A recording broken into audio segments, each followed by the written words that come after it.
Welcome to day 2, which unfortunately also happens to be the final day of Rising Stars. Yesterday, we saw a total of 4 best of 1s and 1 best of 3, with G2 Hell, the team that everybody wanted to see, unfortunately being dropped into the lower bracket.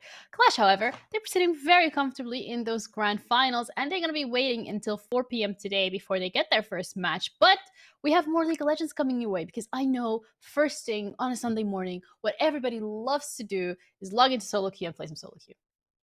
Or watch League, whichever one is floating your boat. I'm Ginny, your host, and joining me on the desk today, we have Blockster and Solari to start things off. So welcome to the both of you. I'm gonna start with you, Blockster, because of the fact that simply you were not on cam yesterday. Well, I know you're watching, I saw your reaction in the chat, but you weren't actually here to give a little bit of your opinion on one of the finals that we saw. So it was Clash versus G2 Hell. So all in all, how did yesterday go for you? Damn, I was so impressed with the way that Clash were playing, and really they looked like easily the strongest team out of all of them, which is kind of surprising because everybody looked at G2 with the big name brand recognition as well as just the ranks of these players and were like, yeah, it should be a pretty easy win. They got the bye in the first round just because they were that good. Yeah. No, Clash came through and they absolutely routed them. I was expecting, even if it was close, for it to be at least a 3-2, sorry, a 2-1, but no, it's clean 2-0. Clean. I mean, we saw a couple of Barons. Was it like, there was too many Barons in that game to keep track of, so I'm not going to try and do that. But Solari, you were here for the entirety of the action. You missed a couple of games in the middle. So how did yesterday live up to your expectations? There was there were 2 expectations that were not fulfilled, unfortunately. Okay. One is because I predicted a 3-1 for the last games as well. I think everybody predicted a 3-1 for G2 Hell, but I was not disappointed because the action was absolutely on fire. I loved the last game especially so much. It was a very close one, and there were 3 Barons, by the way. And 2 of them were for G2, so I counted because this is why you're here. Because I have the memory of a goldfish. So thank you. I really appreciate it. But speaking of memory of a goldfish, I know I showed you guys the schedule yesterday, but I'm pretty sure everybody in chat already forgot. So let's have a look at it once again just to see what we can be expecting today. We're going to be starting off pretty strong. We have Lionsgreed against Minecraft connoisseurs. We saw them play yesterday as well, some of the members from Non-Binary Women's Newell Tournament. And then it's just going to be the winner of that game will go up against No Lag Female and then Zero Lag Female. And yeah, so we're going to be taking it throughout the day, see how it goes. But it's going to be a little different. Yesterday we saw 4 best of 1s and 1 best of 3. But today we're like, you know what? We're going to give you guys some free content. We're going to do 3 best of 1s and 2 best of 3. So that's a whole lot of legal Lego coming your way. Guys, starting off with that first game specifically, I'm excited to watch it. But what are you guys expecting?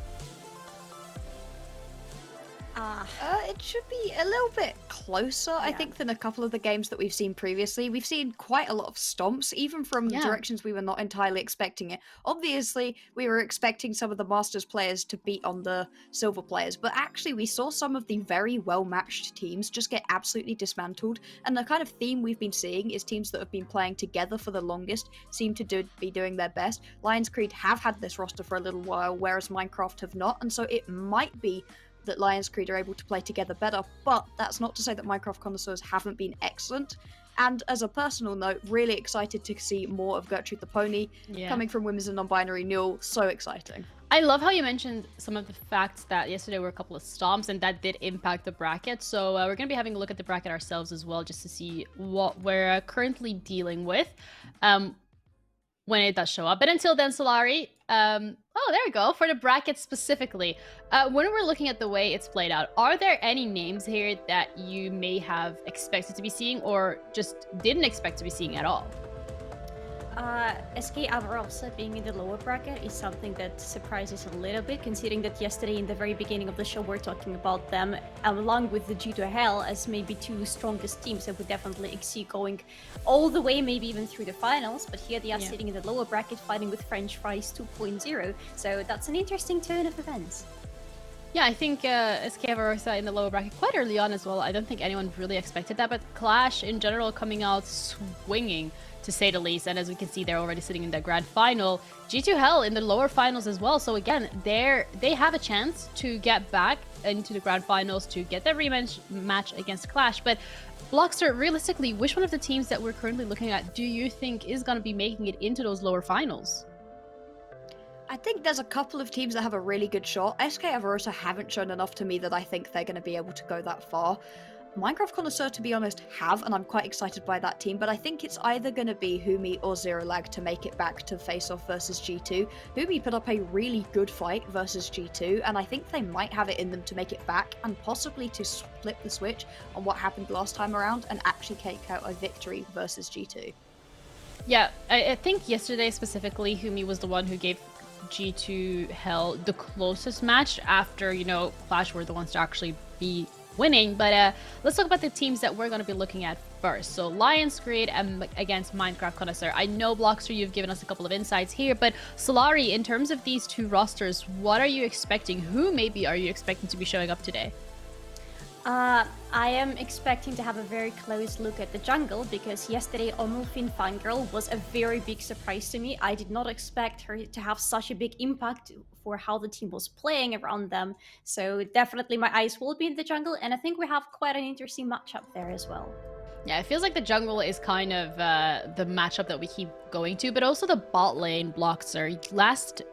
Last match day, that was literally yesterday, by the way. Yesterday, the bot lane matchups were continuously proving themselves crucial and absolutely instrumental to winning and closing out some of these games and even making comebacks. So again, looking at Deja Vu, Melixtra, when they played the Caitlyn Soraka yesterday, is that going to be enough to deal with Lions Grid's bot lane in form of Tabby and Strato? Yeah, Tabby and Strato, when we saw them yesterday, they were playing not the same sort of big push bot lane as the Minecraft Connoisseurs, and I think that the push bot lanes were kind of showing up a little bit stronger. Constantly having that pressure to push your enemy in and then use that to rotate around the map, get a couple of Drakes, that seemed to be the best winning strategy that we saw across the course of the day. Bot lanes who were able to push in, such as having a Caitlyn, which kind of automatically gives you a push. We saw a Varus Ashe as well that also got massive amounts of push. If you can play those kind of high range, high poke bot lanes that can get lane priority, that seems to be the best way to mix a good jungle performance with a good bot lane performance and turn it into a win. Yeah, it feels like yesterday as well, Solari, when we actually saw the Nami Lucian, they were not able to capitalize off of that lane at all whatsoever. Yeah, again, I said it yesterday a couple of times and I'll keep repeating it. I'm absolutely not a fan of this combination. If you take it, you need to be playing around it or else you're going to lose in the late game. If you take it, it's always a risk, and sometimes you can see teams going for such a risk on either of the lanes and it actually works out for them because you know that you need to be focusing there. So if I see anything like Lucian Nami happening today, I will have my eyes set on that lane because there is an expectation set.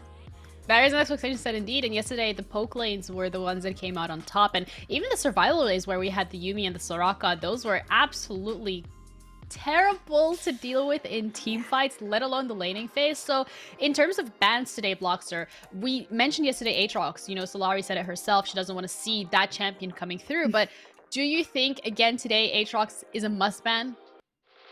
Not really. When you take a look at these two top laners, it's kind of more the tank matchups. I'm not expecting things to get too hyphy. They might get a little bit. Celestial Lisa, the top laner for Lions Creed, does like to play a couple of the more interesting picks. But I'm expecting top lanes to once again sit on an island, even if you do have an interesting pick up there. Yeah. A Camille, a Fiora, or something like that. You can kind of still leave them alone, allow them to win by themselves, and then look at the rest of the map. In terms of bans, I think that the things like the Nami, the Seraphine, Yuumi, that kind of thing, the Yuumi, those kinds of high-powered enchanter bot lanes seem to be exactly what is winning out in these bot lane matchups. And since we're looking at it as a key lane, I think those are key bans that you might want to go towards. Well, with the power vested in me by broadcast, I will actually give you guys answers to the picks and bans because I'm gonna let you guys cover those, and that way we don't have to speculate anymore. So Solari, Blockster, take it away. Oh, beautiful. Thank you very much. Let's jump into the drafts again. My favorite part of the game. What else do we expect in the bans? If it's not going to be... Okay, Wukong, fine. I was going to say that you don't like Wukong blocks. I remember that. And it's going to be removed from this game. Yeah, no Wukong, no lanes having to find ways to help their jungler out rather than the other way around. We'll see if there's going to be any more interesting bans that we quite like. Some more, get rid of the Aatrox, get rid of the Yuumis, things that we enjoy. This Zed is a jungle ban. Rao Emiko loves to play it, and so not exactly what we usually see. Also going to see that Malzahar come off of the board. So currently we're seeing target bans once again. Yes, and that Malzahar, we saw already some of that Malzahar action yesterday. It's rather interesting how the mid lane has been throughout yesterday, serving rather of a helping hand, of a second support to the teams, rather than, being the main harbor carrier of the team. And I wonder if it's going to be the same topic today. Oh, Yuumi. Good. There we go. Yes. Yeah, get rid of that Yuumi. You really don't want to see it. Now, depending on what this final ban is going to be, I'm expecting first pick to either be the Nami. We've seen Nami first picked constantly. Yeah. And that's the sort of pick that you can really blind be pretty happy to get, and is something that the support right here, Tabby, can play. But also, sometimes we do see those junglers being picked up during this first round of picks. And that's the other one. That's the other one that's a huge pick at the moment. That Encore has been winning games basically single-handedly. And I love how she's such a big flex pick. That's why it's so safe to pick her as a first pick, because you can send her to the mid lane, or you can send her to the bot lane, to either of the positions, and she will feel rather comfortable there. Even I believe you mentioned yesterday her going to the top lane, though I haven't seen it myself. All right, there we go. There's the Udyr pick. Now, that's something I was going to highlight during the pre-game phase, was played just beautifully last time around in the jungle. Yes. It was just such a domination out of Finn Fangirl, and we'll see if she can pull it out again with the Karma as well. That is going to be one speedy bear, man. A speedy bear, man. I love that. And it's the choice between the two AD carries, and I'm not even sure which one I like less, but it looks like it's going to be Zeri in the end. Yes, it's going to be Zeri. I haven't seen her for a really long time. She has been going through buffs and nerfs over and over throughout the majority of the last season. But how is she feeling right now? She's feeling okay. Lots of mobility, scales quite well, but not as much lane power as you get out of that Caitlyn. I think I would have preferred a Caitlyn, considering the fact that you're now leaving that pick available for your opposition, and it can work so very well in the composition alongside a Karma if you want it to. That's a very high priority bot lane, exactly what we've been wanting. Okay. Oh no. Zeri mid. AP Zeri mid lane possibility. Oh yes, we have seen some of those zaps dealing some absolutely absurd amount of damage, but this is going to be probably Jinx Seraphine on the bot, and here comes the Caitlyn you were talking about, going with Karma to the bot. You've left the Caitlyn open alongside Karma. That bot lane has so much poke, so much ability to constantly take people down. Okay, it is a Zeri proxy. This is good. Thank you, production. Good. It's not actually going to be the Zeri in the mid lane. This makes a lot more sense. But either way, not taking the Caitlyn right here, it just doesn't feel quite right. When Caitlyn Seraphine, that's a lot of high poke in the bot lane, and Caitlyn Karma is such a good combo. Just a little bit odd, but still, we'll come into this next phase of bans. We're going to see the Hecarim come off of the board, and as well as the Syndra. Alright, so once again, we're kind of spreading the love in terms of these bans. No taking one player's complete pull out. Now, my question would be, with the Karma being picked, we know that Karma, one of the main powers of Karma in the early game in the laning is that how well she can roam to help either the jungler or around the mid lane. Is there something that could be happening on the mid lane for mid lane connoisseurs? Not the mid lane connoisseurs, but rather the Minecraft connoisseurs that maybe could synergize well with her? It definitely can be, and we'll see what this final ban is going to be. We're needing some junglers over on the side of Lion's Creed, whereas for these Minecraft connoisseurs, they're still going to need themselves a top laner and probably a mid laner, although to be fair, the Karma can kind of be flexed into your top, mid, or support role. Yeah, it's the same situation as with Seraphine. You can just pick her as first and then decide as the picks go where you want to be sending her. So, all the bans are in, and Ornn is banned out as well. Another ban that honestly I was expecting. Ornn is just too good of a top laner, especially for talking about the love of the top laners in both of these teams, about the tanky top laners. Yeah, and Gertrude the Pony specifically, that's kind of her signature pick right here. Usually the signature pick's something a bit flashier, but no, the Ornn's so good, taking that one off of the board. Expecting something still big and tanky, Maokai fits the bill perfectly. Was also played by Gertrude the Pony on the game that we saw of them yesterday, and so we know that she's excellent at finding those flank positions, using that Twisted Advance very, very well. And you have very good backline with the Maokai as well to kind of stand behind whenever he throws his ultimate into the enemies. Very good team fighting composition already. And I'm looking at Heimerdinger.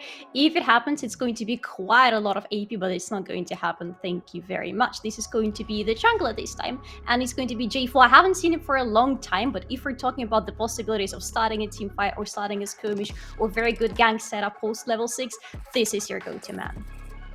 Really is going to be, and I have a little bit of information for y'all. That Zeri, not a Zeri pick, that's a K'Sante. And so we're going to see this champion, something that I've not seen at all in any form of competitive because he's come out far too recently. Yes. And to be honest, I've not seen very much of him in my solo queue games either, as Nautilus is the final pick to round out this composition. This is going to be a little bit of a dark horse for us. I haven't really seen him too much myself as well. But those little bits that I have seen make me very excited for this game. I want to see a little bit more action around the top lane, maybe. Maybe the jungles would decide to rotate there just to please us and give us some K'Sante action. Yeah, that would be exceptionally hype and would be a really good time if we can see a little bit of action towards that top lane, as Orianna is going to be the final pick locked in. And so you can see it's going to be a high priority bot lane, a leave your top lane alone on an island and your mid laner to just farm up by themselves. I'm expecting a lot of action towards the bot side from this Udyr.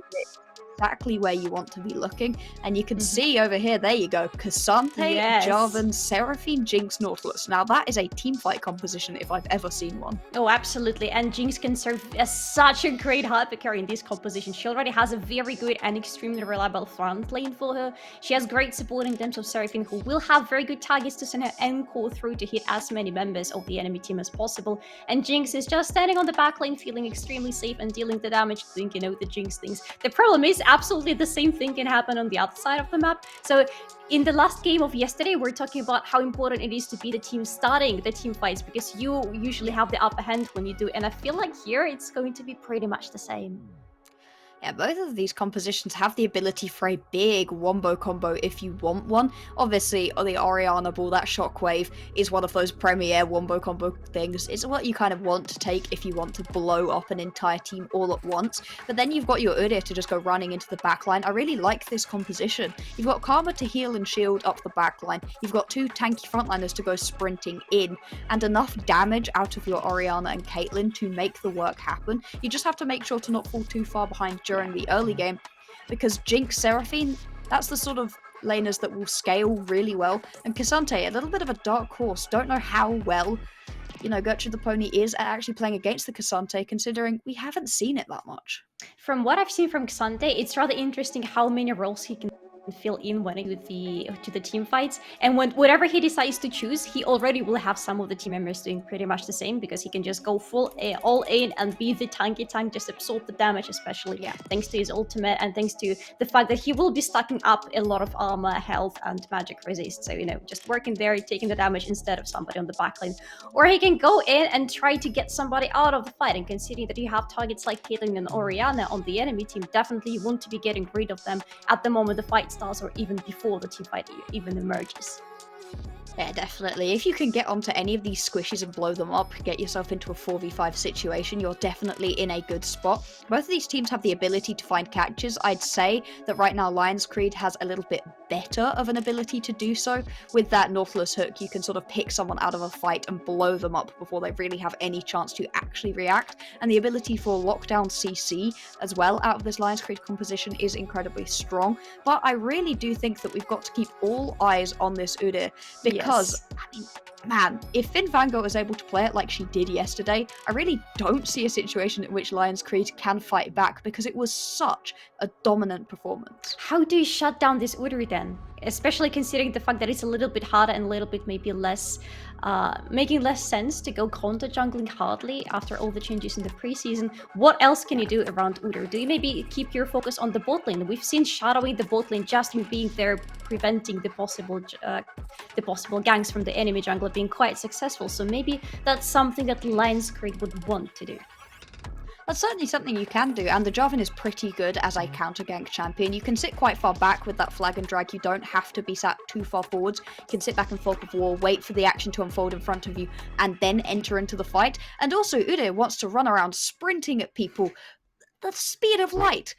Put him in a cage. Nice little baby cage. It's not quite the same as a Veigar one, but if you can get him into the Cataclysm, all of a sudden your backline is pretty safe as long as the Udyr doesn't have flash. And once the Udyr has blown that flash, all of a sudden a lot squishier, a lot easier to take down. Really interesting to see what the build will be out of the Udyr, if it's going to be once again a bit more aggressive like we saw yesterday, or just big and tanky and rely on those base stats to be able to do the damage. But either way, once you're in a cage, there's not so much that can be done, and there is enough CC from your Nautilus Sylas and your Seraphine as well to keep the backline safe.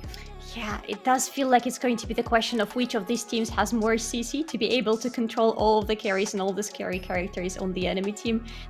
As long as you manage to keep them standing in one place and not dealing damage to any of your, especially your squishy carries, you should be fine. It should be okay. I think the early game is going to be really indicative of how the whole game goes.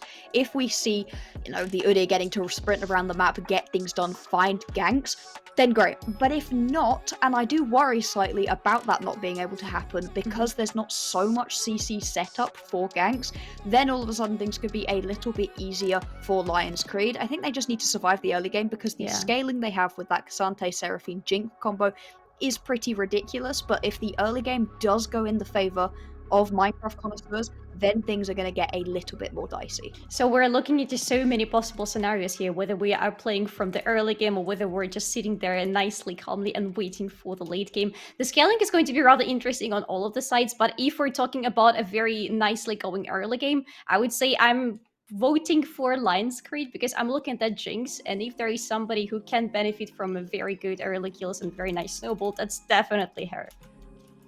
Absolutely, but there's no need for any more speculating. Let's get on into game of this first game of the second day of Rising Stars between Minecraft connoisseurs and Lion's Creed. See who comes out on top and continues towards the finals. Let's go! By the way, I have never seen that beautiful deer there, that up close. That's really beautiful shots we're getting for the second day in a row, the second day of this Rising Stars tournament. I am very excited for this particular game, and ladies and gentlemen, everybody watching us, you should be too. Oh yeah, this should be super exciting. These teams pretty evenly matched, very high-powered League of Legends that we're expecting to see. And once again, no more invades. I mean, I'm not sure. I didn't see any invades yesterday whatsoever. There are a couple games that I didn't see the very start of though, so were there any? No, absolutely none. We have been waiting for them as well, but no, everybody is very calm in the very beginning of the game, just looking at each other. And usually we're not seeing too much early action in the early game in generals, but maybe this game will be a different one. Yeah, we'll see. For the minute though, everything looks pretty calm and collected. Most of these games haven't exploded for a couple of minutes at least before things actually start getting particularly interesting. Aww. So, look at the little frog. Oh, and this is Froggy this time, yes. Yeah, it's Froggies for both of these champions. It makes a lot of sense giving your extra shielding. I think yesterday, though, we did see the Wolf for that extra movement speed. Yes, exactly. That's why I was pointing it out. Yesterday, it was definitely a Kale matching situation, going with the Gastwalker, I believe. I'm still not very familiar with the names of these little things. A little blue fox, that's how we're gonna call them. The green frog, the blue fox, and the red little thing that nobody picks these days, I believe. No, it's not particularly good. You would usually rather run a little bit faster or have a bit more of a shield. You can see the Udyr clears exceptionally quickly and is going to be able to move on with the pathing much faster than the Jarvan counterpart. This is exactly what you expect and should continue on with this little Anivia ulti that the Udyr can get. We'll clear these multi-camps so very fast, and then we'll be able to get towards this bottom side a lot quicker. There's no ganks on because your Caitlyn and Karma combo is always going to push the opposition in. But it means you have priority towards that Scuttle Crab and towards any of the drakes and things that begin to spawn. But with the time that it takes right now for Scuttle Crab to spawn, because I believe it's 15 more seconds that you get until it's going to spawn, the first one is going to spawn on the map. What else can you do on the bot lane? I would say shadowing the lane, maybe making sure that there is no gank, because look at how far Caitlyn and Karma are, and I don't think they're going to stop and freeze anywhere soon, because they want to be dominating this lane as much as possible. Yeah, they really do, just wanting to constantly push the opposition in, make sure Jinx's life is hell when it comes to trying to farm, and then be able to use that priority to rotate into other objectives across the map. You see Jarvan even having to skip that chicken camp in order to keep themselves ahead in terms of farming, and it just shows that there's pressure. But I like the adaptation here out of Miko to know that if they don't skip a couple of camps, they're not going to get to this bottom lane in time. Has now skipped the Krugs as well, looking for an early gamp. If Deja Vu and Nixtra push forwards too far, they're going to be in trouble. Now going to be spotted out though, and so this just puts the Jarvan even further behind. Those were some two very good wards that Minecraft Connoisseur's bot lane put. You could see one that Jalen just removed, but also there is one on the bottom further bush from them. So even if he decided to go through the lane, they would still spot him on time to go back and still be in the safe position. So yeah, you're absolutely correct. Jalen right now is finding himself in a very uneasy and uncomfortable position. And here comes the Skullcraft we've been discussing before. So there is absolutely no way anybody's going contested. And Fangirl just takes what belongs to her now. Indeed. Let's see. Right, Finn is going to pick up that crab. Now going to be able to head topside. This is going to be a double scuttle right here out of Finn Fangirl. This is exactly what we saw from them last time around. And I like this rotation out of Quiet Swan to make sure that your jungler is able to get this, especially because of the carry performance we saw out of Finn Fangirl last time around. If you can continue putting power into her back pocket, you know that she will pay dividends back to your team. And so just keeping it up, nice and calm. Finn going to go for an invade as well and going to be able to spot out Royal Echo whichever way through the jungle she decides to path. Now going to meet here though. They're going to see. There is a recall, but not going to stop it, not going to do anything, just continuing to clear their own jungle. Okay, so we are up to... Okay, I just wanted to say that we're up for a very calm beginning of the game, but a little bit of exchanges here in the bot lane, though, again, nothing major is happening anywhere. Everything for the minute is calm, collected, it's fine, all good. I'm not expecting this bot lane to really find 2v2 kills for the minute, possibly later on into game once the Caitlyn has a couple more items under her belt, but for right now, it should be fine. None of these lanes are really going to be looking at solo kills. The only particularly interesting lane is this top lane matchup, and that's mainly because we haven't seen K'Sante very often. Yes. He can win in team fights that you really don't expect him to. Do you expect him, though, to get some solo kills on the lanes? Again, it's really hard to predict with such new and fresh champions in League, but I wouldn't say that this also looks like a lane where he could score a kill unless there is some more attention happening from the junglers to the top side. But so far, again, the junglers have just been sitting in their jungle, but now, with the first dragon of the game spawned, it might get a little bit more interesting. It should do. You are going to see a big push coming out from Deja Vu and Melitrix if they want to get this Drake, but the response right here, Raramiko knows what's happening, is hovering around, beginning to light up this river, make sure that there's no way Finn Fangirl can sneak it, and is just going to be looking to find a way back into this game because they are a little bit down in CS. Dijkstra could go over this wall, decides not to. Things are going to remain calm for the minute. Everybody's sort of tiptoeing around each other for right now. We've only got a couple more minutes until this Rift Herald spawns. If you are Raramiko and you can stall until that Rift Herald spawns, that is your chance to then head back up towards the top lane, grab that instead of the first Drake, and just concede because your bot lane isn't going to win the push war, and so you won't have priority down there. But you have slight priority around the top side of the map. The mid lane is a stalemate and has been like there for quite some time. But top lane is starting to look a little bit better now with the levels, with the level hit finally hit for Celestial Lisa. So maybe it indeed could be a good idea to just go there and capitalize on that priority. Most certainly, your K'Sante is going to be pushing in, so why not try to be up there instead? Sitting down here, Tabby taking a big chunk of damage, and Finn pulls the trigger. Oh, Fangirl wants to go in. Finally, we're seeing some actions that we have been missing since yesterday, but it's going to be stopped because it's still Jinx, and she's still going to stop you with those little chompers. But it means that we have 4 members of the Minecraft Connoisseurs next to the Dragon Pit, and they are going to start it, and it doesn't look like anybody's going to stop them. You can try if you're Raramiko, but you need to be very careful. The quick rotation out of Quiet Swan to get involved does go over into the pit though. She really wants to go for it. Oh, but she's not going to be able to get anywhere close to the dragon. That was a beautiful angle there, but that's going to be the dragon and the kill. But in the end, that was the first blood in the end for the side of the Minecraft Connoisseurs. Oh my god, Raramiko looked like they'd gone in way too far, but that encore out of Sea of Ashes, picking up 2 members right there. Beautiful play, gank in the mid lane, fighting in the top lane. Suddenly there is a lot of action everywhere, and we're talking about how we wanted to see K'Sante in action, and here they go. That's a lot of damage getting out of them, and they're going to get that solo kill. Okay, our questions have been answered. There you go, you can see in this top lane, K'Sante managing to pick themselves up that solo kill. Beautiful play, but let's have a look back at this Drake. It looks like Raramiko's gone in way too far forward. Oh my god, Finn Fangirl taking a lot of damage, but this, getting all 3 members hitting the line through. Yeah, sure, Amiko dies, but it doesn't matter. Picking up that Drake, and it's a wasted set of time right here. Quiet Swan had tried to get something done, but And stolen away Drake. Now you're going to see a gank coming in here, but Sea of Ashes does get away from this one. Nice flash onto turret, and just has so much heal and shield power on the Seraphine. Seraphine is such a priority pick during this game. And look at that, we have even more action around the major objectives. And this is Fangirl this time jumping right into it and doing exactly the same. She's stealing that Herald. She's going to pay with that with her life. Exactly, Tabby is going to secure the kill, but that's a Herald secured for the Minecraft.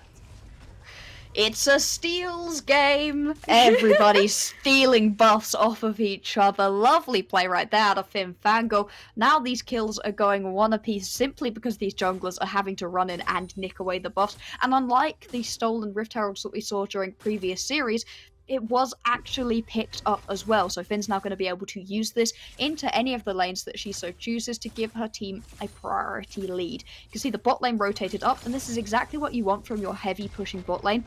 Rotate them towards the bot side when you have a Drake up, rotate them towards the top side when you have a Herald up. They will get you priority and make it so you can walk into these objectives. Unfortunately, I think Deja Vu and Melixtra got up top a little bit too late, and that's why it had to be a steal rather than a straight take of that Rift Herald, but you can still see the idea behind it. Yes, and honestly, it makes it even more exciting when you see a steal instead of teams just going up to the pit and fighting for it. And what is important is that it's an exchange of a steal for a steal. So right now, 2 objectives in the game, both of them have been stolen, and if that continues like that, that's going to be extra exciting. But so far, we're sitting on a 2-1 situation with Lenscreed in a slight advance here, and even advance in terms of gold. They have 1,000 more compared to Minecraft Connoisseurs, but the difference is not too big to consider it for now. You can see for right now, things are still very even. It's going to change a little bit once this Herald gets popped down. As long as it's pre-14 minute, that chunk of turret plating is going to be lovely. I would like to see it put down into the bot lane, to be honest, to be able to crack this tower earlier on for your Caitlyn Karma, and then they can move on across the rest of the map with a little bit more freedom. But you can see, Rao Miko has been spending a lot of time down towards this bottom side, and these mid laners actually have been rotating to sort of cover, expecting more action down here, and it's a little bit worrying that in the top lane, things are going the Cassante's way.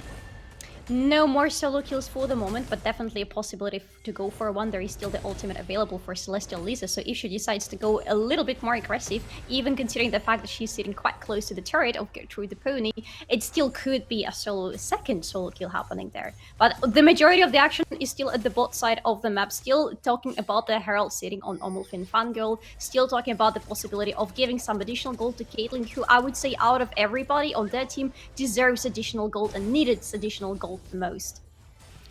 Indeed, it's all...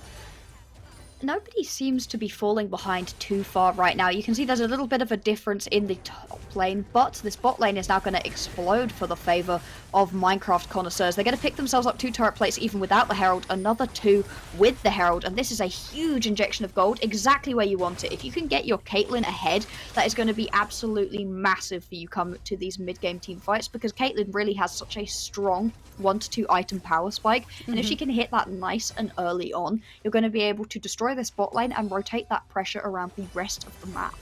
And that would be very good time to get a Caitlyn up and running, because we are talking about 20 seconds before the second Drake of the game is going to spawn. Can we please see what Drake it's going to be? Because I don't think it's going to be the second Infernal one in the game. It shouldn't be, which means it's either going to be Hextech or Chemtech, because both of those are still bugged on the Spectator client. We'll see which one it actually is in the end. But, for the minute... See, there we go, Hextech. Okay, this is a great single Drake to pick up for yourself. Oh, quite some. Finally, a shockwave released on the mid lane, immediately followed up by an Encore, and Fangirl, you're not where you want to be. That's too many tower shots you just got, and the Sea of Ashes still lives.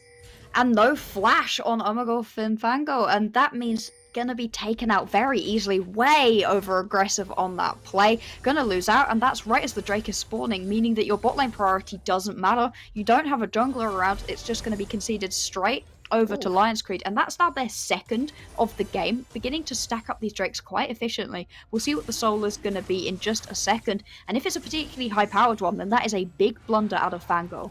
Ooh, okay, that's not the worst one that could have happened, even though definitely could have hoped for something a little bit more exciting, but this one is good too, and I love that they have 2 singular dragons, and those are the ones that are going to scale very nicely. Look at that beautiful shockwave here! Oh, it's so nice. And those plays, just beautiful right there, picking up that kill. And things are feeling a little bit dicey right now for Minecraft. They've been trying to get a lot of stuff done. They've been very proactive across the map, but in the end, it's not actually working out. A lot of these plays just going in the favor of Lion's Creed.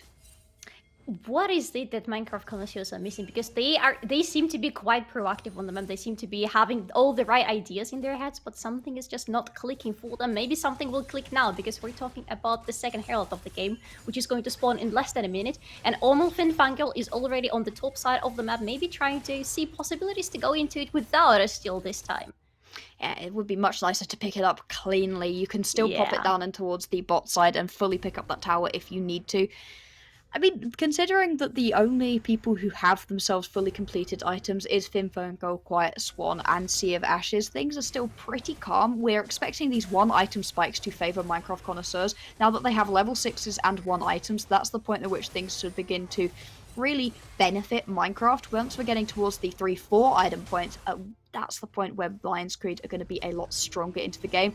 Sea of Ashes is way out of position right here. Oh, but has the flash available, so it doesn't really matter too much. But you now don't have the flash anymore. In fact, Sea of Ashes doesn't have absolutely any summon spells, which is not a great situation considering that there is a herald being taken by Minecraft connoisseurs.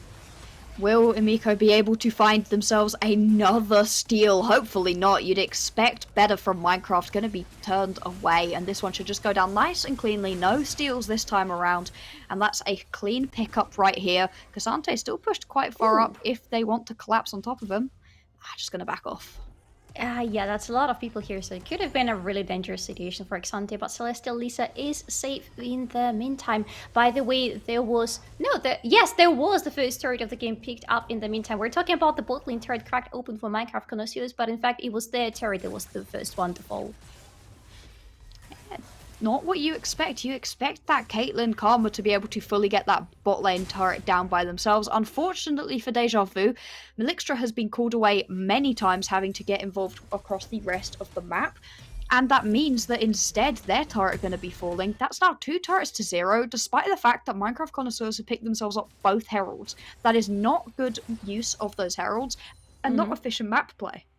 Yes, they're still sitting on the second one, so maybe they'll find an opportunity to use it better on the map comparing to the first one. But they are not comfortable right now, because look at how freely Lion's Creed are moving around the map. This is their jungle right now, and it seems like they don't really want to give it away back to Minecraft connoisseurs. Okay, no, this buff is going back to where it belongs. And we're just trying to steal it away. It makes a lot of sense. You'd quite like yourself a blue buff on the Jinx, can allow you to just spam those zaps a little bit faster on, use those rockets a bit more freely. This mid lane turret is also in danger of falling right here though, and that would be 3 turrets to 0, all of the outer turrets being taken down. You really are seeing just constant map pressure right now out of Lion's Creed. Their rotations are clean, they're constantly where they need to be. And Minecraft connoisseurs, they just need to find 1 or 2 fights to get themselves back into this game. The Caitlyn does have a decent amount of gold in her back pocket, and so you could play through Deja Vu, but you actually need to get her involved in these fights, and currently she's just on farming duty down in the bot side. She really needs to be on the farming duty. She has been behind in terms of the farm compared to Jinx for the majority of the game, if I recall correctly. But also, if we're talking about Jinx, can you really afford to leave her around the turret, or can you really afford to leave Tabby around when Fangirl is running at you? That's a flash, but Fangirl doesn't really... No, she does care, and she's going to go back. That was a flash, but that was no kill in the end. No kill, but the flash of the Jinx is absolutely huge, making it so that Stratospan is going to be a lot more vulnerable during these fights, and you need to be careful as a Jinx. Very immobile, very squishy, and you are the main carry of your team, and so now that flash is gone, you're going to have to be supported a little bit more strongly by Tabby. Might stop this Nautilus from being able to step quite as far forward. You want to be stepping forward, because this is 13 seconds before the 3rd Drake of the game is going to spawn. Lion's Creed are sitting on 2 Drakes right now, so they really want to get to this soul point. But look at that, Minecraft connoisseurs are at the pit already, and look at the walls they have around. There is very little to no vision available to Lion's Creed this time. Will they decide to go for another steal? That is going to be my question, because look at Emiko. She wants to go in. She's going to go in. She's sitting in the bush. Yes, not seen there. There is a herald pop up, but Come on.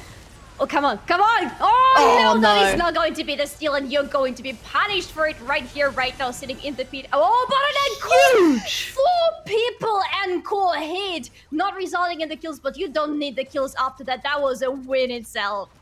Yeah, just managing to get your jungler out alive. Unfortunately, Rao and Miko was not able to pick themselves up that Drake, but you saw the Rift Herald was also popped, now going to make its way towards this bot lane, should take down this turret. That's going to be the first turret of the game for Minecraft Connoisseurs, and so overall a really big win. Unfortunately, they didn't manage to find the kill onto Emiko, but it doesn't really matter. It was nice setup out of Minecraft Connoisseurs. They had good vision, stopped the vision out of Lion's Creed, so they couldn't see into the pit. It just had to be a blind steal out of Emiko, and it didn't quite pull through this time around. And this is a good moment for them to try to bounce back into the game. They have the objectives bounties running for them. With this first turret hit with the Herald and with the objective bounty, they got a little bit of extra gold. So if they continue to push like that, the mid lane outer turret, the top lane outer turret is still available for them. They could go there, get some additional gold, get their second, third item sooner, and maybe feel a little bit more comfortable in the upcoming fights. Yeah, you're gonna need that second item, really. 2 Jack shows. Sorry, I have just 3. There's 3 Jack shows in this game. 2 on the side of Minecraft Connoisseurs, and it is exactly what you want, to be fair, onto your Udyr and onto your Maokai. Both of them going to want to be into the back line in extended team fights, giving you extra armor and magic resist. Going to make it a lot harder for the Jinx to actually shred through, and there's not a huge amount of true damage on the Lion's Creed team, making that item even more efficient. So I really like this pickup right here. You can see also one on K'Sante going to mean that this champion is going to survive for a ridiculous amount of time and deal a truly horrific amount of damage. That's something I really want to see more of. We have had our eyes on Celestial Lisa for quite a few moments throughout the game, but I really want to see a big on 5-5 fight and see what K'Sante is really capable of. Here comes the time of our guy, the Baron, spawning on the map, which means it's a good time to start having an eye on the top part of the map, having as much vision around the pit as possible. You can see vision lines being pushed into the opposition's jungle by Lion's Creed. And it just means that they're going to have a good idea of where everybody is running around right now on the side of Minecraft Connoisseurs, and you're not going to be caught out all of a sudden. Currently, both of your top laners down towards the bottom side having themselves the TPs, and so will be able to get involved in these fights. But at 20 minutes into the game, I really don't think either of these teams are going to be looking to sneak a Baron. Instead, you're looking to win a team fight first, and I'm expecting that true team fight to happen more around the Drake at this point into the game, rather than the Baron. The next Drake could potentially be, again, the sole point for Lion's Creed because they let Minecraft Connoisseurs take the previous one. Minecraft Connoisseurs, on the other hand, have an opportunity to stack 4 Ocean Drakes on top of each other, which will give them nice... Oh, no, they're just going to look at each other. It's going to give them quite some nice bonuses going into the game.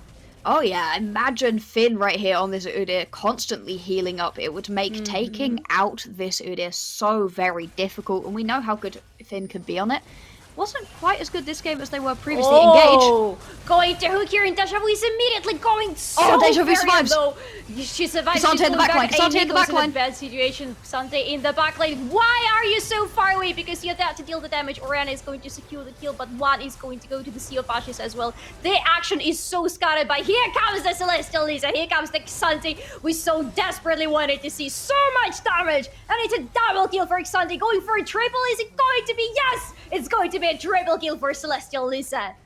Celestial Lisa making this K'Sante work. The TP right into the backline. We highlighted the massive amount of vision all the way behind the Minecraft jungle. You're able to use that flank TP to just scatter the opposition. It looked so good when Deja Vu survived the initial engage. Would have been able to stand there and lay down the damage, but instead K'Sante is in the backline.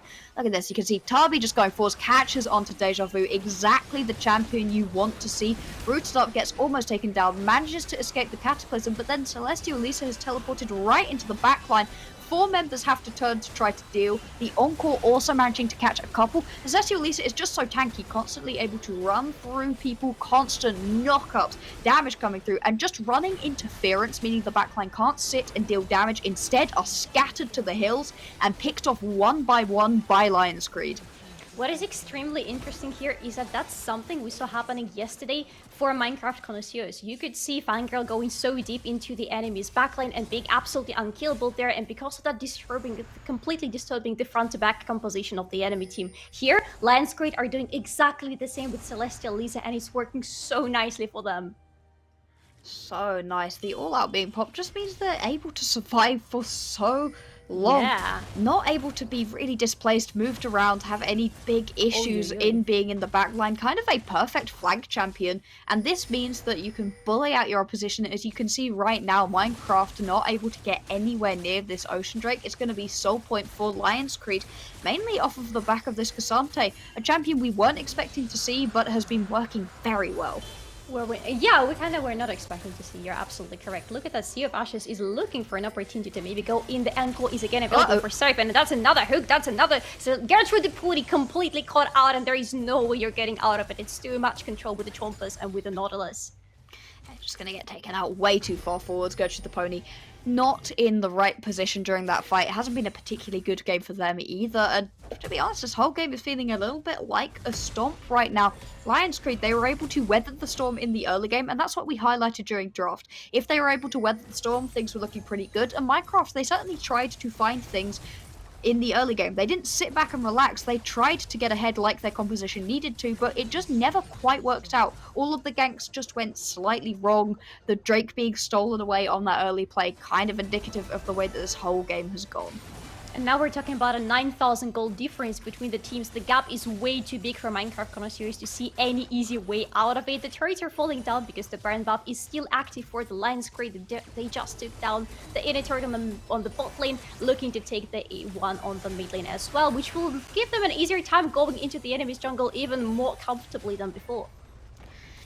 Things are just very easy right now. The turret control, you saw 2 heralds being picked up by Minecraft and they still were not in the lead of the turrets. That's just indicative of not having enough push, not being able to find actual ways into this game, and they're currently being run around. Celestial Lisa pulling out that 1-3-1 right now. Jarvan heading up towards the top lane, and you're just so safe. You have the ability to step this far forward and there's not really anywhere you can go. You need multiple members from Minecraft to take out even one member of Lionscreed, and it means that they can't send enough members to defend any of their turrets. They're going to lose every single outer turret on this push, and this isn't even a Baron empowered push.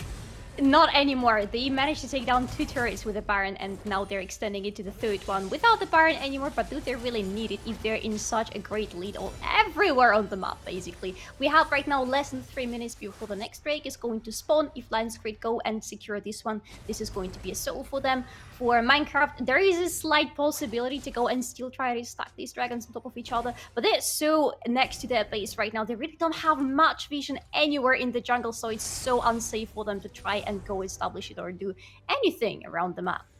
Yeah, they've taken themselves out. 1 turret. One singular turret, and it's not even the mid lane one, which means that they are just so pressed for space. You can't step out of your base. You're kind of just catching waves as they arrive to you. All of your jungle is off limits whenever Lionscreed decide that they actually want it instead, and it just means that there's no real position for you to actually find the gold in time to make a comeback. Currently, they are down by 10k. That's an absolutely ridiculous amount of gold to be down by, and that's not really the goal. That's not really the kill score, that's the turret score, the pure objective control that Lionscreed have shown off. We've not seen this team on stream before, but my god, do they look strong. Yes, now I would love to see more of them, because it really seems this team is so well played together. Whenever they're moving around the map, you clearly can see a plan behind it. It's either to be around the objectives and take control of them, or to establish the vision, because we have been highlighting the vision from Lionscreed quite many times throughout the stream today. But come on, look at the map. They see absolutely everything, and the vision is so offensive on their side. Pushing it all the way into Minecraft's jungle, and it means that Minecraft just can't see anything. They are so pushed back that actually they really don't have any vision outside of their own base. It's going to make trying to fight for this Ocean Drake in a minute's time almost impossible. Every single brush you walk into is an absolute death trap. Sure, you have some pretty tanky champions in Finn and Gertrude the Pony, but do you really want to sacrifice either of them by trying to check your way into a brush? I don't think so, but there's no other way to do it because you have no deep vision. Yeah, you don't want to sacrifice anybody, and you don't want to be going that far anywhere, even though it's really close to your base. Even this close is not safe for you anymore, because there's so much control on the side of Lionscreed and so much damage that you don't really want to be meeting them. But you will have to, because 24 seconds before the Baron is going to spawn, the second Baron of the game, and 36 seconds before the next Drake is up, which again might just be a soul for Lionscreed. And once this soul is picked up, that's going to make the K'Sante even more potent. It's going to help out with that Seraphine as well, because if people are able to just keep ticking up on the health, those shields are even more impactful. And next Baron has also spawned. You can see the split map call, actually, and I like this out of Minecraft. They've decided, hey, we know you're going to go towards that Drake. We're going to go straight for the Baron, but I don't think they have enough damage to take it before the members of Lions Creed get here. They're going to be caught on this.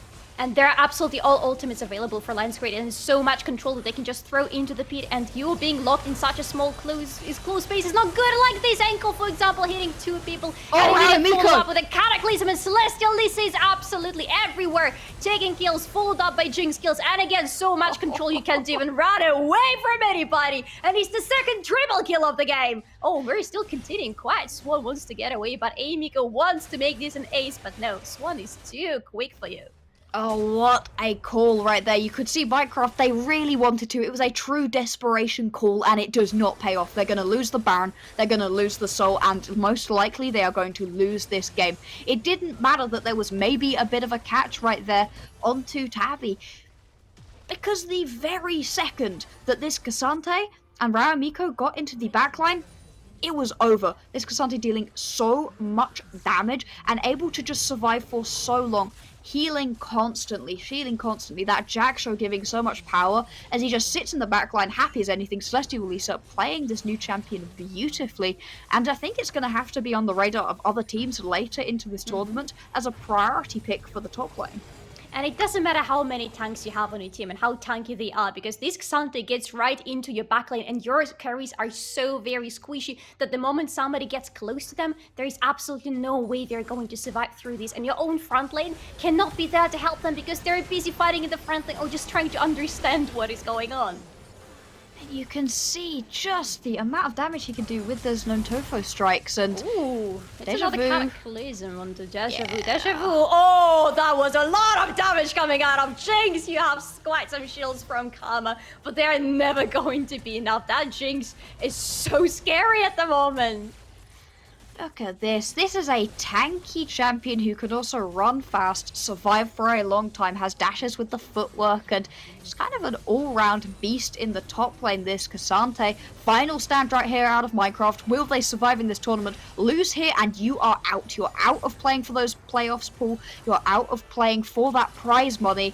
Can you find a way back into this game, or is this going to be the end of the road for Minecraft? Oh, definitely they are not going to give up here, but I think Lions Creed disagree with me. Another Encore and another Celestial Lisa being completely unleashed. 1 kill, 2 kills for Jinx. Is it going to be? Yes, it's going to be a third triple kill, and you're getting 1 kill back, but Jinx doesn't care about that. Oh my god. Oh, there's a Penta. Oh, that's a quadra kill for our girl Jinx to complete this game. 18-4, and Lions Creed are getting out of this victoriously. Oh, Stratos Panda so close to picking up that pentakill, but either way, what a game that was. What a game indeed. I know we said earlier that we're going to be expecting some of these games to be much closer than what we've seen yesterday, and we were proven right straight off the bat. Oh my goodness, the Jinx performance. We haven't actually seen a Jinx so far, Solaris. So this is the first time that we've seen Jinx in a tournament today, and definitely living up to what we expected a hyper carry to do. Oh, absolutely. If you want to see a definition of a hyper carry, look no further than Jinx, because the moment you give her 1 kill or any advantage on the map whatsoever, she's going to capitalize on it so quickly, blink, and you'll miss the moment when she's just running around the map, killing everybody, almost scoring a penta. Yeah, and now they're going to be matched up against the second team that we have, and that's going to be Zero Lag Female. Blockster, how are we feeling about that matchup, considering what we've just seen? Oh my god, what a performance right here out of Lions Creed. We hadn't seen them yet today. We have seen Zero Lag Female before, and they looked pretty strong too. Both of these teams are going to be absolutely gunning for each other, and it's a really exciting look. I don't think you could give Celestial Lisa that K'Sante again. I think that one has to hit the ban list. But beyond that, beyond those small little pocket picks, you just can't let Seraphine through on these pick and bans. Those Encores have been ruining anybody's day who's come across it. It doesn't matter whether or not the Seraphine has had a good time in lane, a bad time in lane. She hits the Encore and everything goes wrong for the opposition, especially when you're hitting 4 or 5 people like we've been seeing. There's been some really impressive Seraphine play, and I think that one either has to hit the ban phase or it's going to be a blue side's round 1 pick. Yeah, especially we've seen with a lot of these teams, the way that they draft their compositions is for that wombo combo setup in terms of team fights. And we've been seeing that a lot yesterday. We've already seen it today. Straight off the bat, first game, they're like, yeah, you guys want some good League of Legends, we'll give you some. And Lions Creed, they're definitely showed us what they're capable of. But unfortunately, for Minecraft connoisseurs, this is going to be the end here. And Solari, you kind of mentioned a couple of things that we've seen that were still an issue, even though yesterday they were highlighted. So unfortunately, they didn't look like they had enough time to kind of iron out some of those wrinkles. Unfortunately, no. And I think that's really something that Bloxer said right before we went into the game. It's about how well the team is sort of played together, how well everybody on the team feels their teammates. Yeah. And you could see from Lions Creed, they understand what each other is doing, and they have a very good communication within the team. And I think that's something that Minecraft connoisseurs maybe just don't have enough. But that's a skill that is acquired, so they still have a good future if they continue like that. You know what else a skill that is acquired? Stealing objectives. I think that's definitely something that you don't just wake up and be able to do, are you, Bloxer? No, that's something you've got to practice, especially when you're just flying into the pit kind of blind. This early dragon skill out of Rara and Miko, I think, is the beginning of the end right here for Minecraft. This 4-man encore, beautiful, and then it allows the exact right moment to be able to nick that Drake away. And it really did feel like things going just wrong because you had this early game draft out of Minecraft. As soon as you don't win the early game, that is not a good look. Yeah, not a good look at all. But what did look good, however, was the Cassandre. And Solaro, you highlighted the Cassandre time and time again. And for you, especially for you, we have something that we can maybe show and analyze a bit. Oh, beautiful. Thank you very much. This is one of my favorite team fights of the whole day, to be honest, because this strategic teleport on the backlane from Xante, not the teleport from Xante rather, but Xante appearing on the backlane is something that completely turns this fight around, because you want to be fighting front to back very much as Minecraft connoisseurs, but here Xante is on your backlane and you're forced to being completely split, and because of that, nobody can be efficient in that fight anymore, and you're just being destroyed one by both Xante and Jinx.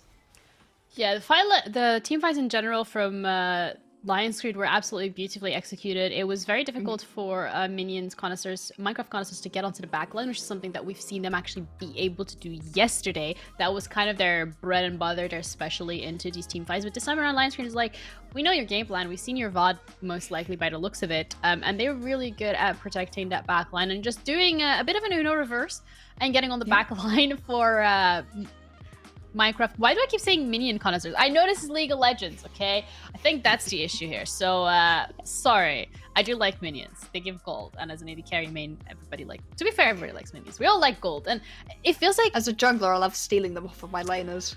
Yeah, we're never playing together. That's all right. Like, you're absolutely blacklisted. But AD carries, speaking of AD carries, Jinx specifically, they had absolute game of their life, Bloxer.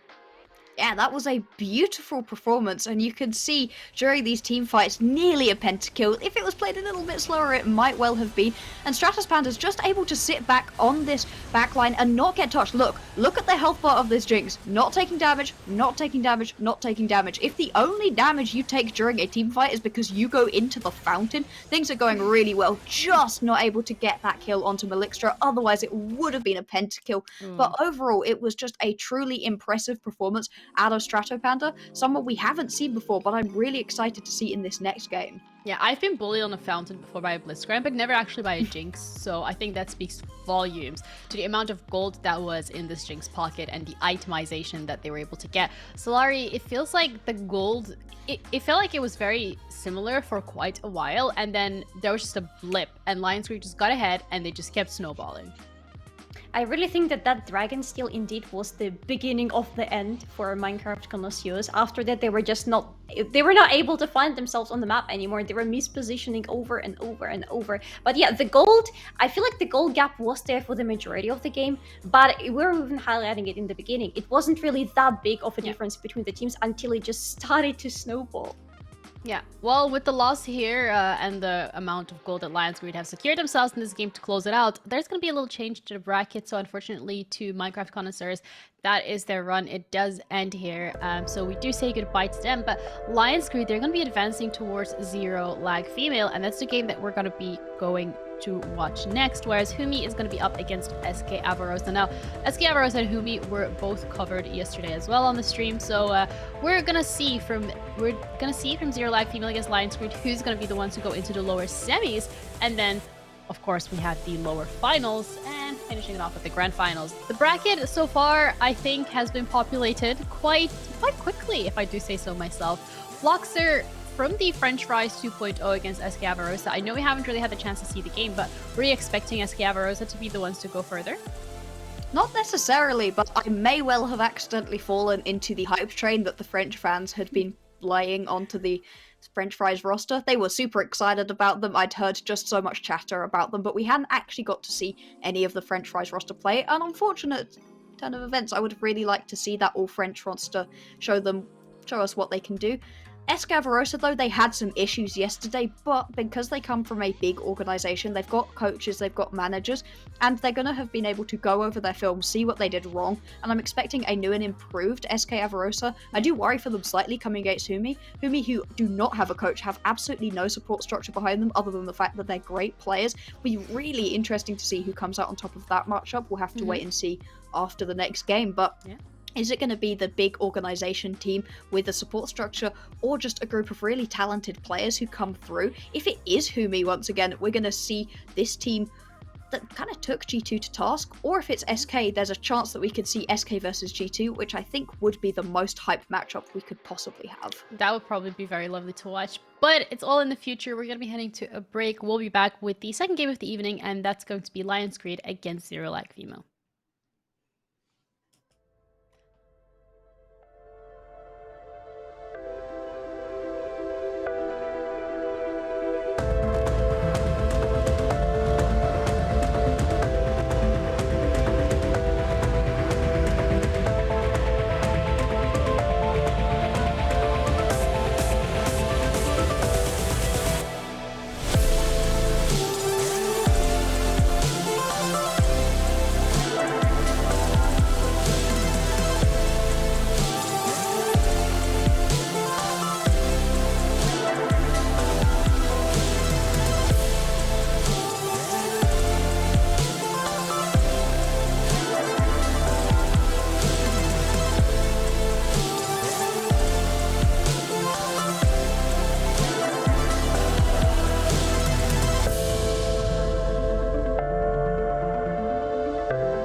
Welcome back to the second game of the final day here at Rising Stars. We have Lions Greed going up against Zero Lag Female. Now, both of these teams have shown us that they're pretty good at making games a bloodbath, so we're expecting nothing less from the game that's coming up. I'm Jeannie, your host, joined on the desk once again by Bloxer and Solari. Now, we have seen both of these teams actually compete, so we have a little bit more of an understanding in terms of what we can expect.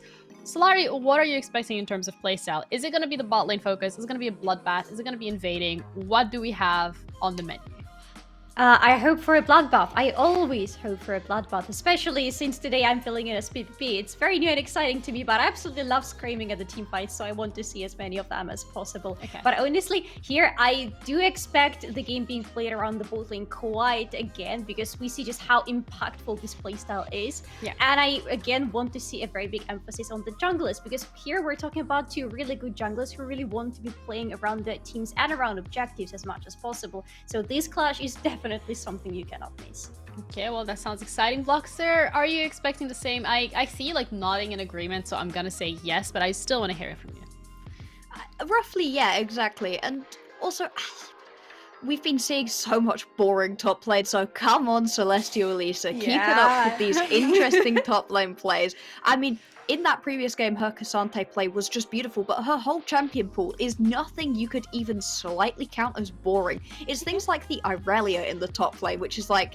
yes, please. That would be incredibly, incredibly good fun. And hopefully Wolfie can, you know, step up, take the fight as well. Unfortunately, Wolfie's champion pool is a little bit more standard for what we're expecting, more of the Ornns, the Sejuanis, the Maokais, but there's still the chance of a little bit more of an interesting top lane matchup. And clearly, you can't just pick a tank and expect it to be fine, because it's not going to be fine. In this situation, actually, you're just going to have yourself be taken to task. Celestial Lisa perfectly happy to kill a top lane tank, and then use that lead to snowball into the rest of the map.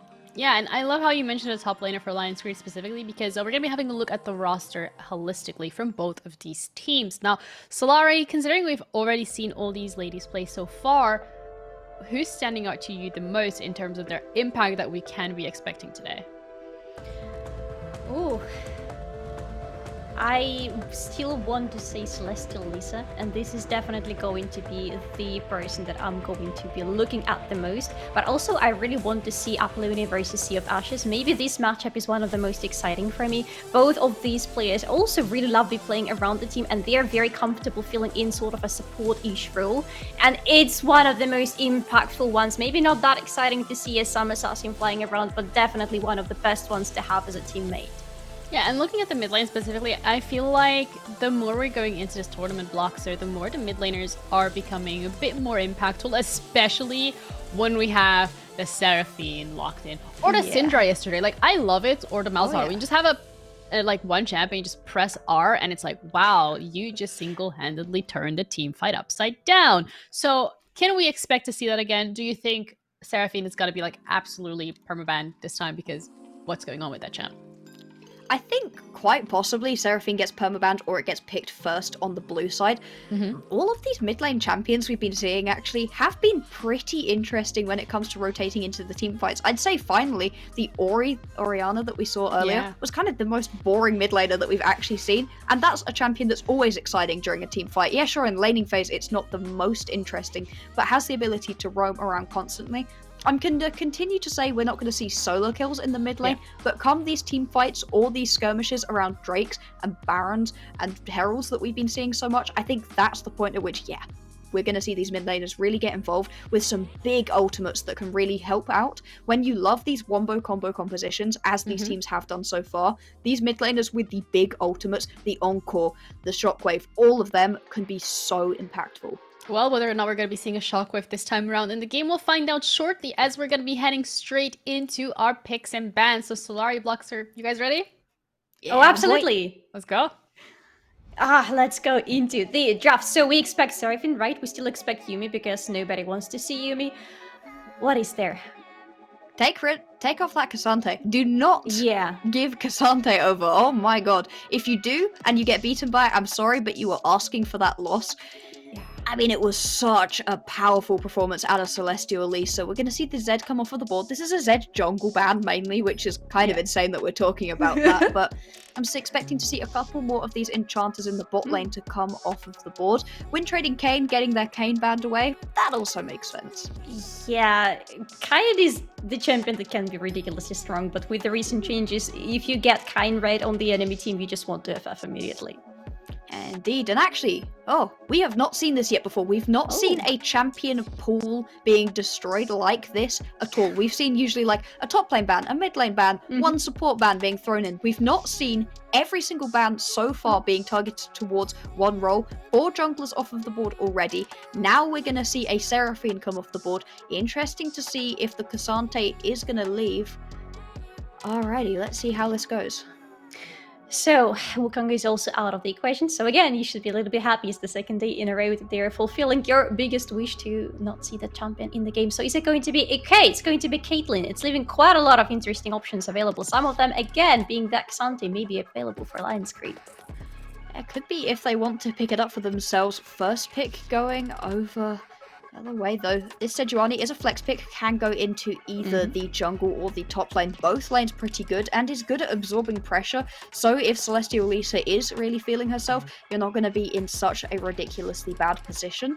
See what these next couple picks are going to be. Are you going to return with another jungle pick, or do you want to take your whole bot lane right now? You might want to, considering that there are quite some interesting supports and ADCs available to you. Yes, Caitlyn is out of the equation, but still so many good things, and maybe something snowballish like Jinx we saw in the previous game could be the answer here. It's going to be Evelynn, but this is not going to be the Evelynn, by the way. It's going to be a proxy, but now I'm not going to tell you just yet what it is. Okay, we're gonna keep them on tenterhooks. We'll tell you once we come into the next round of bans, so that we can really feel out what's happening. It is going to be the jungle pickup, so we know jungle is taken. You now have the ability to take one more. I'm thinking you're going to want to take your AD carry a bit sooner than later, but yeah, I mean, at this point, you don't necessarily have to show your hand. You could just take your support. Okay, it is going to be the Jinx. It worked really well last time around, so once again, we're going to see the Jinx. Maybe this time, it will actually be a pentakill for Stratos Panda. Maybe, because last time we were roped off a very good pentakill on Jinx. It was that close, but we didn't quite get there. So maybe this time it's going to finally happen. So we have a Miss Fortune. However, if this Miss Fortune is big, this is not going to be Miss Fortune, by the way. It's going to be Miss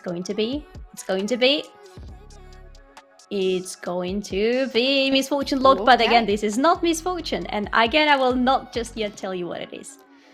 We once again just going to wait for a couple more seconds before we reveal what these picks are actually going to be. And we'll see, is this going to be now matched up with a support? I'd expect you to want to take your support relatively early on, give yourself a little bit more time before you have to take your mid lane and your top lane. And this would be a very strong bot lane. It gives you quite a lot of power and the ability for that wombo combo wave into bullet time combo to really rip an enemy team. How do you want to answer it though? Do you want to answer with something engaging to have yourself an upper hand in the early game exchanges on the bot lane? Or do you also want to go with an enchanter? Maybe something that can scale better into late game to be more even better with Jinx? Yeah, that's what I was thinking about. If we're talking about something that scales well into the late game, yeah, it's Yuumi. But here we're not going to see her, so I am happy. It's going to be Karma. I like Karma much more. She's so good for the laning and she's so useful in the team fights later on. She really is, can definitely help out, and we're now going to reveal a couple of these picks. So, actually, the Evelynn is Skarner, so for any of you Skarner fans out there, we're going to see that, which is so interesting. Not seen Skarner on this preseason patch whatsoever. See how this one is actually faring. And then we're also going to have this MF being Xayah.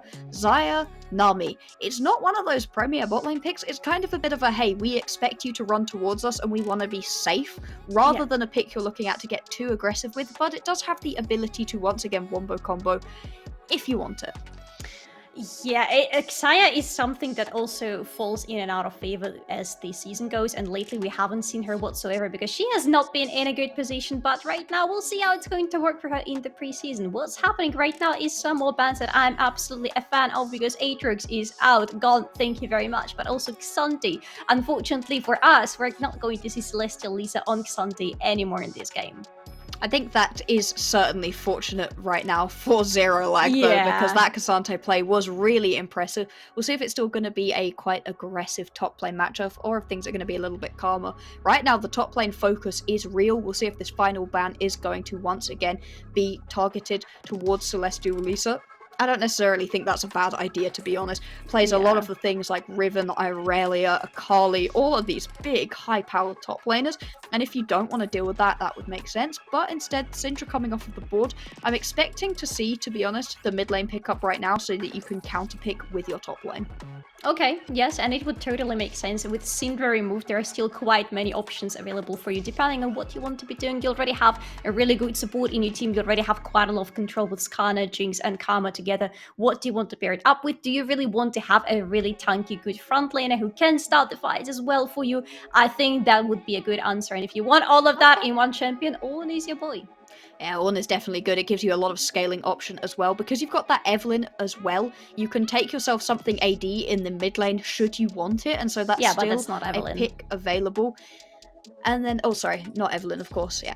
My bad. Yeah. But you can still take yourself something AD if you want it. Let's see. All right, we're going to have a little bit of a hover towards this top lane. You're going to have to reveal both of your picks. So your mid lane matchup is always going to be a counter pick. Camille going to be locked in right here. And that is quite aggressive, really taking it to Celestial Lisa. And this is extremely interesting. Camille is something that we rarely see on the top lane these days, but she is such an interesting pick and really good one if you want to be going for the early lane kills and if you want to be extremely efficient versus a single target in the team fight. If we're talking about disturbing the enemy team fighting composition, this is your go-to girl. It really is. We'll see what this final pick is going to be. The Yi hover, and it should be locked in right here because it's not actually a Yi. In case you were thinking that this was going to be a boring game, no. That is a Yone, ladies and gentlemen. Right there is a Yone pickup. Yone Camille, that's quite a good combo for being able to lock a lot of people up. And it's going to give you the ability to just have so much priority in the mid lane. We'll see what the response is going to be, because having a Yone against you is kind of terrifying, and most melee champions are going to lose out in that matchup, so you need something ranged, something a bit safer. And this is going to be as range and as safe as it gets. Viktor, who just wants to be standing on the lane farming up and hoping that nobody comes his way to disturb his farming. Yeah, alright, so let's have a look at these two team compositions holistically. Over on the side of Lion's Creed, yeah, they are not interested in this game about 20 minutes into the game. Once you hit 20 minutes and your Viktor comes online, your ornaments are coming through, your Jinx has 2 to 3 items, yeah, that's the point at which you need to be terrified. And so, I mean, wow, you really need to be careful. You have to find a way to win in this early game. Otherwise, Zero Lag is just going to lose out later on. What are the chances for Zero Lag though? Because you really don't want to be letting your opponent sit back and relax during the early stages of the game, because then you would naturally come out in a very difficult position later. What do you do? Where do you play around? Because I'm looking at that Yone on the mid lane, and if you want to have a winning lane that you want to be working around, this looks like the answer to me. All of these lanes have pretty good gank setup. The mid lane is definitely who I'd want to get ahead early on. Yone's kind of the one that wants to scale the most, and so it's going to be pretty interesting what's going on right here. We'll see if the Sejuani is actually going to, get involved early game. That's what you want to see. The Skarner should be wanting to sit back a little bit later and finding a way to actually get involved once you hit that level 6, because that Skarner ultimate can be so impactful. Okay, but considering that everything goes well for Lion's Creed and we get into the team fights, if they get to the good items where they feel very comfortable, is it going to be enough damage on the other side of the map, on the side of Zero Lag, to be able to cut through them? Because I'm seeing a lot of very good, strong AD, quite some true damage there. Is it going to be enough? Hopefully. You can't let this game go late. You really can't. I mean, Celestial Lisa, who carried in the last game, is now on an Ornn, which certainly can still find a couple of ways to get a couple solo kills, maybe, but, for the most part, the Ornn should be sat back relaxed, and so, for the most part, there's not really any early game priority on the map. And so Zero Lag definitely have a lot of free reign during this early game. They just have to find the correct lanes to use it and actually find a way into this game. Because once again, if it hits 20 minutes and they are not ahead, they are definitely in a bad spot. Yes. So for them, the biggest hope would be that they find some very good early game kills, that they control the objectives, that they control the lanes, that when the 20-minute mark finally hits, the Lions Creed are not going to be able to do anything because they're so far behind they cannot bounce back into the game. But as you said in the previous game, and I'll say it this time, this is enough speculating. How about we jump into the Summoner's Rift and see for ourselves how it's going to work out for both of them. Oh, this is beautiful opening shot. Thank you very much, production. I adore you. Welcome, ladies and gentlemen, everybody watching us. Oh, that's the second one. Look at that. Welcome to the Summoner's Rift. This looks so cute right now, but trust me, this is not going to look cute anymore after we start seeing some big battles. Yeah, it should get really bloody really quickly. Exactly what we want to see. As we hop on into this game, I'm expecting both of these junglers to start towards the top side once again. We haven't actually seen a jungler start towards the bottom side, at least on games that I've been casting, simply because these jungle pets make your jungle clear much healthier, much faster, and the benefit that your bot lane gets from getting to lane early now outweighs the benefit that a jungle gets from a couple of extra seconds onto their clear. We definitely saw one blue side jungle starting from the bot side of the map yesterday, but I cannot for the love of life remember what it was. So yeah, that was one, but majority of them are starting from the top side. Oh, look at that. Oh, look at that. Now we're getting a second one. This is Sejuani walking towards her red buff. Ooh, look at that. Okay, looking to move towards the top side. When you do have that Camille up there, you certainly can look for a couple of ganks up top side. It doesn't make the Sejuani's clear quite as efficient just because she does clear so much faster with those melee champions to help stack up that glacial proc. But still fine, still going to be nice and efficient, and it means that you're able to clear through without worrying about running into your opposition because you can be pretty safe in assuming Skarner is starting up towards the red buff. So both of the junglers moving into two different directions, which means that if either of them is going to go onto their respective lanes for the ganks, there is not going to be any counter gank possibility. So both of the lanes, the moment they realize where the junglers are on the map, should be extra careful with their movement. As things start nice and calm, we've not got anything too interesting coming through with any of these actual rune pages or starting items. Everyone's pretty calm and collected. We've got the little froggies being picked up as the first of these jungle pets, and both of these junglers, they're going to want to be big tanky. An extra couple 200 shield is going to be very useful. Yeah, because who wouldn't like to have an extra shield? Plus, the cream pet looks absolutely adorable. All of them do, to be honest, but the cream pet just has something to it. And the way it looks a little bit like Gromp also makes it a little bit more exciting. But yes, so far we are looking at a very calm game. Maybe it will explode rather soon because again, we're talking about some laners here that want to be getting some extra priority and some early kills. But the bot lane seems to be the only lane where we have really big push and really big poking happening. Everywhere else, it's just, you know, sit back, relax and farm. And this is exactly what you're expecting to happen. The Jinx has a decent amount of poke, but a Karma lane will always win in the poke war. The ability to shield and speed your opponents up, your allies up, pretty useful, but just the poke that come out of that Mantra-empowered Q can be ridiculously powerful during the early game. Getting this early push, though, does mean that this is not going to be the easiest gank right here for Rao and Nico. Just going to have to turn around and head back into the jungle, and it was never really going to work out, not when your lane is pushing that far forward. You can see the Camille getting a good push into the Ornn, also to be expected. Camille does a ridiculous amount of damage, and enough true damage to be able to make the Ornn's life a little bit miserable. Oh, but here we look at the Sea of Ashes and Sejuani suddenly appears out of nowhere, so you have to invest a flash to getting away. But are you really getting away? Because there is a passive coming out of Sejuani, but you have damage as well. You're answering it. Sea of Ashes is the one getting out of this whole thing victoriously, or is she? Just look at that. That's another flash that was available in the mid lane. Yone gets a kill, but goes down as well because hello, that's a Miko on the mid lane. Miko right on top of that soul of the Yone, gonna pick up that kill. It is gonna be first blood though over to Yone, exactly what you want if you are Apollonia. Sea of Ashes getting a little bit too high feed, manages to survive the gank, very well done, but then decides to walk forwards, continue harassing out. And you always need to be careful of a Yone because even without any items, just gonna have the ability to heal up for so much, and giving up a 400 gold early blood to Apollonia makes your laning phase that much harder in one that's already pretty difficult. Amico on the gank train though. Oh yes, she still had the flash available, so going in, getting some stun going, some more flashes coming out because Nami really wants to leave today. And we have some more damage being thrown in all directions, but no kills on this lane this time. See just how much damage being laid down. Alright, let's take a look at this play again. It's a nice gank right here. Good flash out of Sea of Ashes. Still gets stunned up under turret. When trading Kayn though, flashing under, getting stunned, nearly goes down. You can see why Sea of Ashes is walking forwards, feeling pretty confident in themselves.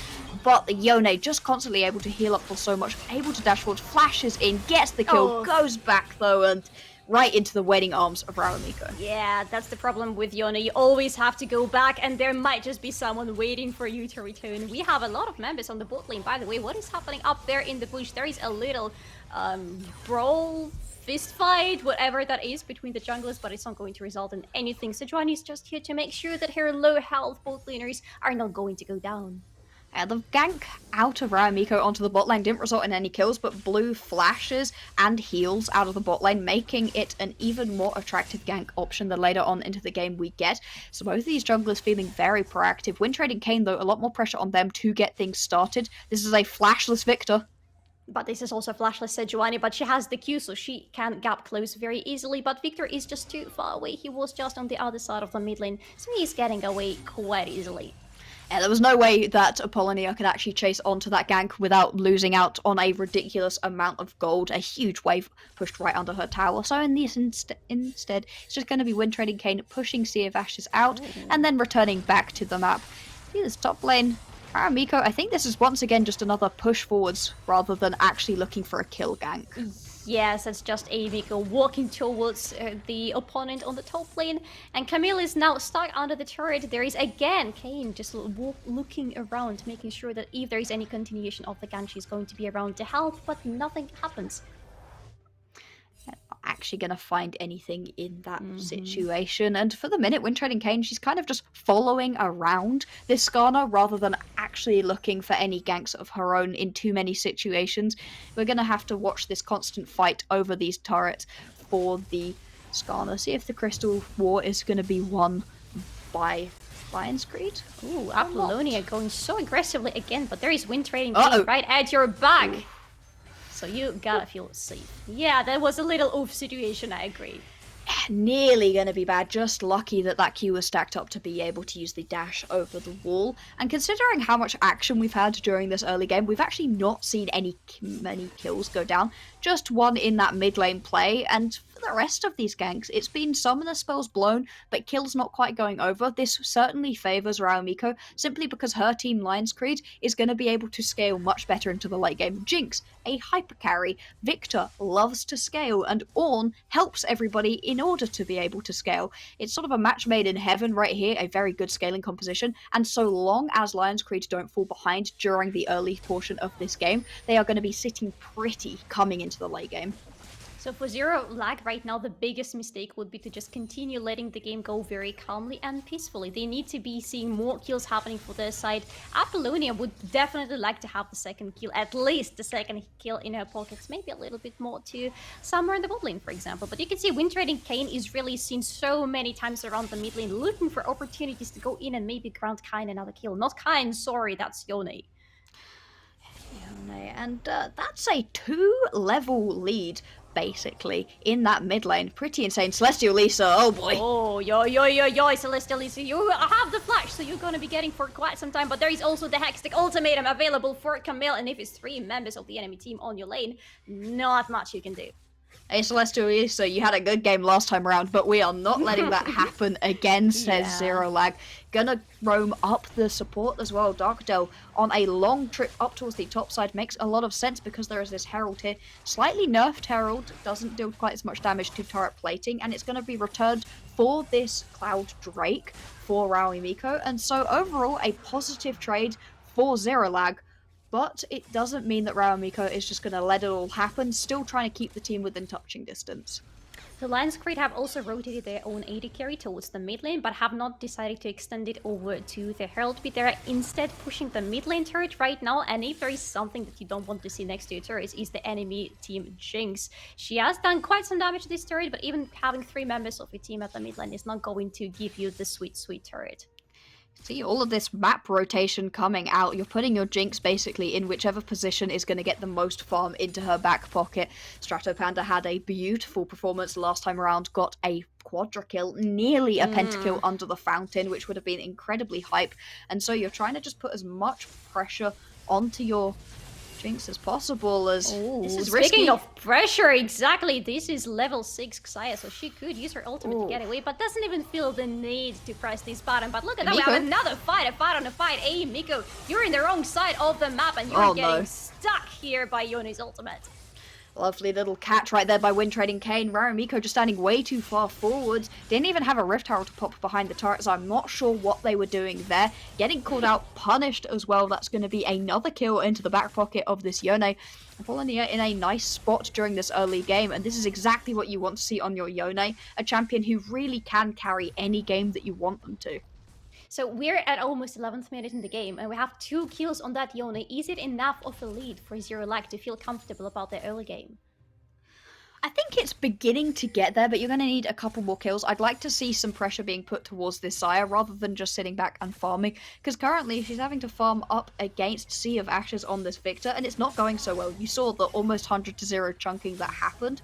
And so you just need to be a little bit careful that you don't let this Xayah fall behind too far, because Xayah is not particularly strong in the meta. Needs to be in a position where she's actually strong enough to fight on her own, and if you just let her farm up, it's not going to work so well. Need a couple kills, but I am enjoying the fact that Docdale has been roaming around the map, and so if you can find kills onto your Yone, onto your Camille, because you're sacrificing out a little bit for your Xayah, that's not the end of the world. Yes, I mean, if you are only going to have one hyper carry in your team, and if it's Yone that is bad enough later in the game, that should be enough for you. And in this scenario, you can kind of feel a little bit better about not giving too many kills to Xayah. But speaking of what's happening on the mid lane, Wind Trading Kayn got themselves again in a weird situation, but that's enough health to survive. Just about going to be able to get away, and everything once again has calmed right back down. This has not been a particularly bloody early game. Don't you worry, things will begin to step up in a little while. We've got 2 minutes until the next Drake is about to spawn. Currently there's no real setup. You're not expecting to see that until about a minute's time, when I'm expecting both of these teams really to want to fight for this. If you are ZeroLag, you don't want to be giving away a ton of these Drakes, because that really gives a win condition directly over to Lions Creed that you don't want them to have. This Herald still in the back pocket right now of Wind Trading Kayn, so looks like it's going to be put down in the top lane. You can see 4 members up here. This is going to be a big dive coming onto Celestial Lisa, who's not allowed to have fun this game. Usually it's a bad idea to try to tower dive for something like Ornn, but when you have so many members of your team right next to you, this just sounds like the best thing out there to do, and it's going to be the first turret in the game, popped on the top lane by ZeroLag. Feeling good so far on the map, and look at the itemization in the meantime. We have 3 first mythics being popped in for both of the teams, and this Camille is already sitting at the item that is most needed for her to start feeling very comfortable going into any fights, pretty much. Yeah, that Divine Sundra, you're really going to need it versus an Ornn and a Skarner. The ability to cut through those big tanky champions going to be incredibly impactful. You can see that Heartsteel actually being picked up for Wind Trading Kayn, looking to be able to deal a little bit extra damage and just have a ridiculous amount of health. Exactly what you need versus a Jinx, to be honest. And the fact that you're having to itemize into both a Jinx and a Victor makes health incredibly impactful, simply because they are going to be both dealing a ridiculous amount of damage, and choosing between armor or magic resist is a bit of a difficult choice. Yeah, you rather want just to have pure health and stack as much of it as possible, and that's the perfect item to do exactly that. But look at the map, we have 30 seconds, even less already, before the next Drake is going to spawn, the second Drake of the game. By the way, leaving us with some pretty excitement-soul options. Lions Creed, though, are already here. They really want to go for the second Drake this time. Looking to find a way into this game and actually pick themselves up this Drake full. Oh, that's quite some damage from the ultimate onto that Nami, and here comes the Ornn. Oh my god, hey, Miko, you are again in not the best situation. Sea of Ashes is on the back lane, not anymore. It's just Miko trying to run a little bit further, but the passive from Sejuani is going to stop them. Wolfie behind. Moving behind. Camille, do you want to jump in? I mean, who do you jump in this situation? No, everybody's way too far. You're gonna have to jump in on either to the Victor or the Jinx, but there's plenty of CC around, as well as the Karma shielding to try to keep them alive. A little bit risky of a play. Apollonia dies in that fight, but enough damage was dealt by Asurus to dissuade any more fighting, and because Wolfie was full health around the backside, it did stop this Drake take from coming through. Now you've got 2 members of Zero Lag back in base, and so it's just going to be a conceded Drake, second Drake going over to Lion's Creed, and giving up the early 2 Drakes to the team composition that scales better than you do is a worry right here for Zero Lag. Yes, exactly. Sometimes you want to be doing that when you think there might be a good soul and you feel very comfortable that you will be able to stack 4 dragons on top of each other, but not here, not in this scenario. We have the replay, and this is a great beginning of the fight, to be honest, but what happens next? You can see it looks like it's going to be a pick, but then that Glacial Prison goes wide. You can see the full Ornhorn getting 4 knockups, and that Nami wave is basically just to try to stop the fight from going through. You can see though, the drag back of all of those feathers dealing a decent chunk of damage. Sea of Ashes is low enough that Wolfie would have been able to get on top of her and kill her out, and so have to back off. It only delays things for a couple of seconds though. Lion's Creed still win the fight, pick themselves up that Drake, and are sitting just 1k behind Zero Lag, which I'd say, considering how much better they scale than Zero Lag, is a win. So they should be feeling very good about how the early game has been going for them so far. There is still Yone on the enemy team that you need to be worried about, but maybe not that much anymore, considering you got yourselves 2 very nice kills as well. Another thing you might want to be worried about is the Herald from the map. We are post the 14th minute, so it's not going to give you any more turret plates and additional gold, but at least it's going to do 1 decent boink into the turret of your choice. It will be able to, and that is enough to be able to crack a turret if you can get it a little bit low, something that shouldn't be too difficult when you've got a Xayah on your team. Do manage to pick it up, not going to be stolen away. So, as it stands in this game, a 1k gold lead for Zero Lag. They are in a nice spot in the early game, but they need to find more avenues to get ahead, down 2 Drakes, and versus a team composition that scales significantly better than they do. I'm looking at Wind Trading Kayn to find a couple more gank opportunities, really to continue putting Wolfie and Apollonia ahead, because both of those could carry the game. Miko standing a little bit too far up. Could possibly be taken out, but everything is going to calm back down. And if you are going to put someone ahead, you want it to be this Yone, but for the minute, it's just sort of sit back, absorb farm. Yone still hasn't completed the full mythic. This should be picked up on the way back. Actually going to go with the Bork first. Makes sense, gives you a lot of extra healing. And so Apollonia really is online at this point in time. You need to play towards this Yone. Is it enough though for Zero Lag? Because as you said, they're playing against the clock in this game. Are they being proactive enough on the map to make sure that they work around their early game advantages? This Yone, yes, 2 kills is a very nice thing to have. First item completed and a very good item for you as a champion. Nice too. But you're sitting on a very big farm difference between the mid laners, so you're behind in terms of the gold just purely coming from the farm. Oh, look at the Wind Trading Kayn. You were talking about the Wind Trading Kayn, by the way, just a little bit earlier, and about the fact that they're still sitting on a Herald. Is it going to be that bot lane turret? Because that would be a nice one to open. It would be. You usually want to crack that mid lane turret first, but it's very difficult to do so, and if you're just able to put more gold into the back pocket of one of your solo lanes, that could still work out beautifully well. The only thing that maybe we haven't touched on quite enough out of this Zero Lag composition is that they don't have really any AP. You're sort of sitting in a situation where you have no true AP carry. I mean, the Nami has gone with a sort of AP item. You know, there's a little bit of AP coming off of that, but not really enough. And so you're going to be in a position where you have got to deal with the fact that your AD carries need to deal so much damage. Otherwise, an Imperial Mandate Nami isn't going to be able to deal enough to stop your opposition from just full stacking armor. You can see that Frozen Gauntlet has already come through from our Miko. Going to be plenty strong. Something else is coming through, and this is that Camille going on with the Hackstick Ultimatum on Celestial Lisa. Oh my god, we have seen this already in the game. She's going down versus 2. You can see Celestial Lisa not allowed to have a good game. Had her fun in the previous game. Now you just have to constantly be taken out. The Herald is going to go down towards this bottom side. You can see the returning push out of Lion's Creed in the middle lane, trying to take this mid lane turret. This turret will actually fall in the bot side before the Herald is able to spawn, so they should be able to get 2 for themselves. Fight in the mid lane. Oh my god, that Xayah going in immediately with the ultimate, but this is not going to be enough because there is enough control on the enemy team and they have Jinx right next to the turret taking it down and taking Xayah down too, right? Amiko is very, very low looking at Nami, but Nami is looking at you as well, and there is withdrawn kill. Finally, it's hitting, the ultimate is hitting, and it's another kill. There we go, another kill gonna be picked up right here for Zeralag. They have finally found a way to get back into this game fully. This Herald might be able to get another charge off onto a turret. Will do. That's gonna be 3 turrets damaged, 2 of them fully taken out towards the bottom side. Another turret towards the top side also taking a chunk of damage out of Apollonia. And although the mid lane first tier turret was taken, it's still a massive swing of gold into the back pockets of Zeralag, now up by 3k. Those first items have now fully come through, working towards the second items, and this is more of the early game we were hoping for.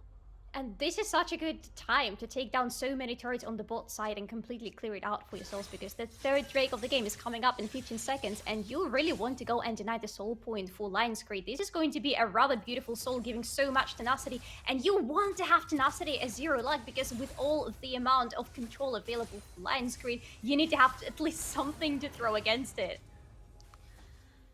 Indeed. Alrighty, let's see what's going to happen right here. If Lion's Creed get this, they're going to be on soul point already. You have got to fight this one as Zeralag. Where is your angle? Yone is in the mid lane, going to be able to get a flank off. Camille, look at Camille. There is another flank maneuver, and if there is a champion who loves being on the flank, this is definitely Camille. She's walking around, I believe, not being spotted so far. Oh, they found the catch! Finding the single target. They found Victor, and they immediately remove him from the game, and they can continue just like that with Throne Kane. Apollonia on the back line! Tommy is going down. Oh my god, it's another kill. It's Jinx down. You have taken down all the carries, and now you're just finishing the job. Double kill for Yone, by the way. Hey, Miko, you're not getting away. And on the other side of the map, Celestial Lisa goes down too.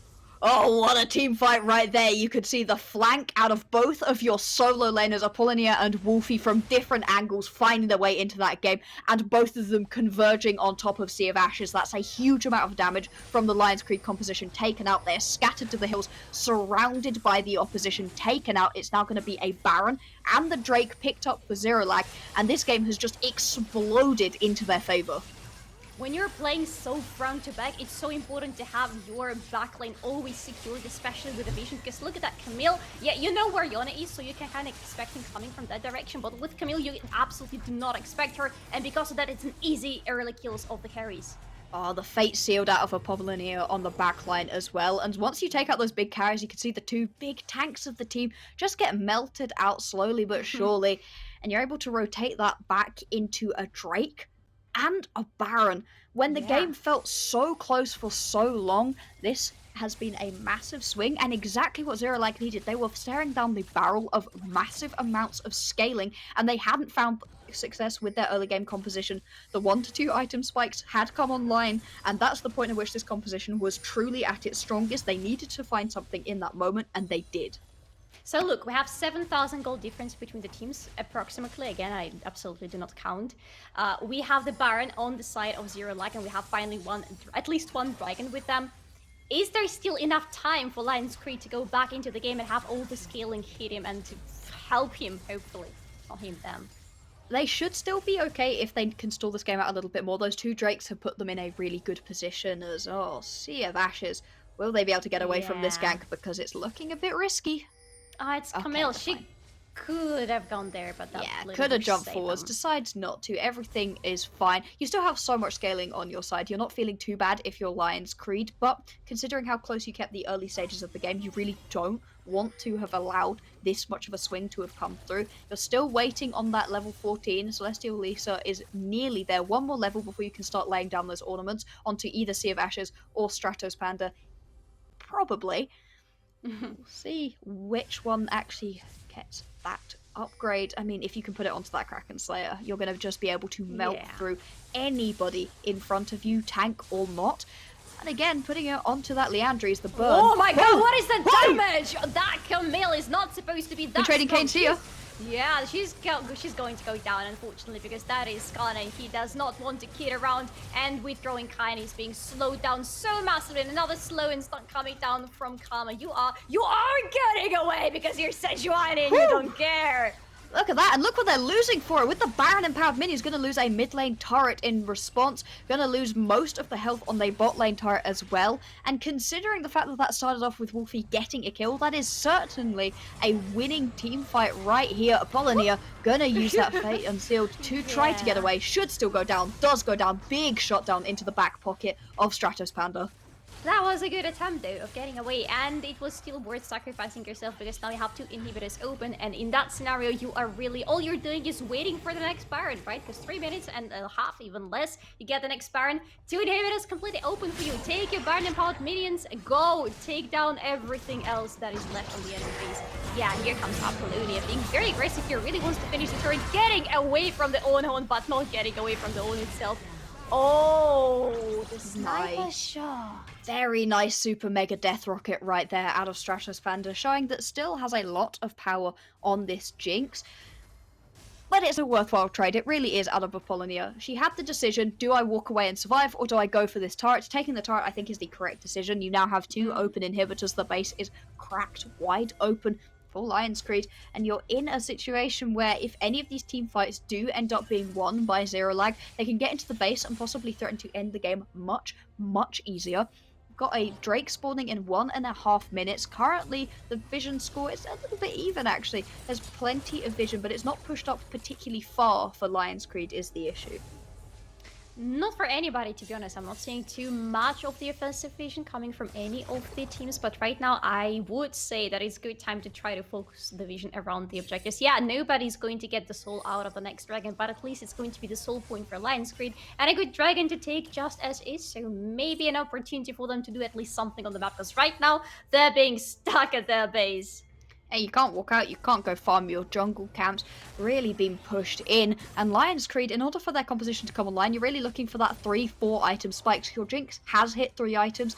Currently, your Victor is not sat too far off, and Celestial Elisa did just hit level 14. And so this composition out of Lion's Creed is just about beginning to come online. But unfortunately, you are quite far behind your opposition.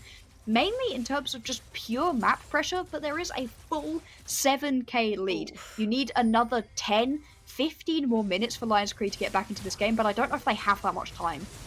Yeah, okay, maybe they do have a little bit of time, because that Camille was completely caught here, and another ultimate from Skarner. Oh, there was an attempt to go down with somebody else, but no, it's just a kill. Apollonia going quite aggressive onto Celestial Lisa, just trying to find something on the back end of this fight. It was a lovely impale right there out of Raramiko. You've seen that Skarner ultimate used to very good effect, but towards the top side, now going to have to book it down towards the bottom side if they want to compete for this Drake, but instead, just going to say, hey, you're only getting your 2nd Drake of the game, Zero Lag. That's just, Lion's Creed, that's just fine. Just going to let it happen. Yeah. Not even trying to do anything around the dragon, knowing for sure that it's being taken, but focusing their attention entirely around the top side of the map. Again, getting some additional gold from the objective bounties that have spawned for them. Preparing a little bit for the Baron, 30 seconds before it's going to spawn. It's nice decision making right here out of Lion's Creed. I like the decision to leave that Drake alone because they got the first couple of Drakes. They put themselves in a buffer situation where you've bought yourself at least 15 more minutes until any of the big important soul point or even soul Drakes spawn for your opposition, so you can just let them have it. Yeah, it's not great to give over Drakes, but it's not the end of the world at this point. They have at least another 5 minutes until they have to fight, possibly 10 if they're willing to give up another one. And like you said, you can set up a ton of vision for this Baron. Every single member right now of Lion's Creed is making their way over. You've got G Wolfie down towards the bottom side, but does have TP. There's no particularly good TP flank wards this time around, so it might be a bit more of a straight front to back. Might be, unless Camille manages to find just any possibility to go around and have the flanking maneuver again. With Camille, it's quite possible for you to just suddenly appear at the back lane of the enemy. But here, she is staying on the bot lane for the time being. Really wants to have an additional pressure, applied to Lion's Creed and especially to their base. Additional pressure, speaking of, with throwing Kayn, that's another Glacial Prison completely missed. But you have the passive, you have the stun from it, and you have the kill over to Nami. I guess sometimes you gotta Wolfie's in the base. Yes, she's taking down the inhibitor like there is no tomorrow. Gonna be able to try a second one. And why not? Right now, this is Wolfie sacrificing herself just to be able to draw attention, try to stop any response because the rest of Zero Lag is on the Baron. An attempt to steal out of the rocket, not gonna land, still plenty of health on that one, and it's gonna be a confirmed Baron over to Zero Lag and an inhibitor as well. Yeah, oh my god, is it now? Okay, Wolfie finally was caught there on the bot lane. Might just have to pay for her sins because this is a lot of stuns and a lot of damage out onto her. Yes, it's a kill. I need to teleport to the top lane in the meantime. Oh, that's going to be a nice push. Yeah, it's a nice push picking themselves up that inhibitor. It's not ideal to lose out on the Baron buff onto Wolfie, needed to run away as soon as she got the opportunity to. It's a nice chase out of Lion's Creed. You would want that Baron buff onto your Camille because your Camille is one of your premier split pushers, and this composition really is built for a 1-3-1. Yone top lane, 3 members in the mid lane, and your Camille down towards the bottom side. But as it stands, you can now move your Camille in with the rest of the team, add a little bit more support if that's what you need. And instead, you can send your Yone all by herself up towards this top lane, perfectly happy because of that Fate Sealed to be able to run away pretty easily and use that Baron buff to push forwards. This is a lot of pressure right now. Zero Lag. They looked a little bit iffy during the early stages of the game, found their footing during the mid-game, and now are transitioning this beautifully into these later stages. And if they're able to keep the accelerator up, Lion's Creed just aren't going to catch up with their scaling composition. Apollonia was in the trouble for a couple of seconds there because you could see so many people of Lion's Creed trying to go and catch her. And actually they did with a flash from Celestial Lisa. They really want to stop Apollonia from getting away, but she had the flash too. She's just getting away like that. And speaking of Kayn, by the way, there is a gauntlet as a mythic item for him. Is it something new that you're supposed to build on Yone these days? You certainly can go towards it. It's not exactly what I would choose, but we are up against a lot of AD, and the slows can really help you in those big trades. Considering a lot of the mythics that you would usually have gone for Yone are not that strong at the moment, I quite like it. Mid lane inhibitor going to go down. There's still a couple more seconds worth of this Baron buff. You can see once again Apollonia is pushing towards this top side, and the pressure just all across the map, the rotation between these lanes to bounce between, constantly getting damage onto these turrets. It's a real work of art to see out of Zero Lag. And it might just be the last stand for Lion's Creed if only Zero Lag decide to push a little bit further.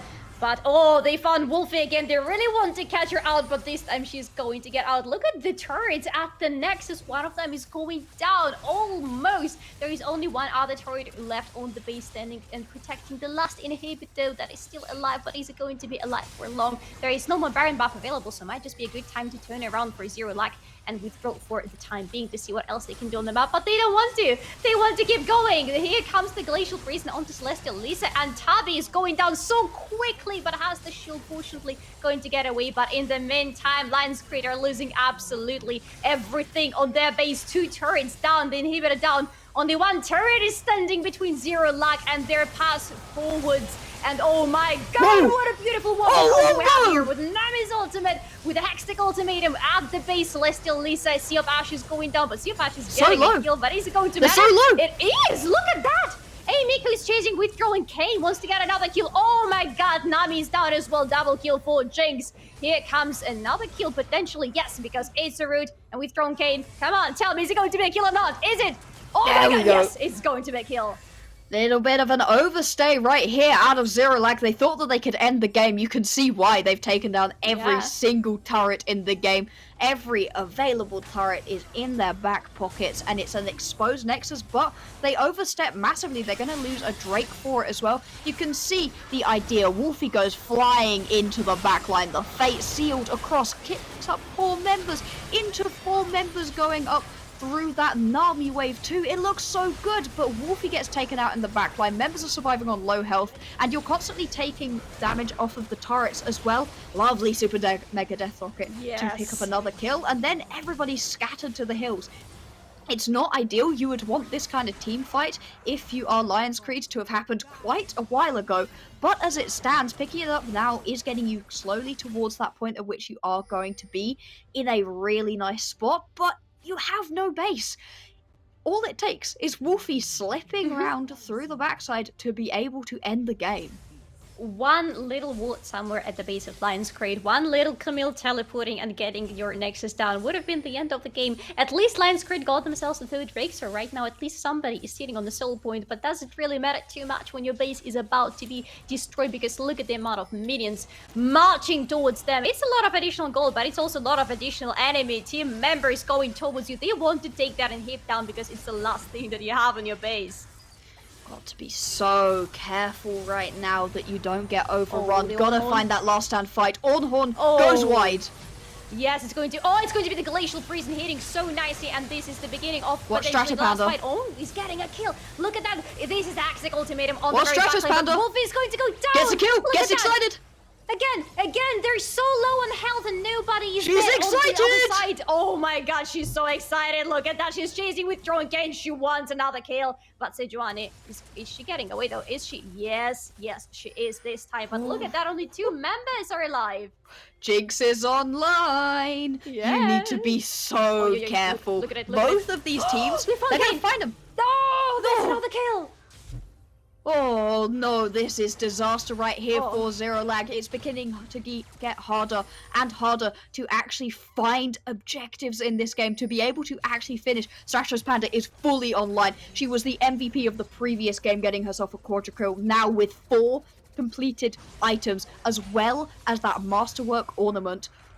Out of Celestial Lisa, this Jinx deals so much damage, and all it takes is one singular kill for the teamfight to completely change into the favor of Lion's Creed.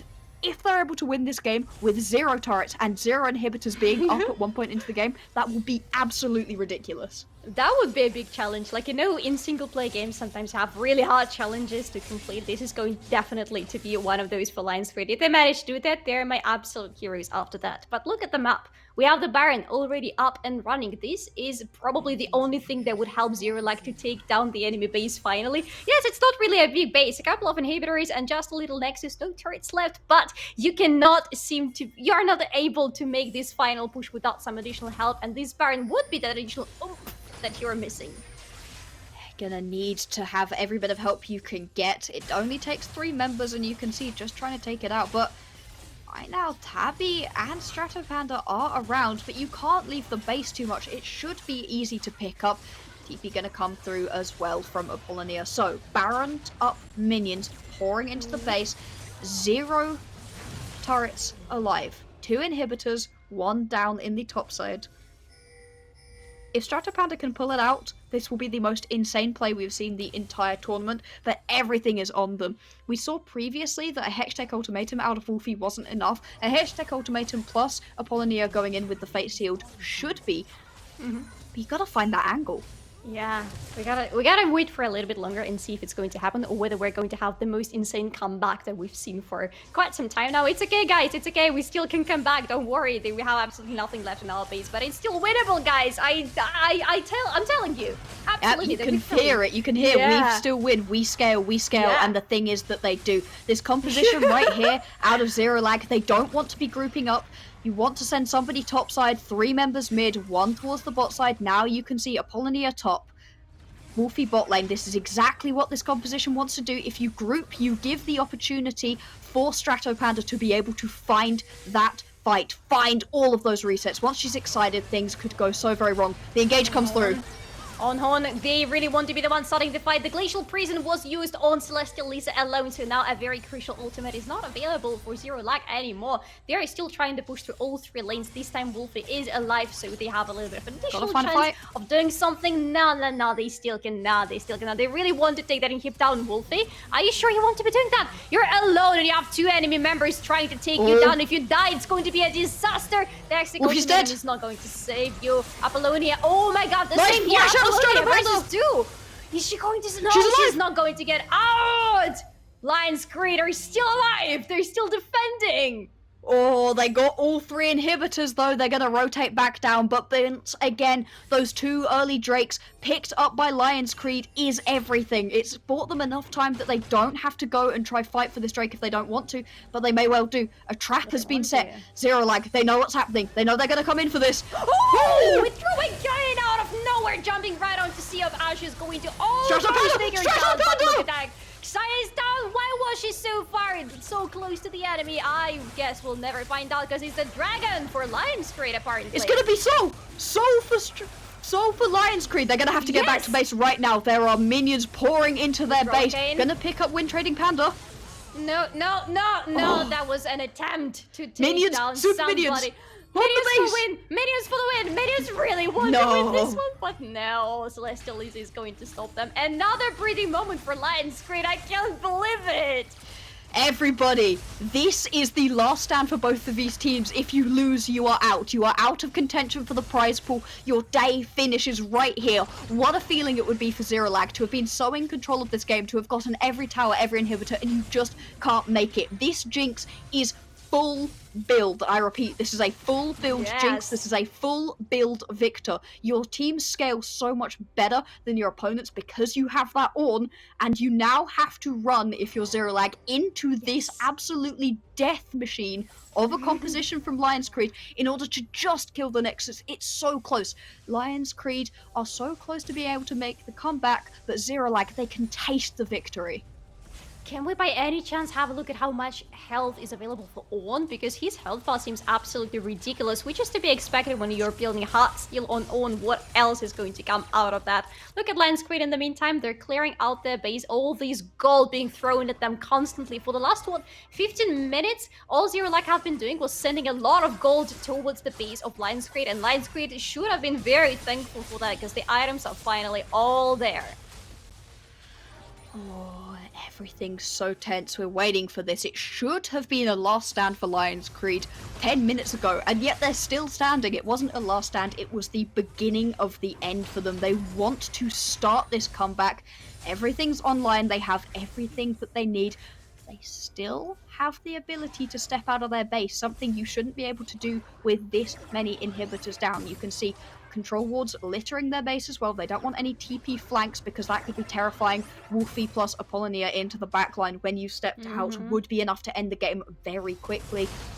It's pixel perfect play needed out of Lion's Creed. If they misstep even slightly, they will lose this game. But these inhibitors will be respawning soon enough, and then they're going to have a tiny bit more breathing room in order to try to fight for either the Baron in a minute's time or for this Elder Drake coming up in 3.5 minutes. Is it going to be enough time there? Are we even going to see the Elder Drake? Because Zeralag really want to make the final push. It will take them a little bit more caution this time. It should at least, because last 2 times something was just not working out for them anymore. But come on, this time it's just one last push. It must be so hard to see the enemy Nexus so close to you, so completely open and naked, standing there just waiting for you to go and do a couple of auto attacks on it. But you just cannot get to it every time you're close to it. You die. At this point, the tanks and the supports are nearing full build as well. Everybody right now has an ornament in their back pocket, getting a ton of extra stats. It's so tense, it's so close. 30 seconds on this Baron. If you are Lion's Creed, you don't necessarily have to go and fight for this one. You've seen previously that even with Baroned up minions, Zeralag haven't been able to win the game. So you can just sit back, not throw everything, but if you want to go fight them, you're beginning to win these team fights so long as Apollonia and Wolfie don't get into the backline and take out Stratos Panda, then things should still be fine. Next time we see a team fight, watch Strato Panda. Do they get the first kill? Do they get excited? Or do they get locked up in that Hextech ultimatum, into Fate Sealed, into a Nami bubble perhaps? That's the situation where things will go bad. Rocket comes through. It comes very much through. Look at Wolfie in the meantime. She's on the bot lane, not going too far away though, because right now we're 41 minutes in the game, almost 42. The death timers are absolutely insane. If you die, this might just be a game over for your whole team because you will not be able to join them for just so long. And as Zeralag, you would need to run so far away from your base as well that you just absolutely cannot afford to die anymore. This is easily the longest game that we've seen here at Rising Stars so far. This one has legs in it, and it doesn't feel quite over yet. In just a moment's notice, an ace for either team would end the game. Even for Lion's Creed, they would be able to push through so quickly with this Jinx. Pulling the trigger, Darkdale might be caught. Oi, Nami! Okay, Nami has the flash, she's getting away, but Skarner has the flash to impale, and that Nami is gone. That's a nice sashimi for Dina. -1 for Zeralag.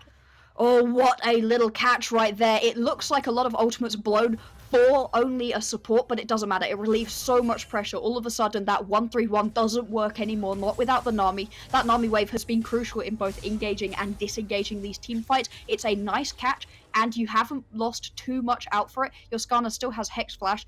Do have to be careful to get back into base and continue to catch these waves. At this point, the Jinx and the Victor, they're just catching the waves for funsies. You do not actually need any more items. Full build, just taking pots whenever they can get them, and your tanks nearly completing full builds as well.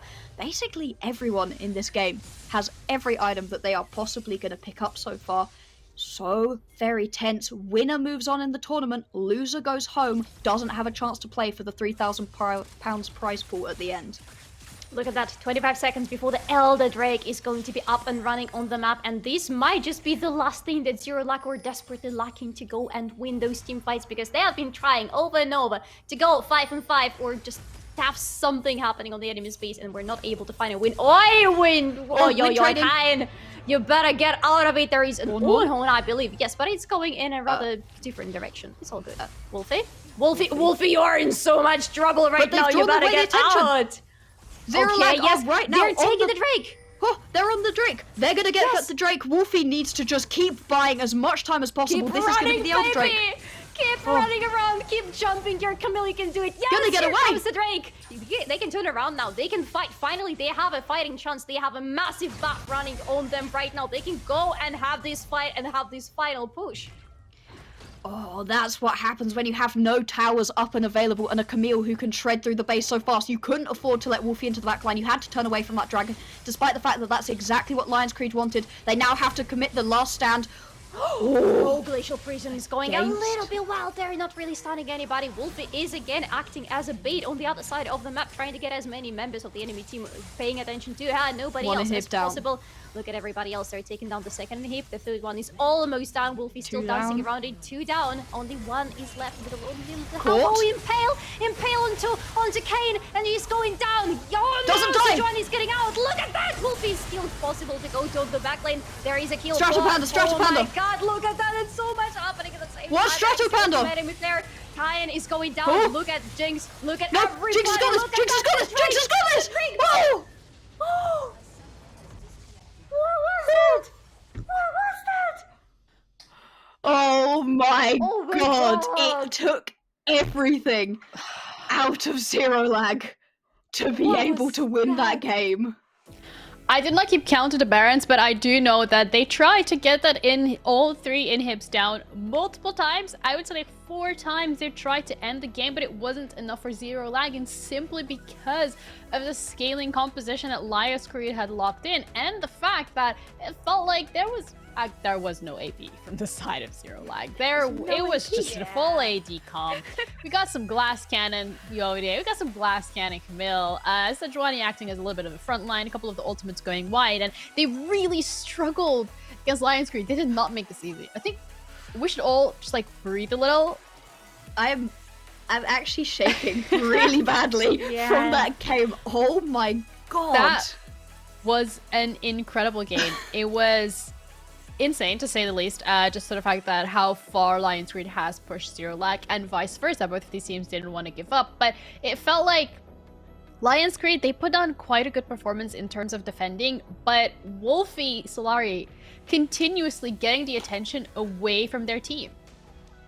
It was such an interesting a pattern of baits, I would say, from Wolfie. Getting to the bot lane over and over and over, acting there just, to get some attention happening from Lions Creed towards her, and then running around. Couple of first times they were able to kill her pretty quickly, and that sort of gave them the understanding that they can go and do it again. Just go kill the bait very quickly, go and see where the main action is. But the last time, no turrets on the base means that Camille can just run around, and you will be dragged around with her for as long as she wishes to be running. Yeah, and talking about the Camille and the Yone, actually, these two were quite a deadly combo block, sir.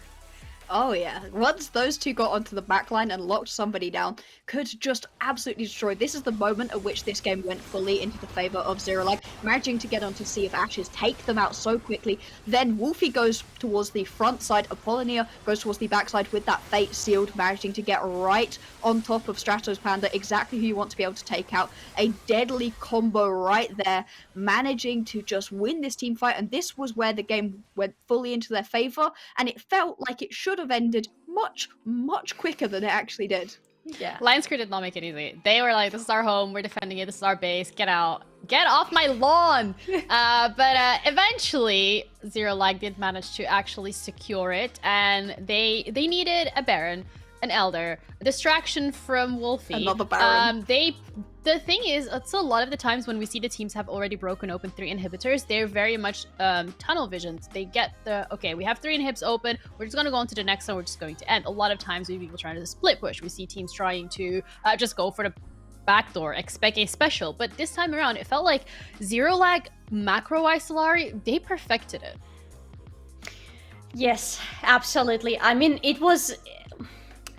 I don't even know where to start, to be honest, but they really okay, 2 times there definitely was a little bit of that tunnel vision, but all of them are going to the base, and you have Apollonia and Wolfie on the 2 different sides of on the 2 different lanes, and they get killed, and because of that you're suddenly 3 versus 5 and you cannot really continue. In that last fight, finally all of them were alive. Wolfie was there dragging attention towards her but not really dying, which was the most crucial part here.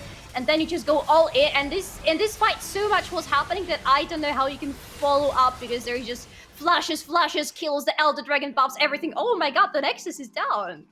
Wow. Yeah. Without that Elder buff, that would have been a 1 game right there for Lions Creed. They would have actually brought that comeback through. And that Elder buff would have been taken, or at least the fight around it would have happened, if it wasn't for Wolfie being so annoying. Yes. So annoying. You're stuck between a rock and a hard place, or in this case, giving up Elder and or letting Wolfie end the game. And you have to kind of make a decision in that split second. And it felt like Lions Creed, they had really good mental and really want to emphasize that, the fact that they were able to take the game this long. But then you get to the point where it's like, okay, do we send all 5 members to deal with Wolfie, or do we just go and try and fight the Elder? If you let Wolfie go for the base, you lose the Nexus. If you lose Elder, you lose the Nexus. So Blockster, potentially, what could have gone differently here for Lions Creed? They just needed that fight to have not ended with flanks during that middle portion of the game around the Drake. I mean, the last stand was beautiful. Stratos Panda on that Jinx. It's such a shame that they've been knocked out now and we don't get to see that again. That's 2 beautiful Jinx performances in a row, but they kept the early game so close. It's exactly what they needed to do. We said if they can come into 20 minutes pretty close, they're feeling absolutely good. They're about 1k gold behind. That was it.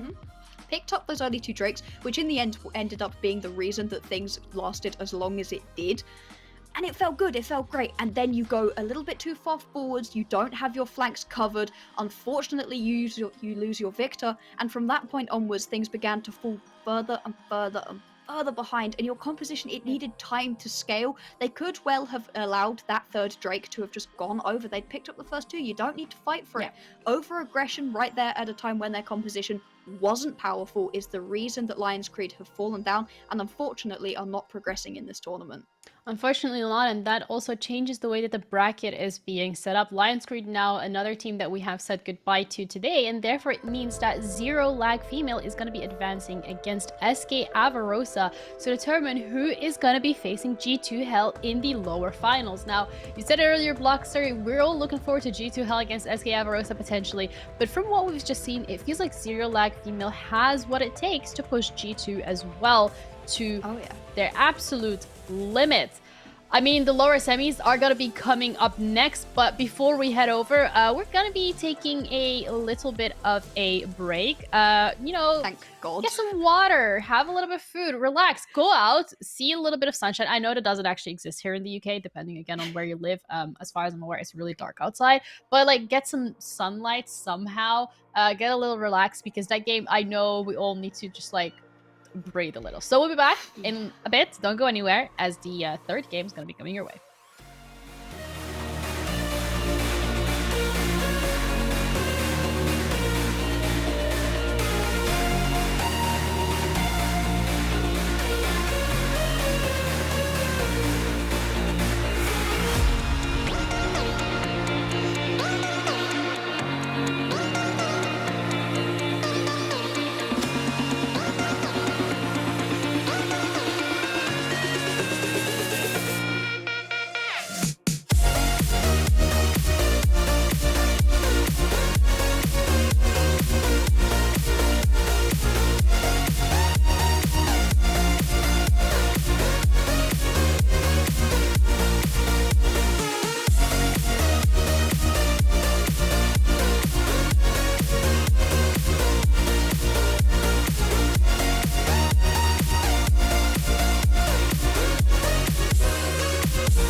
After that absolute nail-biting game from Zero Lag Female against Lionsgrid, we're now going to be heading into another banger as we have SK Avarosa going up against Zero Lag Female to determine which team is going to be heading up against G2. We have a little change on the desk, but I'm still your host, Jeannie. However, in terms of the analysts, we have Blockster as well as Soph joining us.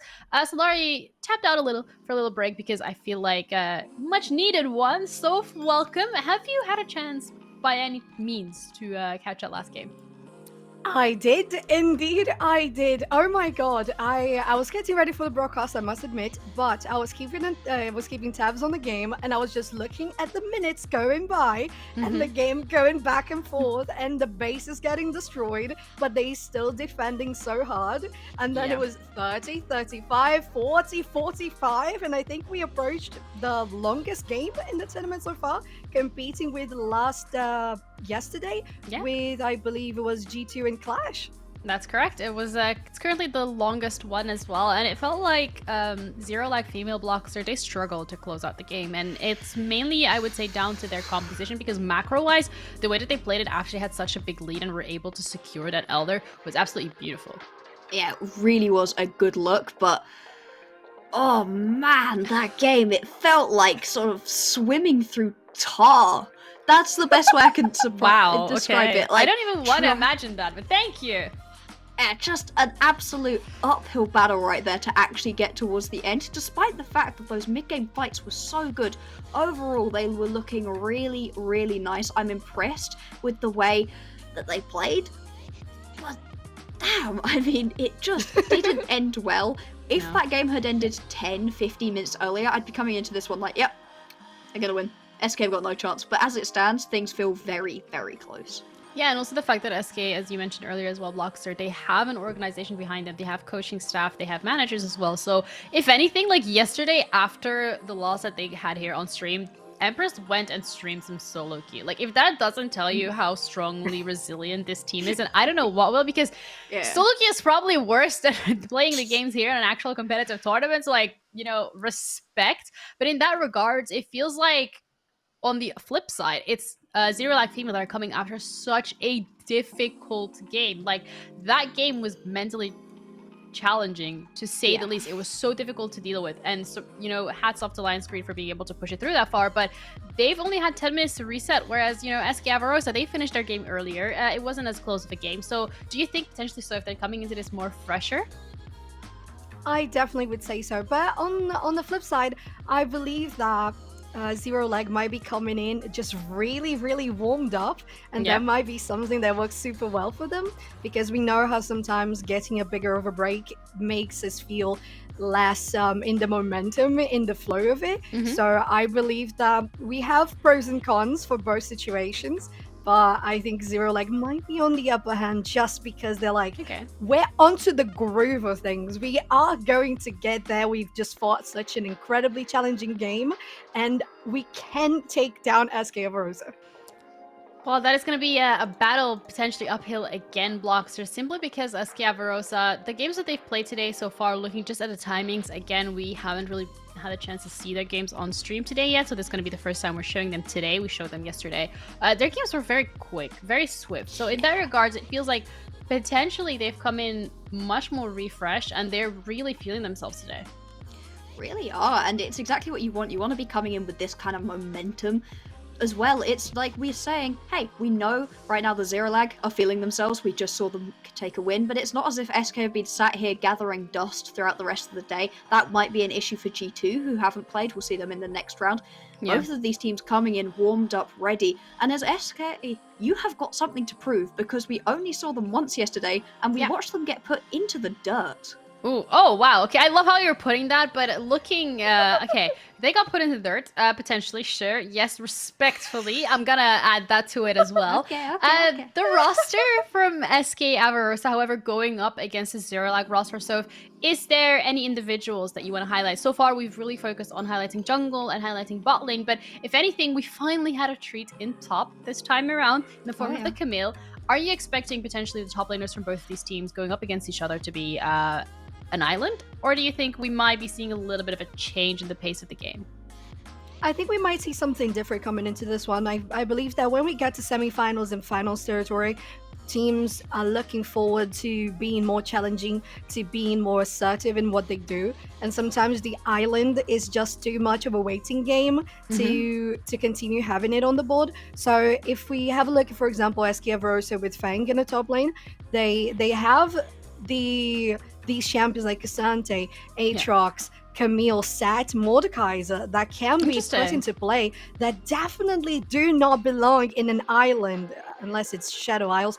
But they're going to be bringing much more excitement, at least into the 1v1s in the top lane, and potentially bringing other engagers on Herald or TPing across the map. We have seen so little of it. We've seen more of mid laners getting TP and being more present across the map, so maybe this might be a different one this time. So you're not really a fan of Farm Simulator? So I am not. I gotta say, I hate any simulator game. I just think it's so boring. But you like Yuumi? Okay, come on. That's not even video game simulator. That's just Yuumi. Stop. Why are you guys so mean to me and the cat? That's just not fair, okay? Okay. Well, we haven't seen Yuumi yet today. When you weren't on broadcast, we did see the Yuumi. So, Blockster, when we're looking at the composition specifically that we've seen so far, it felt like, yes, there was a little bit more of an emphasis towards the top lane, but maybe not as much as we've expected there to be. No, it hasn't really. These big teamfight compositions have kind of been the name of the game. You want a strong bot lane, you want somebody with a big CC ultimate in the mid lane, your Orianna, your Seraphine, that kind of thing. And then your top laner can either be a big Ornn, or finally we saw something different. Yes! Finally, Zero Lag had a different composition. Everybody else who's been winning, at least, has been playing those big teamfight compositions. Hey, we're going to press buttons directly at whoever is in front of us, and we're going to win. It's a perfectly reasonable composition, and I still think they're probably the strongest, but a decent way to deal with a composition like that is by just saying, hey, no, we are not going to group up whatsoever. We're actually going to send somebody top, somebody bot lane, 3 of us mid, and then just push you out, make you run around the map, and you can't find a big team fight, which is what your composition wants to do. If Zero Lag are able to pull that off again, it's both more interesting in terms of we've got some different compositions happening on, and also a good counter to the compositions that have kind of been running the tournament so far. Yeah, and SK Avarosa's composition specifically wasn't really what we were expecting to see, but looking up against these two rosters, SK Avarosa against Zero Lag, it felt like SK Avarosa, when it comes to their playstyle, specifically what we've seen on stream, is they were going for very immobile champions, whereas when we're looking at Wolfie and Apollonia, the Yoru and the Yone actually, not the Yone and the Camille, they were such just dive in on that back line, just go for picks, get individual play styles. So it feels like they're going to be clashing a little in that regard. Yes, I think so too. And not only that, I think that will fit exactly how Bloxer pointed out.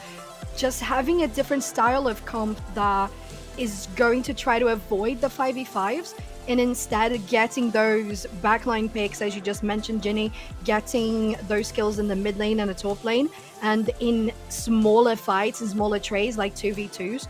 And they're just going to be more focused on picking off instead of full-on fighting. And I think that would work well for Zero Leg in this regard if SK Avarosa maintains the sort of game style they have been doing so far. Yeah, Bloxer, in terms of maybe must bans, we've said Seraphine is something that we don't want to see. We've said personally Yuumi is also something we don't want to see. So do you think that the Camille needs to be taken out of the equation here if SK Avarosa wants to stand a chance?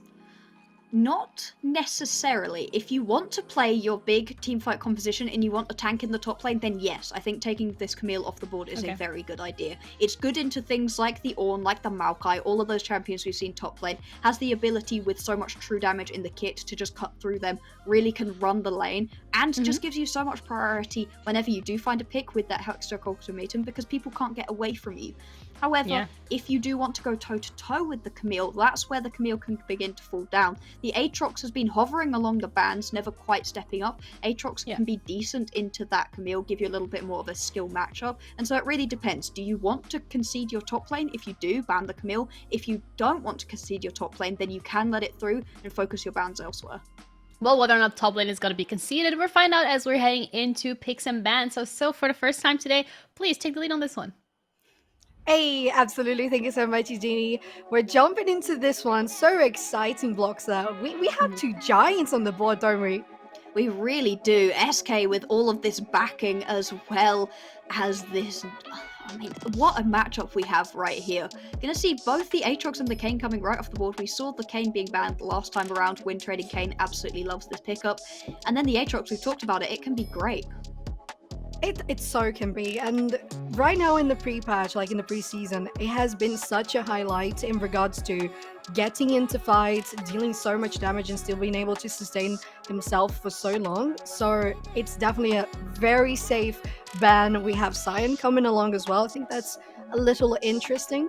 I totally concur with the Wukong coming up next. So both teams looking for one side the top laner, the other side the jungler to target for the banning. Everything is a little bit top lane focused right here. Oh my god. No top laners are allowed. All of the interesting ones, it seems like currently, Zero Leg, they just want us to have an Ornn versus Maokai matchup, man. And you can understand why, to be fair. Why you would go towards that, considering the Ornn nearly ruined your day previously. Gonna once again go for this first pick Sejuani. We saw it previously. Win Trading Kayn had a pretty good game on it. A couple of those Glacial Prisons could go a little bit wide, but it gives you a lot of flexibility considering it can go both top and jungle, and then it's just pretty good in both of these roles. Look at that. Okay, I like it. Sante is open, and we saw how good that was earlier today. Okay, maybe they're just going to secure the bot laner there. Oh, this is the basic bot lane. Yeah, it's so basic, isn't it? But it's interesting to see that they went for something safer in Karma instead of going for a Lux or a Morgana to combo in the lane phase for the Caitlyn and enable her. If we're seeing a Lucian, I will guarantee we have an army afterwards. Yeah, it would make a lot of sense to pick that one up just because it can give you some early priority. But the Caitlyn Karma has been one of those bot lanes currently that's really been showing up. It gives you so much extra push in your bot lane. It allows you to move around the map, constantly pick yourselves up Drakes in the early game. It's just beautiful. I mean, alright, MF being locked in right here. We'll see what this next pickup is going to be. You'd expect to pick up yourself a support, kind of to pair alongside with the Misfortune, especially considering you know it's a Caitlyn Karma. Oh my, okay. Is it going to be Soraka? Yeah. Oh my god, Vlox, I'm just so excited. I am casting SK again, so this is so thrilling. I've been looking forward to casting these teams. And we see also a matchup with the Misfortune. She's literally my main in the bot lane. I'm crying. Miss Fortune Soraka as well, plenty of poke potential, and just the walking ambulance going to be able to make sure that nobody is going to die. We saw yesterday what a Soraka could do to a game. That Mundo is going to be locked in. It was hovered earlier. It gives you a lot of tankiness up in the top lane, and should just be A-okay to survive and give you that front line that a Caitlyn Karma needs to give them space. Yes, absolutely. I really enjoy what we have on the board right now, but it does look, at least in regards to zero lag, that they might be going for something. You know, you have the poke in the bot lane, as you mentioned, Bloxer, but also you have a Sejuani and a Miss Fortune. You're looking for the team fights. You're looking for the Wombo Combo. You're looking for the Glacial Prison into bullet time, and that granting you so much on 5v5s. So it's a little different from what we have seen before. Alright, we see the Seraphine coming off of the board right here. It's been one of those priority picks, mainly in the mid lane actually. We haven't seen it in the support role too often. Another mid lane ban coming out with the Syndra. Syndra having a couple of changes earlier on, and just is ridiculously strong at this point in time. The amount of space that she can create around her makes it incredibly difficult to actually fight into a composition with that Scatter the Weak. Caitlyn Karma would love that extra bubble of space around them, and so taking it off the board makes a lot of sense. And the Fiora coming off as well, not giving Wolfie any of those hyphy picks.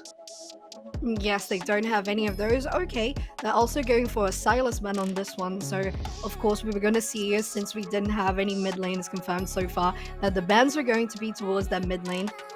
And in the case of SK, they have put as well that Fiora. It makes total sense, as you mentioned, with Worthy's playstyle.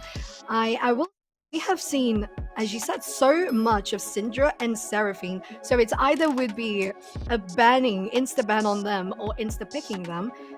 We can confirm that the Teemo pick is a proxy pick for Lilia. Yeah, that's why nobody got excited about the Teemo. Nobody gets excited about the Teemo. No, it's going to be a Lilia right here. So you've got some big AP in the jungle. It leaves the mid lane open to possibly go with a little bit of AD. Could be another Yone, maybe a Yasuo pickup. Zed is still available. We've seen that one floating around. This Ornn is picked in, then Wolfie has well and truly been caged. Not going to be able to absolutely let the dog out. Instead, should just be a pretty chill matchup versus this Mundo. This Yi will be locked in, but it won't be a Yi. Don't you worry. The Yi is actually going to be an Ahri, and so it's going to be a Sejuani, Miss Fortune, Soraka, Ornn, Ahri composition out of zero lag. Bloxer, looking at this comp for zero lag, I love it so much.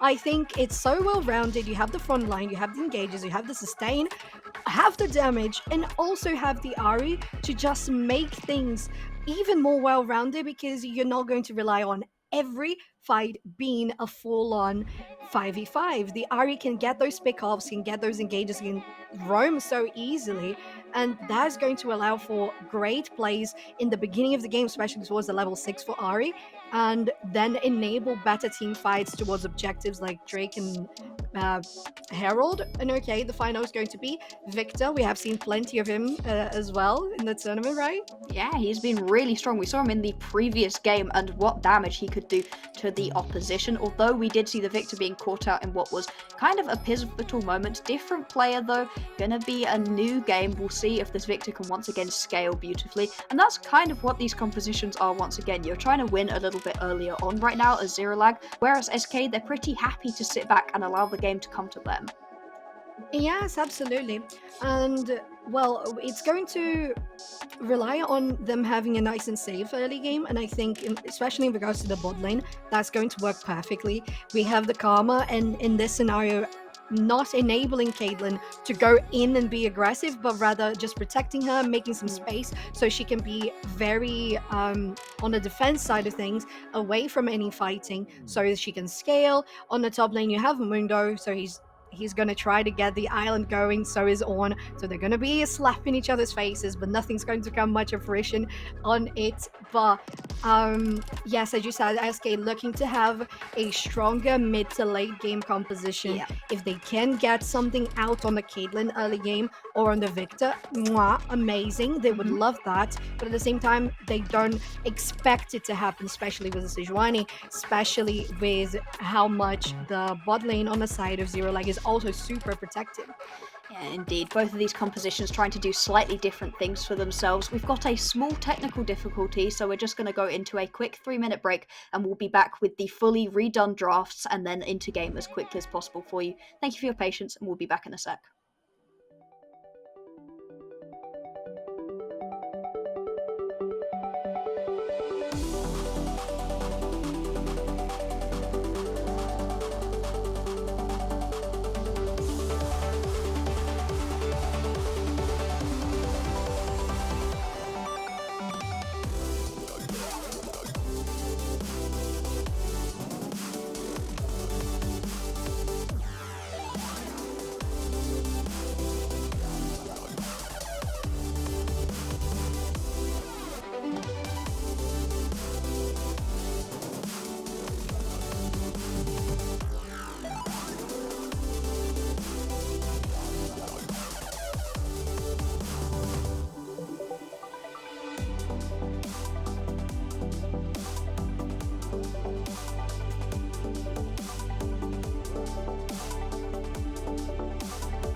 Welcome back, everyone. It's Rising Stars lower semi-finals. I'm Sophjan here with Black Bloxer once again. We're coming into this game pretty soon. We're going to have a look at the draft. But Bloxer, tell me, how are you feeling? Oh yeah, super excited. After we've got our small technical issue out of the way, we're going to be right back into it, show you the drafts as they've gone through without any of those annoying proxy picks, so you can get a full view of what we're expecting. Yes, absolutely. Coming right up, we have it, and it's going to be on Sejuani, Ahri, Miss Fortune, and Soraka for Zero Lag Female, and SK with the Mundo, Lilia, Victor, Caitlyn, and Karma. Yeah, these compositions trying to do slightly different things, and I have a couple of worries right here for Zero Lag. Who's dealing with the Mundo? You really don't have any tank shred. Miss Fortune isn't particularly good at shredding through a tank, not unless she gets very far ahead. Sejuani or Soraka, they obviously aren't. And Ahri isn't exactly a tank shredding champion either. She's kind of looking for the charm to be able to find a pick. It's a bit more of a pick composition. But SK, I mean, a lot of their members are pretty good at getting away. You have a Karma to try to keep people alive. Lily is super fast running around. And again, who deals with the Mundo? Yeah, that's such a good question, that Bloxer. And unfortunately for Zero Lag, as you mentioned, the Mundo is going to make it hard for Soraka to keep on healing. We have Ahri that can do the true damage, but Mundo is probably going to be ulted at that point, so all the true damage that has been dealt, he's going to regenerate immediately. So yeah, I don't think there's much unless we had a perfect chain of CC onto this team, allowing for Zero Lag to combo the damage and not letting Dr. Mundo use any abilities, so it have to be very nice calculated. Yeah, it's going to have to be very well played right here. It's a little bit more of a wombo combo composition that has been built right here by Zero Lag. You're looking for that Ornhorn into bullet time out of the MF. Really, that's kind of what you're looking for. On the other side, though, I mean, the team fight, it's no slouch either. If you manage to get a Lilia sleep onto multiple members, that could certainly win you a game. Oh, definitely. Well, we're going to find out how it's going to happen as we jump right into the game. Let's get on to the Summoner's Rift for the lower semi-finals. So excited about this one. We have these two compositions here, right, Bloxer, that allow for a couple of similarities, but at the same time, they can also bring a place of very different gameplay, doesn't it? Yeah, they do not want to do necessarily the exact same thing. Look at that little froggy, so cute. We'll see where these junglers are going to start up, because we've seen Sejuani, an exceptionally proactive jungler, looking to get involved across every single lane and find ways into the game. Whereas Lilia, you just farm so dang fast. This deer can sprint through the jungle looking to full clear, but she's a little bit nerfed at the moment because invading is not quite as potent as it once was. Yes, absolutely. Starting off, we this cute little bean here. Oh, look at that skin, so gorgeous, and the Karma pink as well. Oh, amazing! Beautiful. But yeah, so right now we just have both teams. Oh, all of them are so pretty. Thank you so much to our observer here, just giving us the beautiful images on this game. Both teams just look to be guarding that jungle. This one though, I don't think I have quite seen it. It's so pretty. Look at Caitlyn. She's a blonde now. Barely looks like a gun in her hands at all. And now that we've seen all of these truly gorgeous skins, we're going to have a look at where these junglers are starting. Both of them starting towards the top side, exactly what you expect. We're expecting this Caitlyn Karma to push in their opposition. And so there's a definite gank opportunity for Wind Trading Kayn if she can get down there to get involved. However, the Lilia is going to clear a lot faster than the Sejuani, and so you do need to be a little bit careful that you don't end up in a counter gank situation. Yes, and at the same time, we have both junglers starting on the same side of the map, so they're going to collapse together on that Scuttle Crab in the bottom river, and they're going to direct for that bottom lane, as you mentioned. The Caitlyn and Karma are going to be much more oppressive in the lane phase with the range, with the poking. So we're gonna have to wait to see how Misfortune and Soraka can be very protective about it, because they know that, exactly as you said, the Lily is going to clean up faster. She's going to be able to come in and get so fast into the bottom lane. And we'll see how efficient this Lilia pathing is truly going to be. Most junglers just want to full clear at this time. Because of the fact that the Scuttle Crab now spawns later on, you have more than enough time to full clear your jungle before you get into this fight. Lilia is not going to win in a straight 1v1 versus a Sejuani. To be honest, both of them not particularly strong during these very early portions of the game. And you can see the Sejuani having a decently efficient clear as well. A little bit faster than you could have seen previously, simply because she did have that help from the Ornn earlier on, a melee champion that helps to stack up that passive on the E, meaning that Sejuani gets to clear a little bit faster than she would otherwise. And it's working super well. Wind Trading Kayn definitely going for this one in the bot lane, since SK has advanced so much. They have a ward in a Tribush, so that's going to help spot the enemy jungler pretty easily. Do they have... Yeah, they just decide to... They're scouting around. We'll see if they're going to try and engage on this one. Though it's a Karma, it's a Caitlyn, they have all the means of escaping. They know now that there is a ward in that bush. We have Lilia getting some presence as well. Ahri roaming down.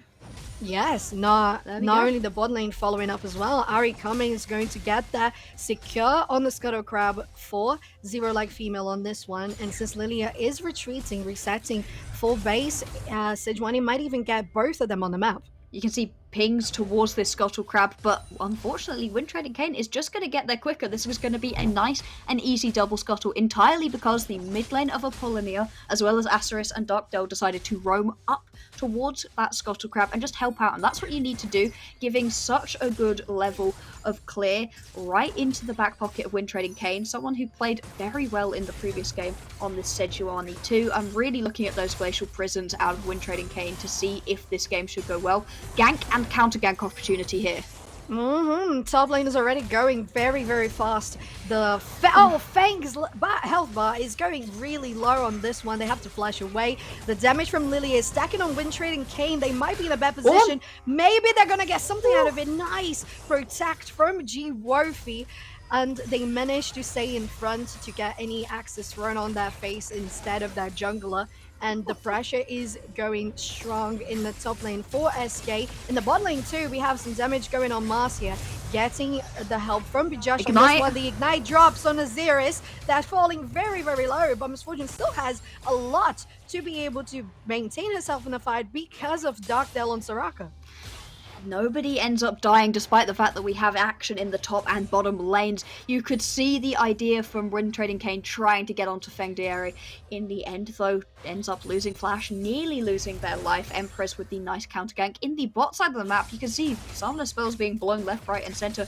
Bijash now has absolutely no summoner spells whatsoever, making her a true target. The Karma has a couple shields, a little bit of a speed up, but that doesn't mean that she has enough mobility to survive a true gank. And with the Sejuani on the other side of the map, that could definitely result in disaster should Windtrade and Kayn come down here. In blocks, not only that, I think that on that trade in the bottom lane, it felt like it was SK engaging firsthand, and it would most likely be a win scenario for them because they have Karma, they have Caitlyn, but at the end of the day, the fight turned up against them because it was their support that had to waste the two summoner spells, as you mentioned. It was just a heal for a series on that one. Windtrade and Kayn is scouting the area, just getting the jungle, probably some vision around the pit, because the first Drake has spawned. It's going to be Chemtech 1, right? Yeah, there we go. And the bot lane resets on the side of zero lag, as I know it has been fairly pushed, and it's going to be in a nice position of wave management there when they come back to the lane. It's a nice little freeze right here. Mercer perfectly happy to hold this one just underneath the tower in a perfectly safe position, and it's something that you can absolutely do on this Caitlyn. With the Caitlyn Karma, you can push your opposition in if you want to, or you can allow the wave to come back towards you and just sit back, relax, and not be in a position where Windtrade and Kayn can actually get in, unless you do this. Unless you do this. Windtrade and Kayn was in the fog of war there, wasn't spotted. Lovely, lovely setup for First Blood for their ADC series. You've put yourself so far behind the tower just to be safe. Just to be safe. And then you walk up without knowing that there's going to be a Sejuani in that bush. First Blood going over into the back pocket of Azirius, and this is what you need, because if this Miss Fortune doesn't get ahead, you're going to lose out in the damage war versus a Caitlyn, and you're not going to have anyone to deal with this Mundo. It's going to have to be a Kraken Slayer out of this Miss Fortune just to deal with them. Neon Horn trying to get people away from them. Windtrade Kayn is coming around to help. Oh, the CC! Empress getting so much damage targeted from the tower. Bijash is getting herself away, but she's getting shoved really, really fast as well. Apollonia following up with the ulti on Fengdiary. She has been dealing a lot of damage, but so far it's not enough. Oh, what a flash comeback there. True damage, guaranteeing another kill for the mid laner. A total of 3 kills here in the top lane for Zero Lag Female. And this is what needed to happen. This composition out of Zero Lag needed to get ahead early. Where have I heard myself say that one before? Now we're going to see a little replay of this fight down in the bot side. It's just unfortunate out of Mercer. If you like watching good flashes, avert your eyes. Yeah, that one feels a little bit bad. In response though, Zero Lag Female, they're also going to pick themselves up that Rift Herald. They've now picked up 4 unanswered kills, the Rift Herald, and the Drake is still available if that's where Windtrade and Kayn wants to go, and why wouldn't you? You've got plenty of pressure down towards this bot side of the map, and currently Empress is nowhere to be seen. This composition needs to find advantages in the early game, and so far Zero Lag Female have been doing that perfectly. Yes, and they have guaranteed everything so far in regards to Skirtle Carab Vision, in regards to the Herald as you mentioned, and we have so much pressure from them in the bot lane. This is going to be an uncontested Drake.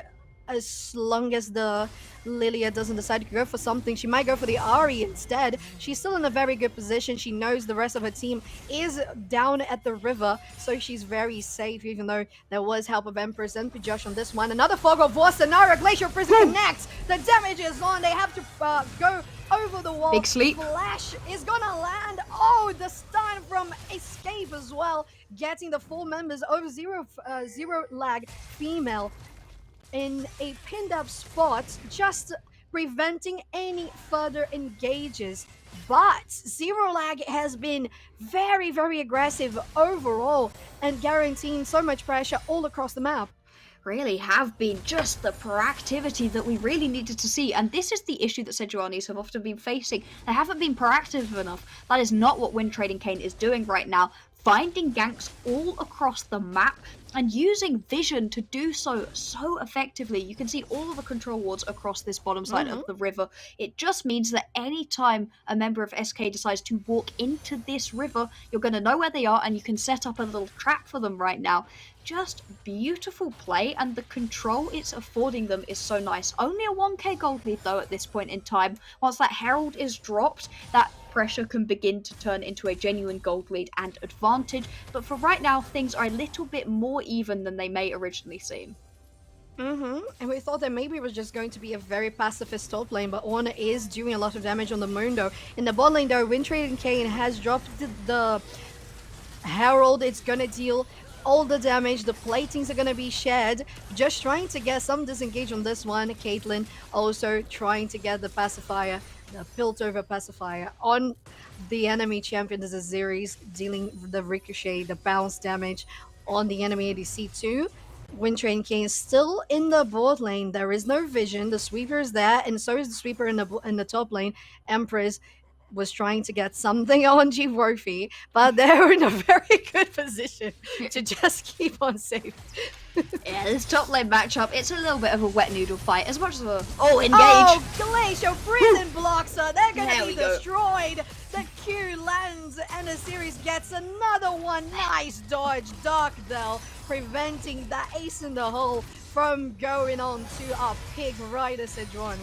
Hey SK, if you can't see the Sejuani, she's in that bush and she's gonna hit you in the face with a knock-up or with that Glacial Prison, and it's going to ruin your day. That's another kill into the back pocket of this MF, an FF who we were slightly worried about because on hit build was just not going to work out this time around. When you're this far ahead, it doesn't really matter, gonna be a-okay. You can see just how much damage this MF can lay down so very quickly. And Trading Kane now up towards the top side. Fendieri has popped the ult.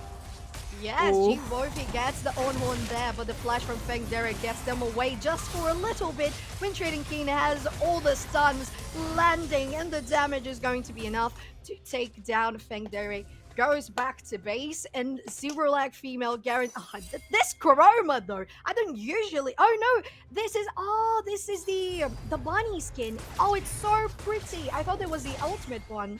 I don't really like that one. But the bunny skin, mwah. Beautiful, beautiful skin. And oh man, Wind Trading Kane has come to play today. In the previous game, it wasn't Wind Trading Kane who was the most important member.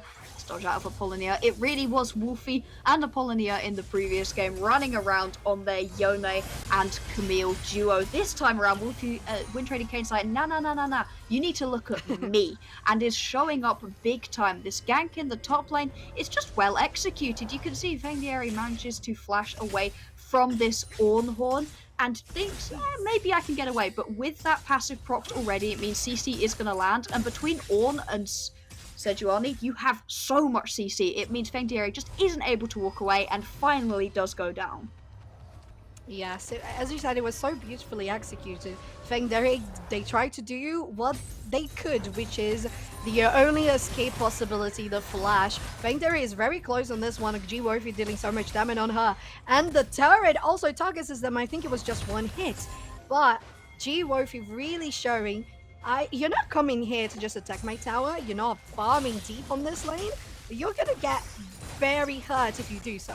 Yeah, I'm gonna absolutely shred through on an assassin. Obviously, he's a mage AD carry, an assassin tank, all of the good things that you could ever possibly want. Next Drake is about to spawn. Zero Lag pick themselves up the first one and are well set up for the next. You can see all of the vision they've got, especially around the entrance to the river, around that mid lane side. And the Lily are nowhere to be seen. Emperor's not interested in getting involved. And for right now, picking up these early couple of Drakes on a composition who needs to get some things done early is exactly right, but it's not like in the previous game where Zeralag had to find all of the early success because they got so outscaled. They certainly have scaling options, especially from Wolfie with those ornaments later on into the game. Oh, definitely. It's going to be amazing once you get the upgrades on the items. Empress trying to get some damage on Wind Train.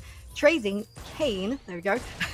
But one thing I like to mention, Bloxer, you talked about the vision, how every spot is secured by Zero Lag female. And it's not because SK hasn't been warding, it's because on every opportunity there is for an objective to come up, Zero Lag has the sweeper perfectly in time. It's not on cooldown, it's there online for you to use, and they can clear everything and just protect themselves and secure an easy objective. You can see it's so well lit up all across the bottom side of the map, and plenty of deep wards as well to just make sure that there's really no chance for SK to find picks, to find ways back into this game. They so far haven't picked themselves up a single kill, a single turret, a single Drake, or the Rift Herald. Right now, it's a perfect game, and if Zeralag could take out SK Avarosa in a perfect game, wouldn't that be impressive? Unlikely, to be honest, with the amount of damage that can come out of a Caitlyn. Victor, you're going to find a kill at some point in time. Yeah. But still, the way that this early game has been played is beautiful, and you can continue to accelerate this lead. You still have that Rift Herald right on the back of Wind Trading Kayn. The second one, you can crack the first turret, get that first brick, a little bit more of an injection of gold, and not allow SK a way back into this game. Oh, nice dodge on the Glacial Prison, no flash, but it's going to connect with the damage and the stun from Wind Trading Kayn. I'm just going to say Kayn, I think that's easier for me. So, or maybe just Sejuani, she guarantees so much CC every single time. And once again, Zero Lag getting nice kills on the enemy not having enough vision and taking that vision away from themselves. Not even going to need to drop this Herald down into the bottom lane in order to take this turret. First brick does go over to Zero Lag. They've now amassed themselves a 3k lead. The beginnings of items have come through. Almost everyone who really needs those first items has them. You can see Empress, Escape, and Mercia, they've all picked themselves up those first mythics to Liandry's, which is going to be a lot of burn damage, incredibly powerful versus champions like the Soraka, MF, and Ahri. And with that Kraken Slayer on that Caitlyn, you're going to be able to shred through those big tanks. I'm expecting, quite a lot of armor penetration to have to come through from Mercia, which could give you a little bit of an opportunity to survive a bit longer as Isurus or Apollonia, simply because it's not going to be a full AD on hit build. Onhorn has dropped the flash from Fengderi once again, getting them out of the knock-up. Wind Train Kayn, though, is coming back around with the bot lane to back them up. Empress has been taking the damage from the ADC here, but it goes wide. Oh, what a drop! Sleep is gonna come on. The charm is perfect. The Q to finalize, and the ulti forward from Apollonia as well guarantees so much damage output from Zero Lag, and they push this one beautifully. 2 for 0 for Zero Lag, and a potential, there it is, tier 1 in the top lane. And still that Herald has not had to be used. Kayn is perfectly happy to keep wandering around the map, picking up turrets without having to use that Herald yet, and why wouldn't you? Now you can drop it into the mid lane. You've picked up the bot lane turret, picked up the top lane turret, now you can use it. And it was just better map rotation right there out of Zero Lag. They ended up with 5 members towards that top side, and then we zoomed out afterwards and panned over to Mercia, just sat in the bot lane, farming all by herself and not actually getting involved. You can see the early stages of this. It looks like it's going to be good, and then another flash. Fengdieri has had to use the flash to get away from that Ornhorn every single time. But all 5 members of Zero Lag are on their way up, making their way through, and you can see it looks so good. That's a huge sleep, but there's no follow-up. Nobody manages to quite get on top of it. Apollonia comes in through the edge, lands that charm right onto the Lilia. You get to take down Empress, and from that moment on, you get to press the go trigger.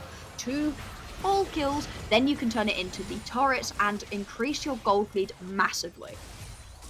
Yes, and they've done that as well with taking the Herald here in the mid lane. They took down all the outer turrets of the red side of the map. The Drake is spawning 5 seconds from now. Once again, they have the vision. But now SK is also, since you mentioned they have the first mythic items, they would at least maybe try. I don't think they are going to. But no, you can't. You can't step into this composition right now. You get one charm landing into your backline, which is happening quite a lot. We know how good Apollonia is at positioning during team fights. She showed it off previously with that Yone performance, and on Ahri it's even easier with that constant spirit dash to just be able to move through those fights. And so as soon as a charm lands onto your backline, your whole composition is just falling to pieces. Yeah. And looking at the numbers as well, we only have perfect KDAs. Of course, it's a 9-0 for Zero Lag on this one. They're pushing towards the top lane 4v2. The damage bullet time comes on. It's going to go wide because Empress flashes away. Flash cleanse. Was that? Flash cleanse. Oh, it was a flash cleanse too. Yeah, out of escape as well. Huge amount of things blown right there for just one ultimate, no summoner spells, setting themselves up beautifully. This Baron has now spawned. You can see the top laners pushing around down towards that bottom side of the map. Vendiere does have the teleport, however, Wolfie does not. And so if you want to pull the trigger on a top lane fight, you're missing a huge amount of your team fight power, that Ornhorn missing, and just the beefy front line that Wolfie can provide. Oh yeah, and looking at Zero Lag, I don't think, as you mentioned, there's not going to be a good opportunity in a 5v5 scenario for SK. Very less much so if you have an outnumbered scenario. The knockup lands, they don't have flash on this time around. Azir is dealing the damage as much as they can, but the healing from Feng is going to be enough to get them away out of dodge. But we have seen this over and over, haven't we? Every situation there is a SK member that looks to be in an advantageous position. They are there. Zero Lag is there to come back up, to counter or engage. Those landings, it's going to be wide for this one, but Empress was cornered. Doesn't matter. There was no escape anyways, it just doesn't matter. Jungler dead, and that means the Baron is going to be the call right here for Zero Lag. With no jungler available, the chance of a steal is dramatically reduced. You have all 5 members on their way over, and you can see SK, they know they've lost out on the Baron. Empress just getting caught out in that situation. And Empress just decides to go this way, manages to dodge out with a nice little sidestep onto the ultimate, but still it doesn't matter because Apollonia on this Ahri is making work happen. They pick themselves up the Baron, and Zero Lag are in an incredibly strong position, and right now I don't know if SK are in a position to mount a comeback like we saw in the previous game. Yes, it's looking very, very hard for them at this point. We have more than 5k gold lead for Zero Lag. They have the presence in the map, the wars, all the objectives so far. They have secured the two heralds, the 3 drakes, the first Baron of the game, and a 10-0 kill score. Fine. Nobody saw that. Nobody saw that happen. Anyway, it's not a perfect game. SK, they may not have got themselves a kill, but they have certainly picked themselves up a tower down towards that bottom side of the map. Small mercies at this point in time. We are sitting at a truly ridiculous gold lead, about 6k. That's huge right now, especially we're only 20 minutes into the game. Baron's up, minions barreling forwards. You've got a 4-1 composition going on right now, and it works perfectly well because your Ahri is so safe and able to leave these fights as soon as she really wants to. Just gonna let this cannon minion do the work escape, not really able to step up far enough forwards to be able to. Look at this real MVP of the game. And the cannon we trust. There we go. Oh, no! I wish it was just a cannon. It was just 1 hit away. Managing to pick up the turret, though, and that continues the squeeze that Zero Lag have on this game. They want to meet G2 in the next round. They want to find themselves into the finals. Prize pool will be unlocked for the winner of this team. That's definitely something to fight for, and you're looking like Zero Lag is very much aware of it. And unfortunately, I would say for SK in this situation, we have seen previously in the tournament squeezes like this happen, blocks up when the enemy team tries to go for a split push like this Mundo has been doing. like not having the Mundo in any of the team fights and just Zero Lag getting everyone like picking off all the time. The damage, the minions is gonna take them down. It is not. Oh, it is. What? Yeah, what it goes down. There was no more damage. What? It was Leandri though from Ahri. Aziri is going up to Josh. They have the escape route of getting away. They do not. Aziri denies that with a lovely auto attack to finish it off. And once again, Fengderi is nowhere to be found. It's just a top lane island again, and it's 24 minutes into the game block, so I don't think that's the best scenario. No, right now you're needing that beefy front line because your back line is so squishy. Emperor's getting caught out again, not having a good game on this Ahri. It's an absolute destruction at this point in time. Wolfie's able to sit back after the excitement of the last game, relax, and just keep getting the waves, stop Fengderi from being able to push into the game, as the rest of the map is just won by her team. Getting picks with this Ahri, it's what we said, it's a pick composition right here. You're looking for a pick with either that Ahri charm or with that Glacial Prison coming out of the Sejuani. Either way, once you land that onto somebody, you have more than enough follow of damage to be able to take them out. The sustain that comes out of this Soraka means that in extended team fights, they're still absolutely fine. And overall, it's just a chokehold that Zero Lag have on SK. And SK, they need to find a way back into this game. Currently, their best shot is this Victor scaling up slowly but surely, doing pretty well for themselves, alongside what is a decently strong Mundo. But the Mundo either needs to keep pushing and actually find turrets, or get involved in these team fights and be able to find a way for the team to have a little bit of space in the backline for Escape and Mercer to actually deal with damage. Yes, and unfortunately for Mundo, the Ornn has been doing so great at defending those pushes and clearing out the wave, pushing it backwards. That's why we have it right here, and it's going to be a 1v1 turned into a massive 3v1 with Wind Trading Kayn. The series following up the flash once again from Fengderi is going to try to make an escape. Oh, the lovely engage. There's nothing you can do. Ahri has the recess. The instant cleanse from escape is going to make themselves alive for a little longer. But the girls from Zero Lag are relentless. They have taken the turret here. They have forced many summoner spells. They're pushing for another one. The Ahri doing as a good Ahri does, picking people off, getting the shutdowns as a nice engager assassin that she can be, and Apollonia being amazing on the roll.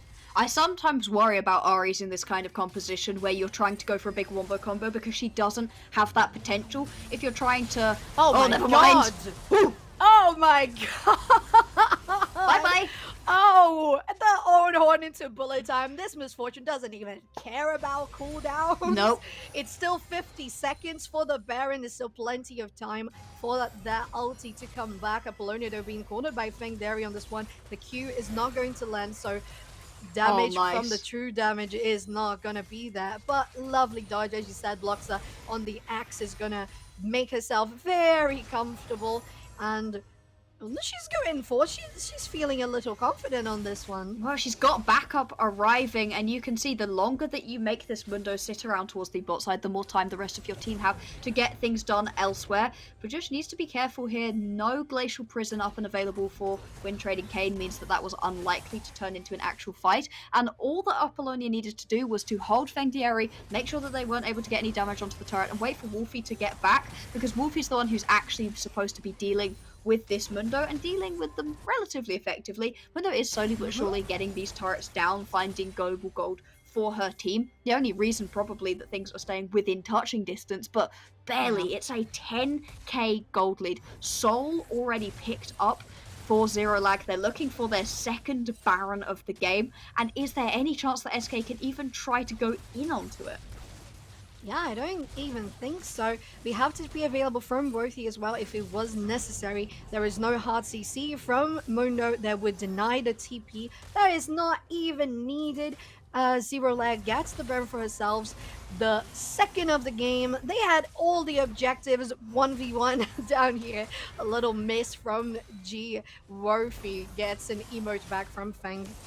It just looks like, unfortunately for SK, that they've just did the island, and that transferring the island from top lane to bottom lane, and that just having the two giants fighting each other, that is working much better for Zero Lag than it is for SK, I might add.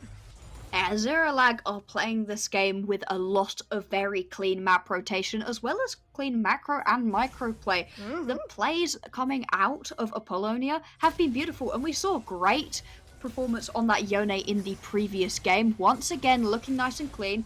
That sleep could land on a couple of people, doesn't end up being taken. That's going to be the turret taken out. Inhibitor going to fall in just a couple of seconds. You can then rotate that down towards the bot side. Fengtieri needs to be careful. They really do, but I don't think that they're going to even try to defend this one. Maybe just the inhibitor. I also don't think they have enough to do so. The damage from Azirius, from Apollonia, is a lot on these structures. Empress will try to get a nice sleep. Oh, great redemption from Darkdell, healing people up.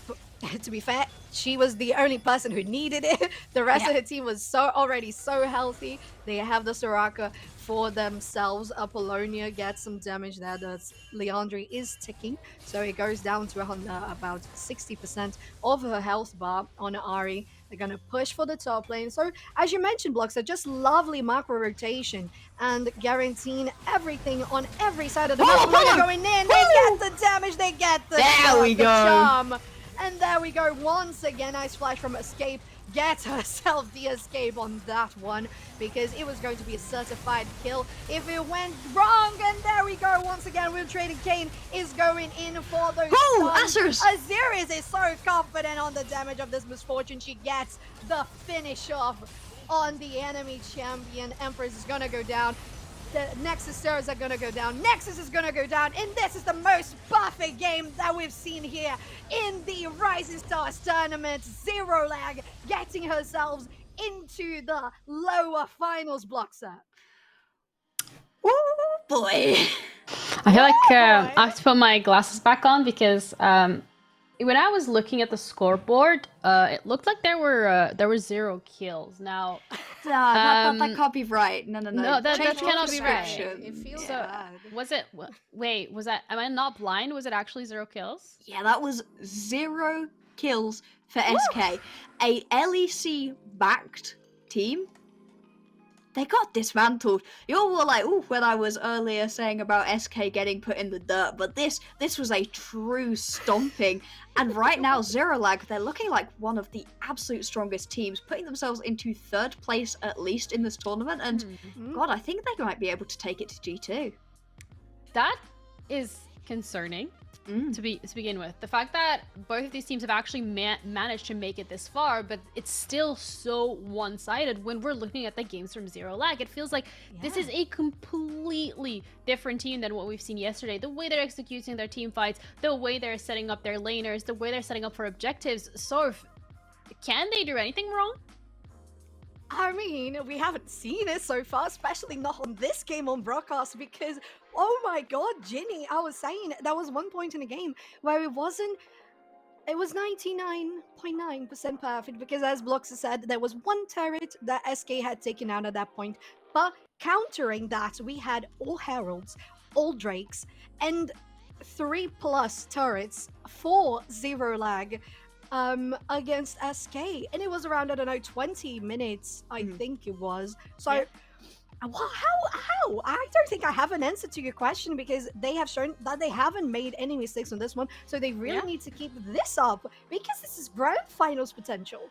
It is grand finals indeed, and I think one of the players that we really have to highlight is going to be the Sejuani player, both this game and last game from the side of Zeralag. It feels like continuously they're stepping up to the plate, Bloxer. Oh yeah, really, really impressive performance out of Windtrading Kayn. Just beautiful Sejuani play in both of these games. The first game that we saw on this Sejuani, it wasn't quite as proactive, but this one, this is what I want to see from our Sejuanis. I want you to be ganking every single lane with every second of your time. If you're just sat in the jungle farming as a Sejuani, you are not using this champion correctly. You can see here the gank up into the top lane. There were ganks down towards the bot side, making sure Pajush could not get away. And although the Glacial Prisons, which is something that has been a little bit of an issue for Windtrading Kayn, aren't always landing, just the tanky frontline ability and the constant CC that can be given from Sejuani from every single ability, it just shows how nice Windtrading Kayn can play on this. I do worry slightly if these Glacial Prisons don't start landing once we get into the upper echelons of this tournament, if that couldn't be the difference between a couple of things. Yeah, but the gank potential, the early gameplay, beautiful. The upper echelon, it's only G2 left, and then if they manage to take down G2, it's going to be Clash, which is one of the teams that, to be honest, completely also blew us out of the water in terms of their ability to just consistently show up in the games. They made it a quick 2-0. So when we're looking specifically as well at other players from ZeroLag, it's not just the jungler that stepped up, it's not just the bot lane that we've seen, you know, oh yeah, bot lane getting kills, but for the first time as well, it feels like the mid laner Surf, they were like, yeah, I'm in the game, I'm gonna get you guys picks, I'm gonna make sure this is so easy. Oh my god, Apollonia though, she was playing as if she was a Kayn or something, because she was everywhere, dealing all the damage. Look at that, all the charms landing perfectly. She got those flashes back to secure the true damage from the Q as well on the way back. Everything, look at that, so proactive. Having, oh look, that's the combos from ZeroLag were always on point. As we mentioned in the draft, we wanted to see ZeroLag having the chain of CC work perfectly. And I don't even think we put Ahri in that consideration. We thought about the Glacial Prison, we thought about the Ornhorn, and then all of a sudden, Apollonia was the player maker, and she was popping off. Yeah, she was really good at getting picks when they needed to be picked off, especially going for the squishies. And again, it really helps against a comp that is running a Lilia, a Karma, a Caitlyn. So it's much easier to get some of the... Yeah, they're much easier to get. So, Blockster, when we're looking at the next game, so we're going to be looking at ZeroLag that's going to be going up against G2 Hell. Based off of what we've seen from both of these teams so far, you were able to see some of those games. How are you expecting this to go? Because if I'm putting this mildly, last game was a bloodbath. It really was, and I'm expecting to get another one of those. I'm really interested to see the way that these solo lane plays actually go. Zizia is so very good at being able to find a couple solo kills, the same with Tifa. But these solo lanes out of ZeroLag, they are not scared, they're not going to sit back. This is a play for getting into those grand finals. A rematch for Clash is exactly what G2 Hell wants. They are clearly not happy about being taken out 2-0 previously, but ZeroLag, they've had an absolute run through, and Hell haven't played yet today, so they might not be feeling quite as warmed up. Yeah, they could have potentially gone for a scrim, but again, we've seen ZeroLag, we've seen their explosive playstyle in best of ones, but remember, this is going to be a best of 3, so it's not going to be a sprint, it's going to be a marathon, so it's going to be in regards to whether or not ZeroLag are able to control some of that explosiveness and carry them from game 1 into game 2, and potentially, if they have to, game 3, whereas G2 Hell, they've already had that experience, they've already played that best of 3, they've already, you know, gone through those challenges that you have to go through mentally when it is going to be a longer series, so could this be an advantage for G2? I think in this case, yes, because we have ZeroLag coming from quarterfinals into semifinals into now, which is going to be at least a 2 game because it's a best of 3. So it's 4 games in a row, potentially 5 that ZeroLag has to play. And if they do beat G2, is another 2, potentially 3 that they're gonna have to win in a row. And that sums up to 6, at least 6 games in a row. If we think about League of Legends and this sort of gameplay, it's either going to be super one-sided, and I don't think that would happen in the grand final whatsoever, or in the finals itself. I think G2 can get a very nice response to ZeroLag, especially because they were watching. If they were smart, they were watching ZeroLag play today, and they seen how basically, I don't think you would let that Sejuani be on the hands of Win Trading Kayn once again, because it was so great overall. I'm sure that she has other champions that can go and fill up that spot and how they played in regards to jungling, but there's just so much that ZeroLag has to put up in regards to pressure and in regards to mental and physical, you know, strength to go on to this one. While G2, as you said, they're nice and rested. I would hope they have scrimmed, they have warmed up, they're not going in with cold hands. So yeah, it would be a little harder for ZeroLag on this one, but I still think they are going to put up an amazing performance. Yeah, it's gonna be G2 fresh and ready to go onto the game, whereas ZeroLag looking to make that lower bracket run. Already played so many games, many more to go if they do get victorious. So we're gonna be heading over to a break because we all know that we need a little, and we'll be back with G2 Hell versus ZeroLag Female.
Well, G2 Hell is something that you guys have requested time and time again, and we've given you as you please. And now they're going to be heading up against Zero Lag Female, the team that we followed quite a lot this morning. But if there's anything else you guys requested, it's called Pixel Perspective.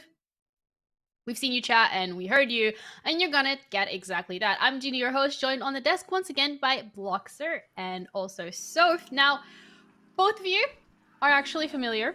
Oh, Solari. Hi. Sorry. Hello. It's been a long weekend, okay? I'm really sorry about that. At least, Bloxer isn't eating a crisp. So we got that going for us. So, Pixel Perspective.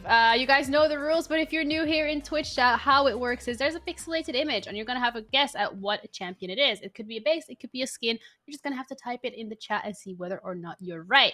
Now, we're going to be jumping straight into it.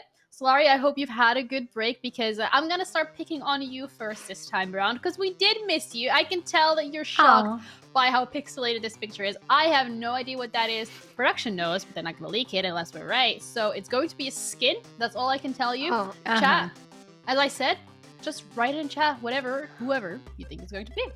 Oh my god. I knew what to expect, because we played this Pixel Perspective yesterday, and yet still I'm very shocked. I have no idea. Would you like to give it a go? Could be. This is something very dark with a little bit of yellowish tones going on. But if this is a skin, I have no idea. Okay, so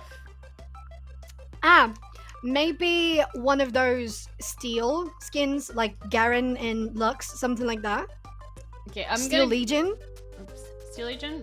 It's not Steel Legion. I'm gonna go for Arcane Caitlyn, and then. If that's incorrect... Oh, that's a good guess. Let's go to the next stage. No. It's not going to be Caitlyn. I think it's that Vi skin. There is a Vi skin. Is it a Vi skin? Is it Vi? It is not Vi. So, Solari, would you like to have a guess?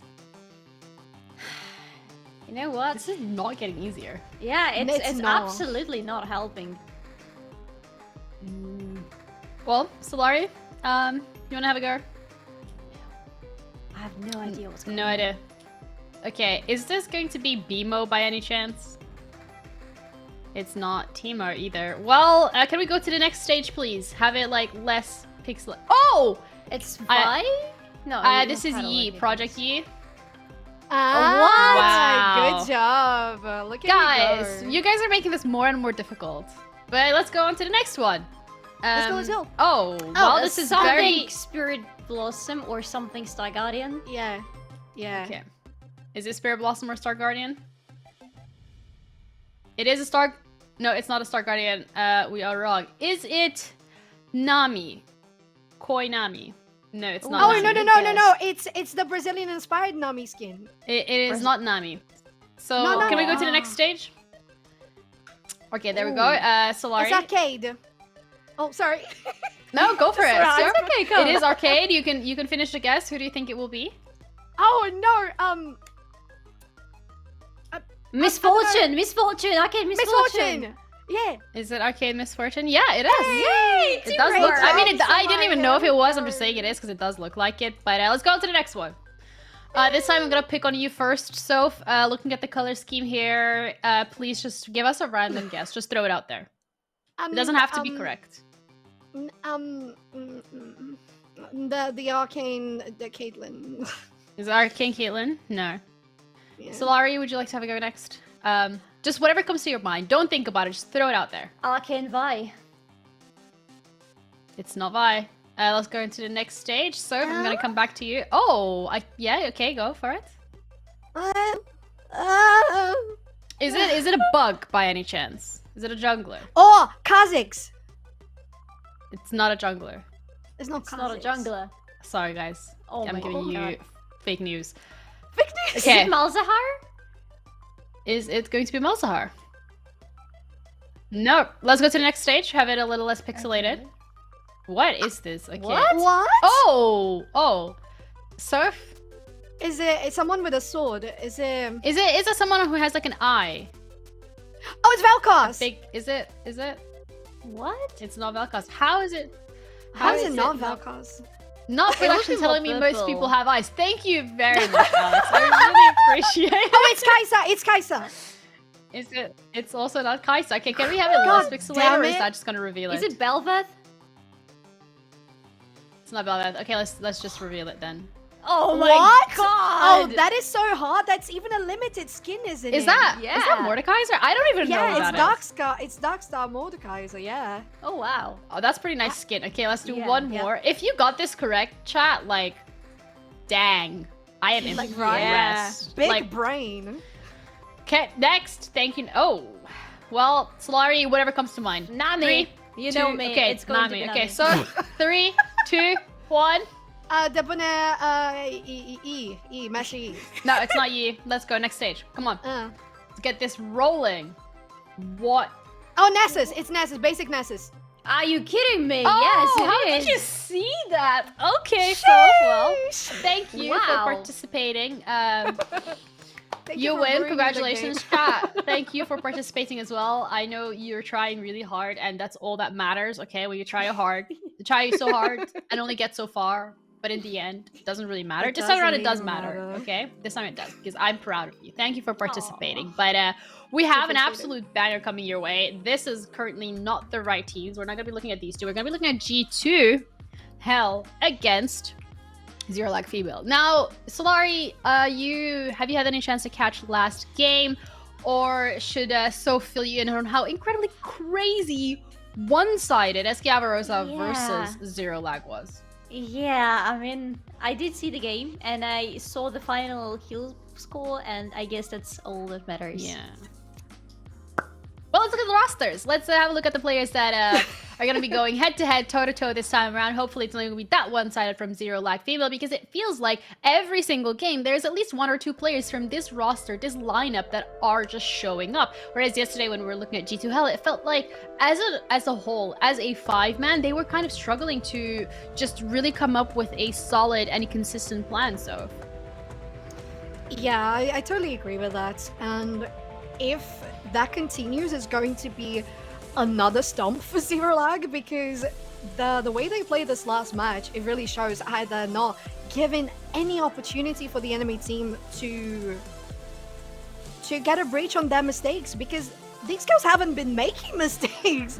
So G2 will have to be very adaptable this time around. Whereas yesterday, when we saw teams playing against G2, we were thinking, oh, could they handle G2's versatility? This time around, I don't think they have the upper hand on it. I think they might be caught on the shorter side of the stick with Zero Lag, because Zero Lag has been so proactive all across the map. Bloxer mentioned the rotations, how precise they were, cleaning the vision and also getting vision for themselves. So that's going to be very on point for G2. And once again, it's a best of 3. So at least G2 will have the time to get used to Zero Lag and their sort of game style and try to find something that could work against it. Yeah, when we're looking at the fact that it's going to be a best of 3, Solari, G2, they've had that ability to hold on. Like yesterday, that second game against Clash, they really tried to push it and they really made Clash work for it. Whereas so far from Zero Lag, all we have seen and all we have experienced are explosive best of 1s, where they just absolutely destroy early on and get the lead and carry out, except the game that they played against Lions Creed, where that was taken quite far and they had to get a couple of Barons as well as the final Dragon to actually be able to close it out. So in that case, could we potentially see Zero Lag hit the ground running and then fall off? There is a possibility, definitely. And if we are to talk about where it could come from, what would make them run away, I think we need to look no further than the jungle mid lane duo, because I feel like this is the strongest part of both of these teams. And if G2's Karina and Tifa get an upper hand, if they get a very good beginning of the game, that's something that can allow G2 as a team to just snowball extremely quickly, and Zero Lag might just find themselves in a situation where all of their explosiveness is just being thrown into a brick wall and they cannot break through it. Yeah, well, we're going to have a look at the picks and bans for both of these teams to see whether or not there's a specific strategy or if they've seen each other's VODs. So, Solari, please take it away. Well, thank you so much, Jeannie. One thing, Solari, that I really wanted to say is how Zero Lag got dropped to the lower bracket, right? That's what we're covering right now. The finals, it's going to be a best of 3. But we have to point out that the one game that brought them to the lower bracket was against Clash, the one team that has secured that spot for the grand finals because they won against G2 yesterday in the upper finals. So it just really makes you think, is this going to be a rematch of Zero Lag against Clash in the grand finals after they supposedly beat G2? Or is G2 going to be that brick wall, as you mentioned? What are you thinking in regards to what you've seen of these two teams? I have no idea what to expect. I'll be completely honest with you. So this can go into both directions so quickly, and usually I have at least some expectations about like maybe these will go that one. I have no idea this time. G2 and Zero Lag are the two teams that are so unpredictable at times that I don't know what exactly to expect from them. Maybe I expect some bans. Thank you very much, Zero Lag. I was expecting Yuumi to be banned out. I'm sorry, so but it's not happening this time. No, meow meow. It's okay. But I like to see from G2 that they decided to go for the first ban, the Ahri ban on Apollonia, the one player that shined so much in the previous game from Zero Lag. She was incredible, picking up everyone, playing basically as an assassin. And interesting to see G2 are the ones that banned Bel'Veth themselves, because they played Bel'Veth a lot yesterday in the upper bracket. Yeah, they did to a varying success, let's be honest. We have seen some things like Kindred, for example, being extremely successful against Bel'Veth, but yet they're the ones to ban her out, because for Bel'Veth, if you manage to drag the game to the very late stage, you just don't exactly know what to predict from her, and we have some very interesting perks here. What is it going to be? So this is going to be the only thing that has not been banned out, which needs to be banned absolutely every single time. Can you guess what it is? We're gonna give you guys in chat a little second. So the Ivern is going to be a proxy pick. We have explained before that it's when the player doesn't have a champion, we get a proxy pick, and then the draft gets updated, but we do have the right one. It's going to be, as Solari said, the one champion, so annoying in the mid lane, so consistent as well, either in banning or insta-picking. It's going to be Seraphine secured for G2 in the first pick on the blue side, and I absolutely love that for Tifa if they go for Seraphine in the mid lane. They can still send her down to the bot lane. Columble and Caitlyn both will be quite successful at picking this champion and utilizing her later in the team fights. And speaking of team fights, we already have a very massive tool on the side of G2 to send her into the fray. What is happening on the side of Zero Lag? Because I'm seeing the same thing. Sejuani, as long as those glacial prisons hit, you know that this Kayn on this Sejuani is going to be a very big playmaker. And then we have Karma added to, just spice things up a little bit. Yes, and that's going to be precisely what Zero Lag wants, They played around win trading Kayn on Sejuani in the last game, and it was absolutely fantastic. And it's going to depend and be up to G2 to be able to control vision well, because every single time that was an quick, easy pick for Sejuani in the last game was because of lack of vision from the enemy team. It was because of Fog of War, which was definitely well played by Sejuani, but definitely because of not having vision. So you have to be very aware of it. Oh, wait, are they going to go for Misfortune again? Oh, Zero Lag giving me all the great picks. Okay, never mind. They disappoint me now. Oh, okay, do they? Right. Do they? Hey, let's go! It doesn't look like it's approached a pick. I haven't received information about it just yet, so it's your lucky day. So we're not getting Yuumi, but we're getting Misfortune, at least a Misfortune and Karma. This is going to be a really hard bot lane to stand against, because the amount of poke running at you all the times is not just annoying, it's almost impossible to survive in. Yes, there is Varus on the other side of the lane, so it might be a little bit easier for him to send her something to answer, but still. Yes, well, right now I am very excited to see how this is going to be in the bot lane, because it's going to be a Varus against Misfortune and Karma. So once again, Karma being the one support to guarantee a lot of safety for their ADCs. And not only that, good engage as well if needed. So she's very flexible in that regard. I am curious to see what we're gonna have alongside the Varus in the bot lane for G2. Camille's going to be the next ban for them. Olaf and Heimerdinger as the final ones for Zero Lag. What do you make out of that? I make out of that you don't want to see champions who want to be dominating their lane. They really are trying to put G2 in a position where they're playing with as many weak sides as possible. The thing is, you cannot really ban out all the possible strong sides, so there is still something. If G2 want to go that way, they still will have some possibilities. But with Sejuani on the side of Zero Lag, definitely want to find at least one lane that you want to be playing around in the early game. So I wonder which one it's going to be. Yeah, I wonder too. I wonder. Okay, Vax. Have we seen that happening from Zero Lag? Let me double check here. We saw a Vex yesterday, but I don't think it was Zero Lag. I don't think it was either, because by the time the Vex arrived, I think Zero Lag was already knocked to the lower bracket. But that's interesting to see. I don't see that being a super comfortable or main pick for Zero Lag. I would say Syndra is much more of that position. Seraphine against Syndra though, what do you think? Remember that Seraphine can still go to the bot lane. Now that you've seen that Syndra is going to be standing on the mid lane, you can decide to send her on the bot lane with Varus. She'll feel rather comfortable there, helping Varus quite a lot. And you send something else like Malzahar, for example, to have a purple mid lane against Syndra. It's also a possibility. But Seraphine should have enough range if she's standing against Syndra. Of course, she's not going to go for the kills, but she's going to survive the lane, and that's pretty much what matters, because she's going to shine in the team fights and just in fights later on. We have 2 last picks on the side of G2. In the meantime, Na is going to go on the top lane. I wonder which skin it's going to be, because that's the biggest question when you see it now. And it's going to be Nautilus with Varus, so we have some early game potential, some gank potential, and some good fire starter for the team fights. Yes, and this Yi is going to also be a proxy pick. I just accidentally spoiled that it was going to be a proxy pick because they hadn't locked it in. But yes, it's going to be an on. We have already the draft updated for you guys. The Seraphine in the mid lane for Tifa and on in the top lane for Zero Lag. Both comps look very nice, don't they? They have front lines, they have damage, they have long distance damage. Are you favoring any of the two?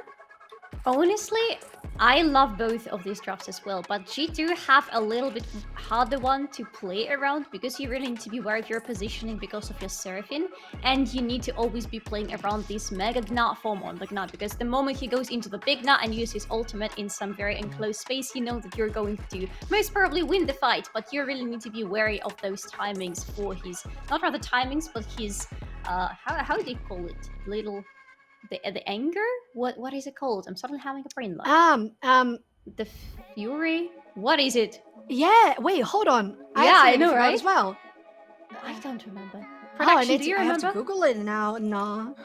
Charging bar. I'm really going to be it's Raid. Okay, Rage. Rage. That's like the easiest word ever, and we both forgot it at the same time. Yeah, we do. We're just being too complicated. Yes. Okay, so, but I think the G2 are putting themselves in a very high risk, high reward situation, where if they play around all those things, they will come out in a good position, because they have a lot of control, they have very good damage chain, so it looks fine. However, for Zero Lag, it's much easier to execute. You send on forward, and as long as you hit the Glacial Prison, one of the biggest prerequisites for you winning a team fight is going to be hit.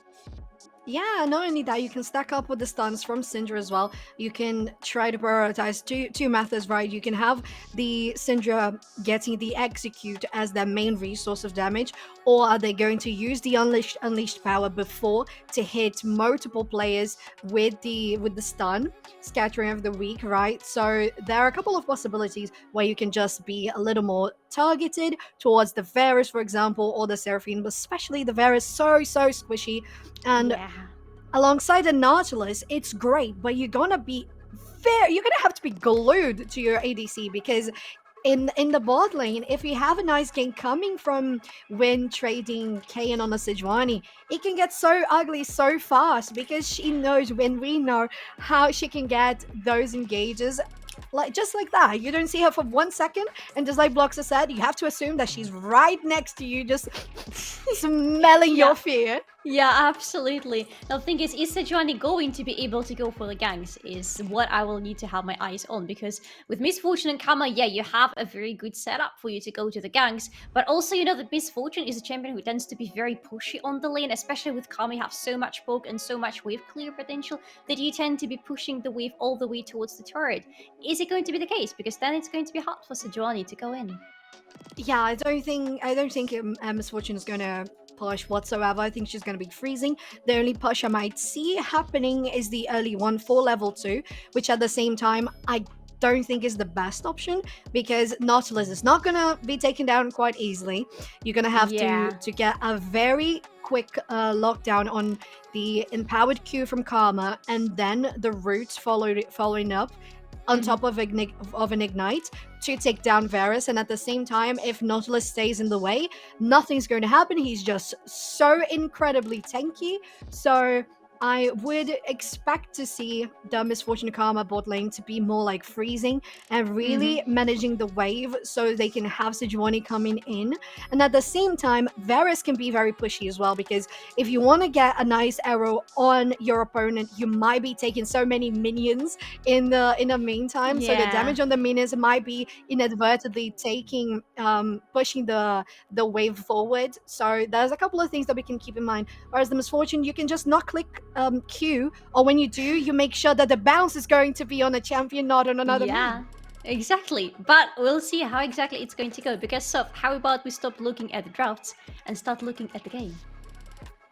How about that? I think I am very into it. Ooh, waterfall. I know. Little buggy. So pretty still.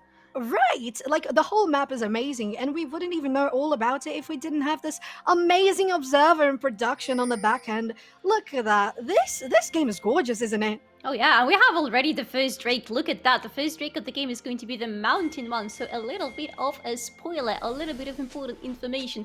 But what is the most important is that, ladies and gentlemen, welcome to this game. G2 Hell are going to be meeting up with the Zero Luck female. And look at G2. The moment Bloxer is not here, they want to go for some cheeky action on the bot lane. Not going to find one, but it's an attempt and we respect it.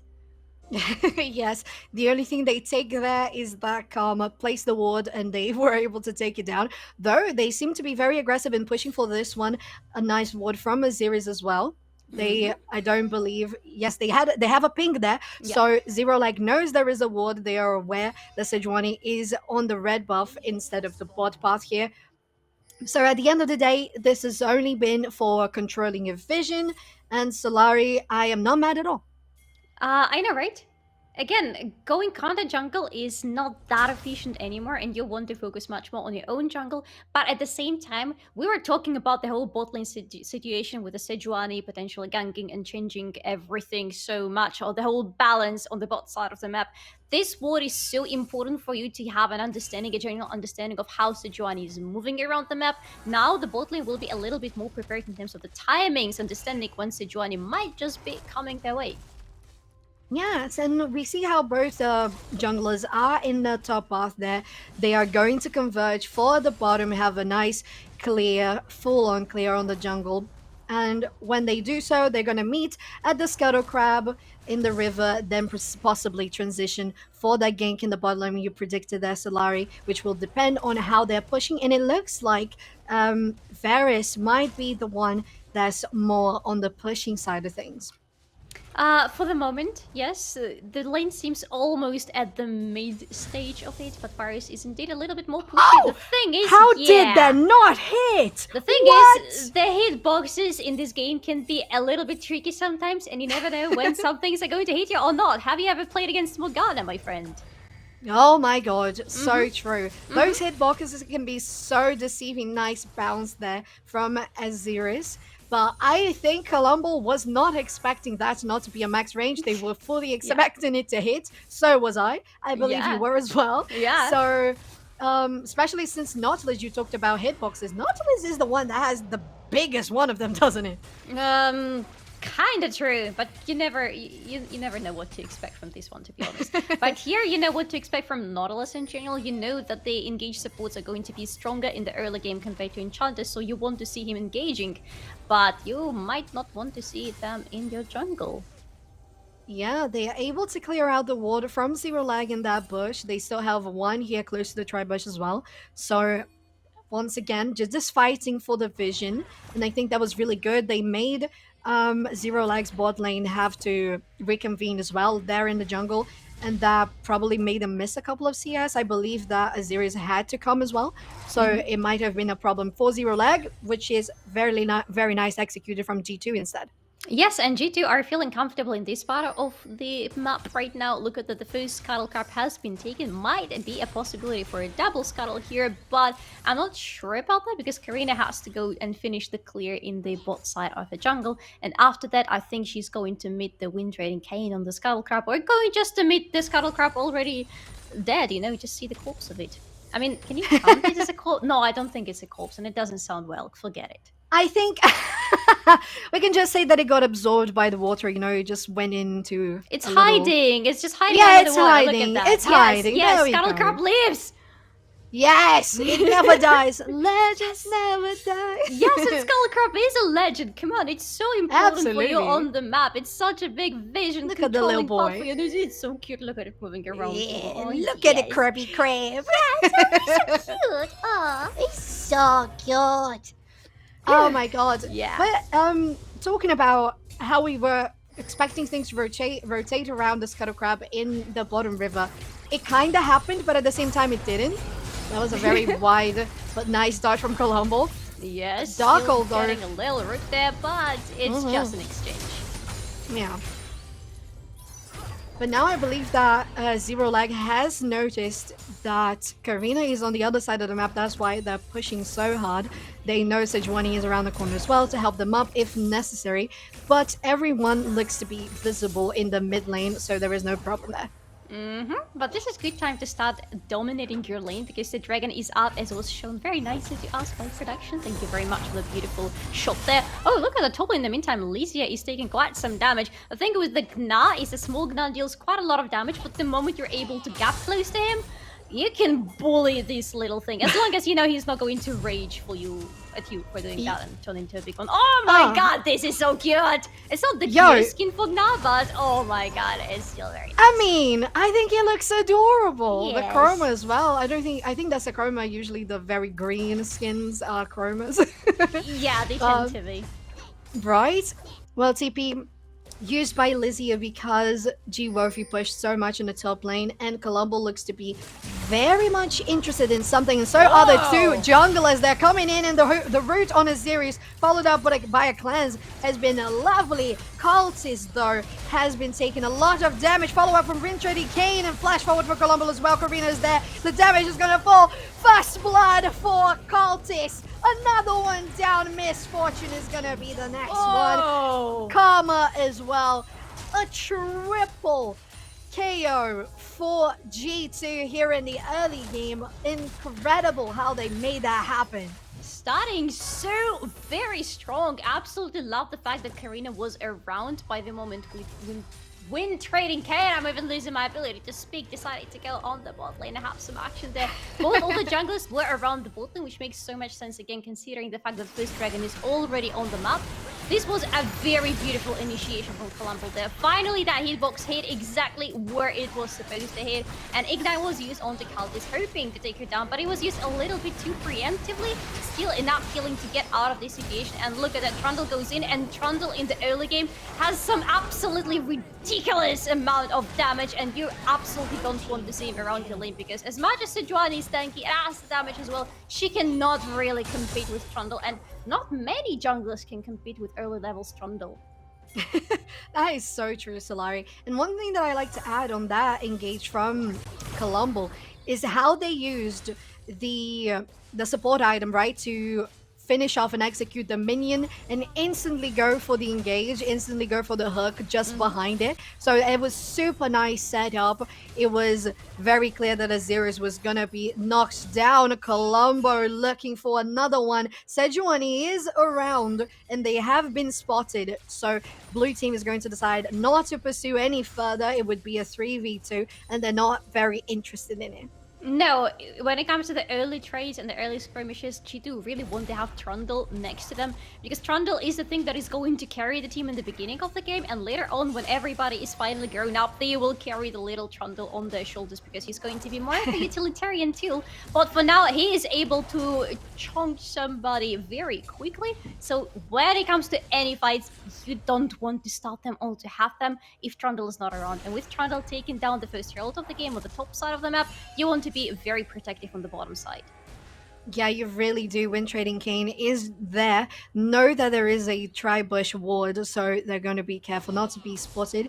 But it's very important as well that they are around the area for the Drake, and especially to keep the pressure in the bottom lane, so Karthus and Colombo can't follow up and do anything to try to steal it, because, well, Varus can be a very potent stealing weapon if they go for a nice timed shattering arrow there. So I don't think that's going to happen though. They're still very much entertained. Syndra has followed up to Apollonia just to make sure it was going to be safe, and the first Drake will go to Zero Leg. Just to secure the grounds a little bit to make sure absolutely nobody from G2 is coming their way. It's a very nice first Drake to have, to be honest. It's not maybe the best one, because usually if it's the first Drake, something like Infernal one or the Hextech one, something that's going to scale up with you as you go into late into the game, it's a little bit more beneficial, but still it's a nice one for the laning phase, so Zero Lag should be pretty happy with that. Yes, and it's also a possibility to see the other Drakes coming into action for Assault. Wind Trading Cane was just in a fog of war there. They're going to go for Colombo, knock up on both of them. The damage from the arrow is insane, but the bullet time to zone them away. Colombo's still healthy enough. Tifa and Karina joining the party. This might be a bad situation for them. It's going to be stacked hook on Encore. And once again, Wind Trading Cane, that looks to be in a very nice position for Zero Lag, ended up falling instead. Oh yeah, wait, it might not just be finished yet, because there is Karina out of the bush! One kill into her pocket, as well as a series is going to go down, and it's quite some turret plates as a trophy for you, and the Herald as well. This is going to be a turret going down. What a beautiful exchange in the end for G2. 5-0 they go in this game already, by the way, but come on. Have we talked about the chain of control available for G2? Because once somebody is hit from the side of Zero Lag by anything from G2, what are the chances they're ever getting out? Right? This opportunity here, we see that Wind Trading Cane is going in. They had no vision of her. So Colombo might be in a bad position, but then the arrow deals so much damage from Varus there. The knock-up from Colombo as well to guarantee that they were going to be stacked up for the damage. But the follow-up, Tifa, Karina, and of course the hook, followed by Encore, is going to take down the Sejuani every single time. Exactly as you mentioned, Solari, they have been doing so great in stacking the CC, and the follow-up, Karina knowing that maybe they were gonna get someone here. The flash into Smite to stop the recall into the damage to finish her off was perfect. Amazing job that Karina and the rest of G2 on following up on that play. However, did you see the amount of damage coming out of a series, especially with the help of that bullet time? This is going to be a very big thing when we go into bigger team fights, because, oh my god, production, can you stop that? That is way too cute of you, thank you. Wait for that, because there is Wind Trading Cane on the mid lane, but G2 Tifa is slowly but surely getting out. Seraphine is a tricky champion in the terms of getting out from a gank, because she is very slow. Her base movement speed is one of the lowest ones, I believe, among all the league champions. So if you just have to walk away from somebody, chances are you're not going to walk away, but it's okay. Tifa had enough time. So, to quickly finish my thought, a series, the bullet time. When we get to the big team fights, you have Ord and Sejuani on your side who are going to set up everything for the bullet time so nicely, and it's going to be a big problem, much bigger than what we've seen already. Yes, and something that is already a problem, we don't have to wait for it, is the push and rotation from G2 going into the top lane, rooted there on G Wofi, but the horn has been dropped. unfortunately, on the Nautilus. And 2 ultis so far have been popped on them. They end up not... on the Trundle. They end up not falling. They have so much armor on this one. Azirius, though, is so advanced. The Crystal Prison is going to hit. And that manages to get the ADC from G2 collapse, so close to being taken down. They are rooted once again, Colombo, and the comeback from Zero Lag is lovely to watch. Oh, absolutely. Look at that. They're bringing Syndra into the equation, and all of a sudden there is enough burst damage available to them to do just so much. We got a little bit of a preview of what the bullet time setup would be. It's nice how we just mentioned it a little bit earlier, and suddenly the players are here to showcase to us what exactly it's going to look like. Very sweet of them. Wolfie is engaging here super nicely. That is exactly what you expect from Own to set up everything for both the bullet time from Miss Fortune and the unleashed tools from Syndra. Thank you very much, Solari, for remembering how to speak. There is an attempt from G2 to turn the things around, and if only Colombo was a little bit luckier with the hitbox of the Q a little bit later. Right here, the flash and the hook is supposed to stop Wind Trading Kane from killing Cultist, but unfortunately and misses, and because of that, both the AD carry and her support go down. Yes, Solari, that was such a lovely setup, and we are caught into the heat of the fight, right? I didn't even notice how Wind Trading Kane was coming from the river for a flank, so when I saw Miss Fortune in the middle of that fight going melee on Cultist, I was like, is this what you want to be doing? And then the Glacial Prison comes on, and it just manages to save enough of Aziri's health so they can get the damage on. And unfortunately, they go down, but it's followed up by the rest of the team, the damage from Apollonia, as we mentioned, and it's going to connect and do so well for them. We see both teams deciding to disengage in regards to meeting themselves in objectives. G2 going for the Drake. It's going to be the Hex Stack, and Zero Lag going for the next Herald. And we have, again, it's almost every time that I'm casting is the Cam Plant, is the Cam Dragon Soul. But look at that, we have the Herald almost down. But here comes G2. They want a piece of that Herald as well. Will they be able to steal it? Because he's a teleport, enough people from Zero Lag. Oh my god, who even got it? But they also got Wind Trading Kane. Oh my god, Wind Trading Kane got it, but she will not be able to get the Herald's eye because she's dead. Oh my god! And they're gonna be guarding that Colombo, that making sure no one from Zero Lag is gonna be able to get there in time. But oh my god, how was Wind Trading Kane able to secure that one? She was cornered. She was against 4 people from G2, and she managed to get that smite so well. G-Wolfie, though, is caught in a 1v2 situation, falling very low on health, but she's bulky. And we have the ultimate from Karina on cooldown now, and Colombo might be, and alongside Varus, they're just going to reset. They've taken the outer turret, so there's nothing more that they have to do on the top lane right now. So in terms of the objectives, we can clearly see that G2 got out of this whole objective exchange situation quite successfully. Nobody got the Herald in the end, but G2 got themselves the Dragon as well. So everybody, both teams are sitting on 1 Dragon right now, which means either of them can stack up 3 Camtech dragons on top of each other. Quite some tenacity. Oh my god, stop it. Please, that's illegal. And for Zero Lag, I feel like this is going to be so important. Come on! Ah, no! I just know exactly where everyone are. I cannot deliver a thought because this is so cute. I cannot. No. Sophie, I need a moment. Okay, you can take a breather. All right, whenever you're good to finish off your point, you're free to do so. Just let me know. That's a good question. I got distracted as well. Dragons! Yes, dragons! Yes, you were talking about Hex Stack, right? So, what do they give? What does the Cam-Tech Dragon give you? It gives you tenacity, among other things, and that's the most important stuff here, because G2 have so much control that they're going to be throwing at you. Zero Lag also have quite some of it, but I feel like G2 has a little bit scary one because of how nice it can be laned on top of each other. So as Zero Lag, you really wish for the dragon to be in your hands.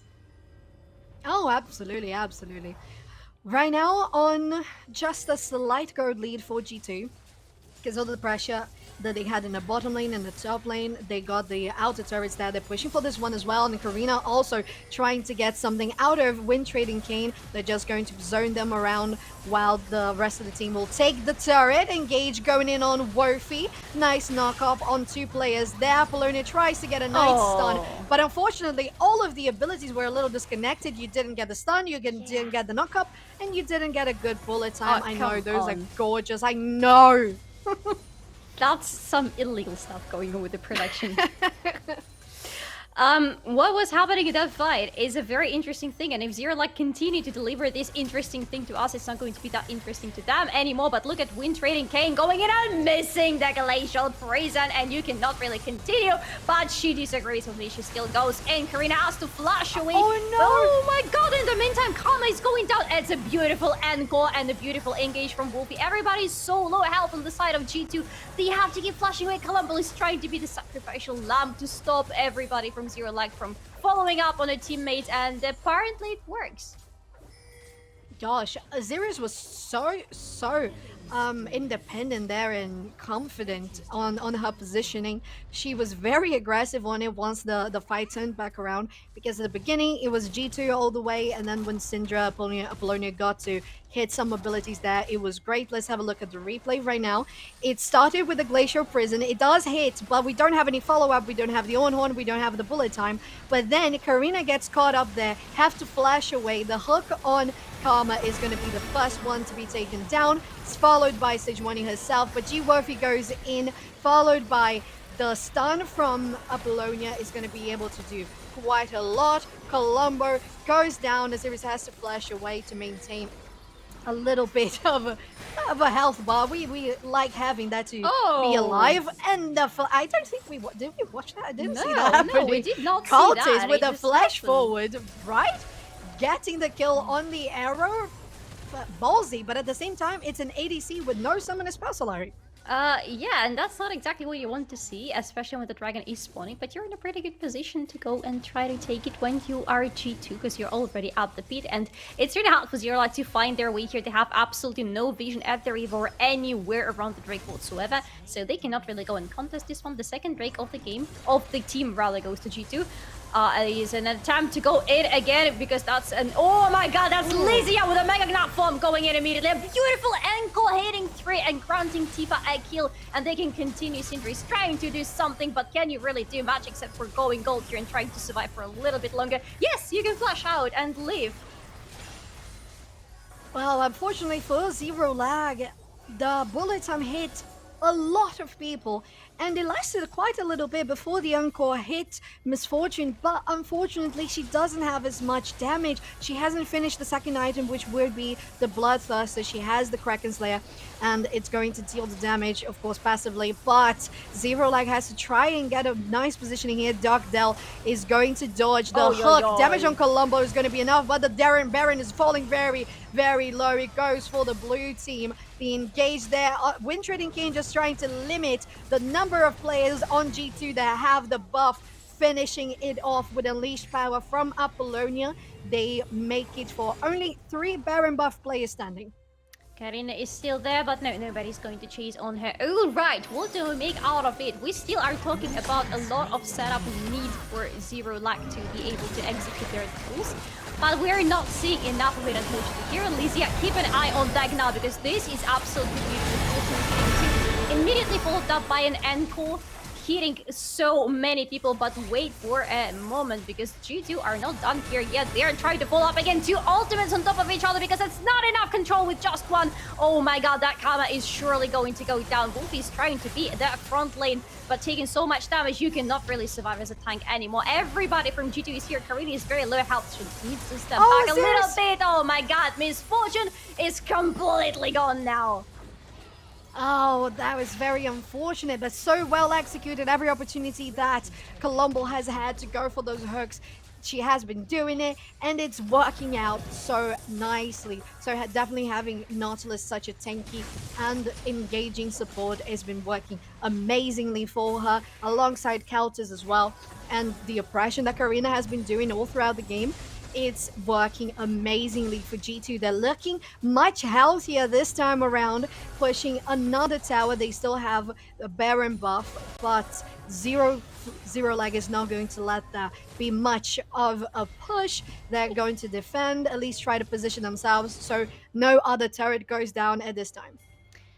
They still have the Baron buff on quite some members of the team, so they can continue pushing. You can see Karina, who has the buff, still is on the mid lane with Tifa. Tifa also has, yeah, she also has the buff. And then there is Varus on the top lane with the buff. Oh my god, win trading Kayn is going out to Karina. Karina, you don't want to be here because you have been strong throughout the game, but not that strong anymore, and not against so many members of the enemy team. Yes, that was very nice for Zero Lag as they deny another of the Baron buffs that G2 has had right now only on Tifa, and that's such a cool skin. Yeah, I think this is the first time I've seen that Nautilus skin in game, and it's amazing. Yeah, same, honestly. Yeah, look, it looks really cool. Which one is it? I don't know. It's like a oh, I think a Mumu has a one on the same skin line. It's like Halloween with candles and stuff like that. Oh, it makes sense. Yeah. Okay, so cute skins, but also not so cute execution from Zero Lag, except some moments where they absolutely shine. Like, they have some very good decisions from time to time on the map in this game, and whenever they manage to just put them on the ground and stick to whatever the plan was, they seem to feel very fine. Like here, denying another brand buff and stopping the push that could have been so much worse from G2 is a really good thing for them. But again, I'm not seeing enough usage of all the tools they have drawn for themselves. Well, it's completely the opposite for G2. They know what they have, a very linear control, a very linear line of engaging on the enemies, and they have been doing exactly that with Columbo, usually the one starting the fights. And then there is Khaldis with the ultimate, and immediately followed up by Tifa's ultimate as well. So come on, there is absolutely no way for Zero Lag to get out as long as they're being caught by absolutely anything from G2. Yes, and unfortunately for Azir there, if she has a channeling ultimate, that's going to be so hard because, as you said, you're going to be having all the CC, one chained on the other, and in a line like that, they're going to aim for you. Miss Fortune is going to be the main target alongside Polonia on the Syndra as well. G2 positioning themselves for this next Kim tech. I don't think they are, and I don't think they should. Zero Lag try to contest this one. They should just try to push the lanes, get the pressure out of their base. They don't have any of the mid turrets there, so just the base turrets, and it's going to be harder for them to defend. So they need to push the waves. They need to get the farm, especially, once again, I will mention, Miss Fortune still doesn't have the Bloodthirster. It's a very expensive item, but it's going to be very necessary if they want to deal damage on this very tanky comp. And they will need to deal damage very soon, because we're talking about less than a minute and a half before the next Baron is going to spawn, and G2 are currently in a position where they can go for it pretty freely. There is little to no vision available. Yeah. Anyway, I was told... What was it? Vision, thank you very much. Zero Lag and their vision, it's almost entirely around their base and a little bit on the bot side of the map. They don't really see anything apart from these two little spots, and they don't see anything in the upper jungle. And this is where they need all the vision possible, because the Baron is going up. Less than a minute already left before it. And you know damn well that G2 are going to be trying to go and get this Baron.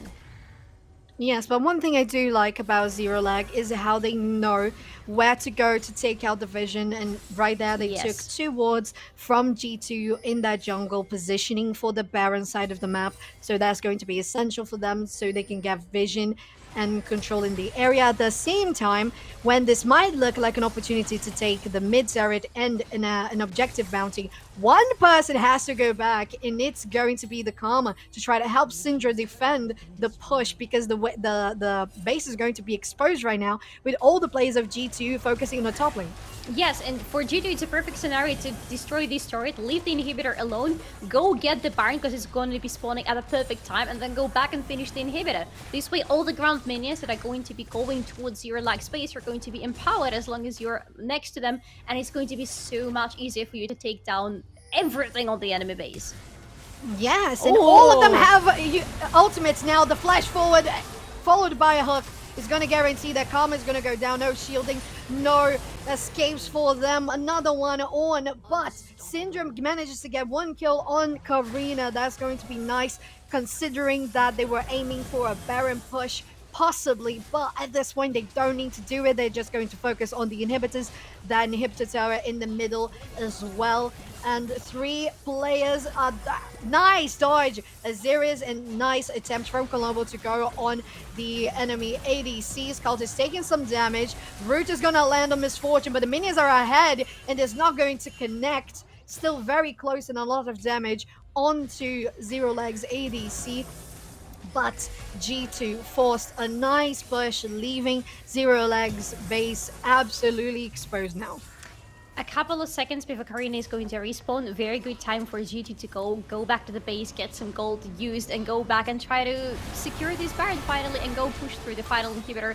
This is beautiful. Wolfie is completely separated from the rest of the team, and this is absolutely not where you want to be seeing her, because again, you need this Own to be acting as the front lane, and the front lane is supposed to be standing before your own back lane, you know? So when Own is so far away, yes, it takes some members of G2 to take this champion down, but it's not like G2 lack damage. They can sacrifice somebody to go and deal with the tank while the rest of the team are dealing with the backline of the enemy. Yes, one thing I want to point out, Solari, is how maybe we have been sleeping on Apollonia. She has been a little sneaky in the fight. She has been doing damage, but unfortunately, as you mentioned, some of the players from Zero Lag have been getting picked off, like the Ornn in this last fight, sometimes with just the flash forward on Dark Dell, sorry. And that's going to be hard for Syndra to try and be in a good position to deal damage, because she's 5-0 right now, so she has the damage, but unfortunately she hasn't had the opportunity to deal it. And this time around, she's in the top lane trying to push the empowered minions. Super minions are going to be very hard to defend, but she has to do it when Trading Kane is protecting her on her flank, getting some protection on that important mid laner for Zero Lag. And Solari, the next fight looks to be on the Baron, and it's going to be a very decisive one. Don't forget that the dragon is spawning up super soon as well, but oh my god, Kalambal going in, and there is the ultimate from Kaldis going to get away when Trading Kane is, so nobody from Zero Lag is dying in the end, but G2 having absolutely untouched in this fight, which means they go on, they get a dragon. It's an opportunity actually for Zero Lag to go and either try to disturb the Baron or go for the Drake that's spawning very soon, and it's going to be a soul for G2. But oh my god, when Trading Kane again on the front lane, again getting a lot of damage thrown right at her. Can she still try to go into the pit? I think she's too low and too far away from it at that moment. Kalambal and Tifa are just not letting anybody from Zero Lag approach the pit. Amazing positioning from Colombo and Tifa, as you mentioned, Solari. They were able to keep all the players from Zero Lag far from the pit, and unfortunately for Zero Lag, they had the opportunity to maybe win the fight, because 2 of the ultimates were on cooldown, Varus and Nautilus, so it was going to be easier for them to go in, but of course, it's a big front line that you have to deal with, and big damage from Tifa as well. Oh, Colombo. Cam take so is going to be caught by G2, and they are positioning themselves to take the spot lane, the middle inhibitor as well, and Solari with the Baron buff, that's going to be very hard for Zero Lag to defend. Absolutely. They already have one lane completely open. It's just about 2 lanes and Kalambal that they want to take down as well. Talking about Syndra, that's a lot of damage, and as well as some flank money. My god, Lizzie! Hitting everybody with a beautiful ultimate, and Nero series, this bullet time is not really going to do that much, because you're going to go down when Trading Kane is the next on the menu, and it's a clear ace, almost a clear ace for G2. Oh, I've got shivers. I've got chills right now. Oh, that jump into ultimate from Lysia. Yes. That was absolutely satisfying. Amazing coordination. It looks like it was going to be a Zero Lag fight on that one, but she positioned herself so well, knocked every single player from Zero Lag onto the wall, and that was basically everything they needed to get the win on this first game of the best of 3 of the upper finals. Ginny, did you watch that? Did you see Yeah, no, that?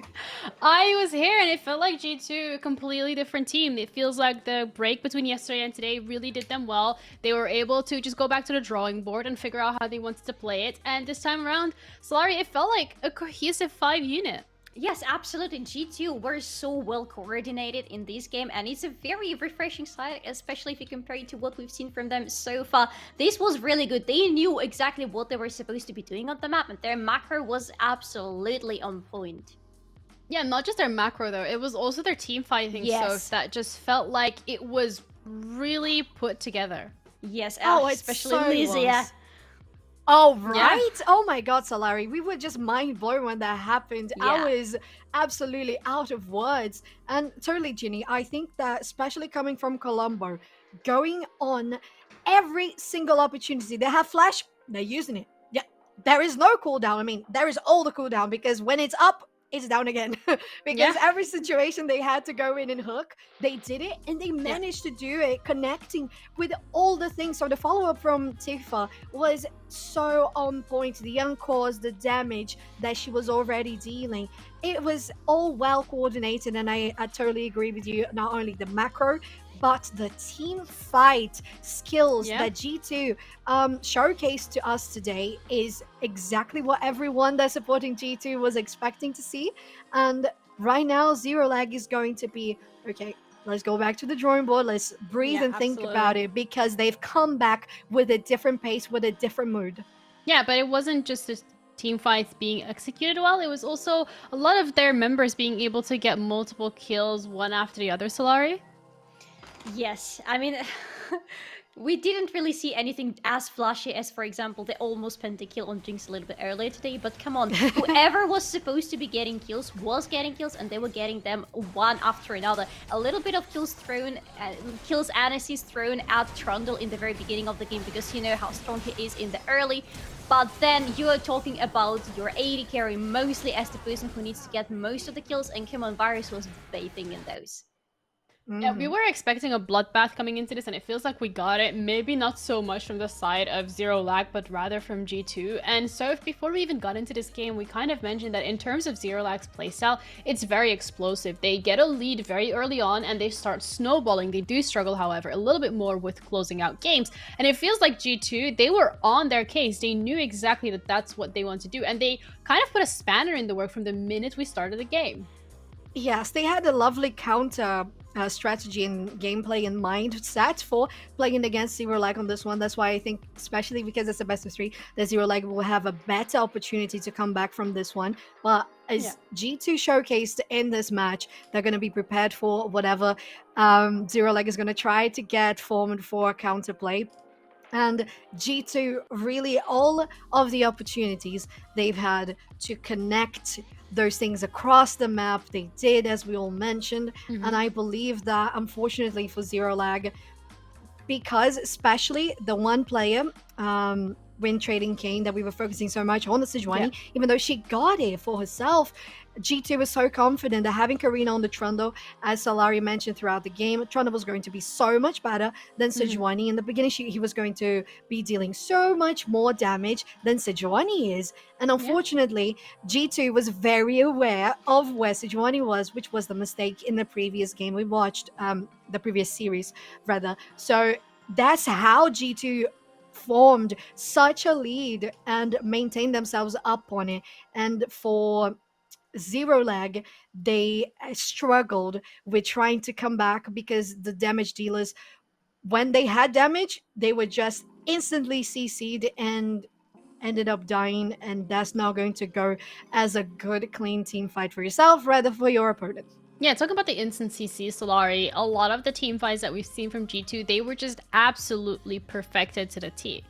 Yes, and it feels like they found another preferred playstyle that they want to be executing in terms of how they approach the team fights.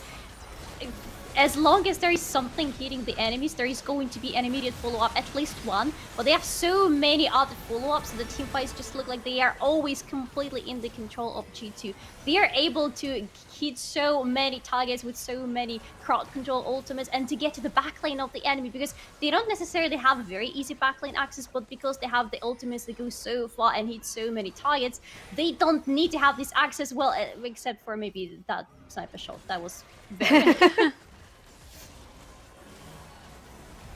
Yes, so in terms of these team fights, we've seen a lot of wombo combos coming out from both of these teams, but it felt like G2 were always the ones with the upper hand.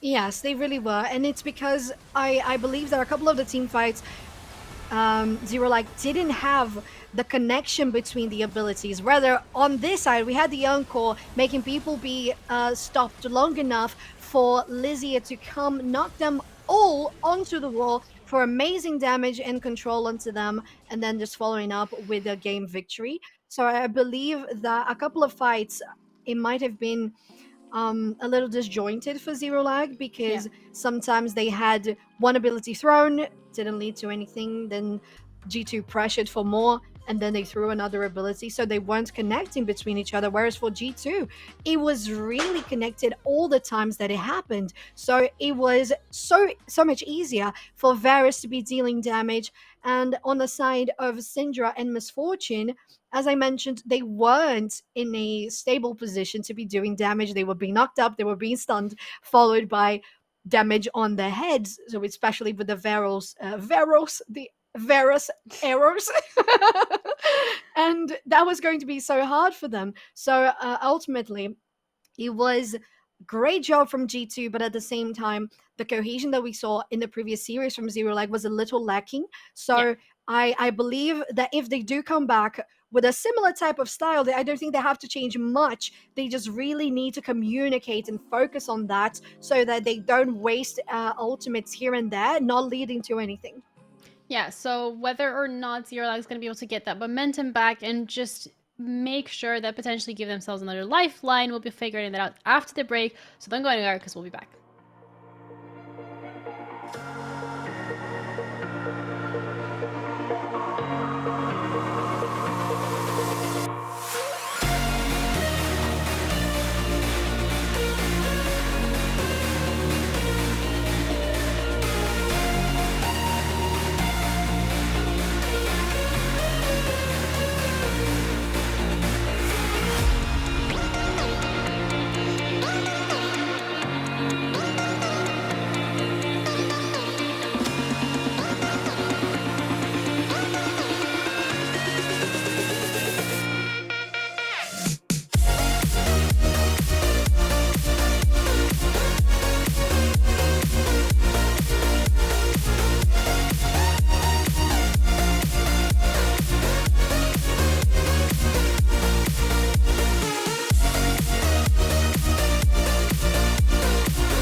Welcome back to the second game of this best of 3 between G2 Hell and No Lag Female. So far, Zero Lag have struggled quite a lot against the composition of G2 Hell as they've made their team fighting combo rather impossible. So this time around, if Zero Lag wants to stay in the competition and not drop out, they're going to have to make sure that they win this one and give themselves a final opportunity to push this to the third game.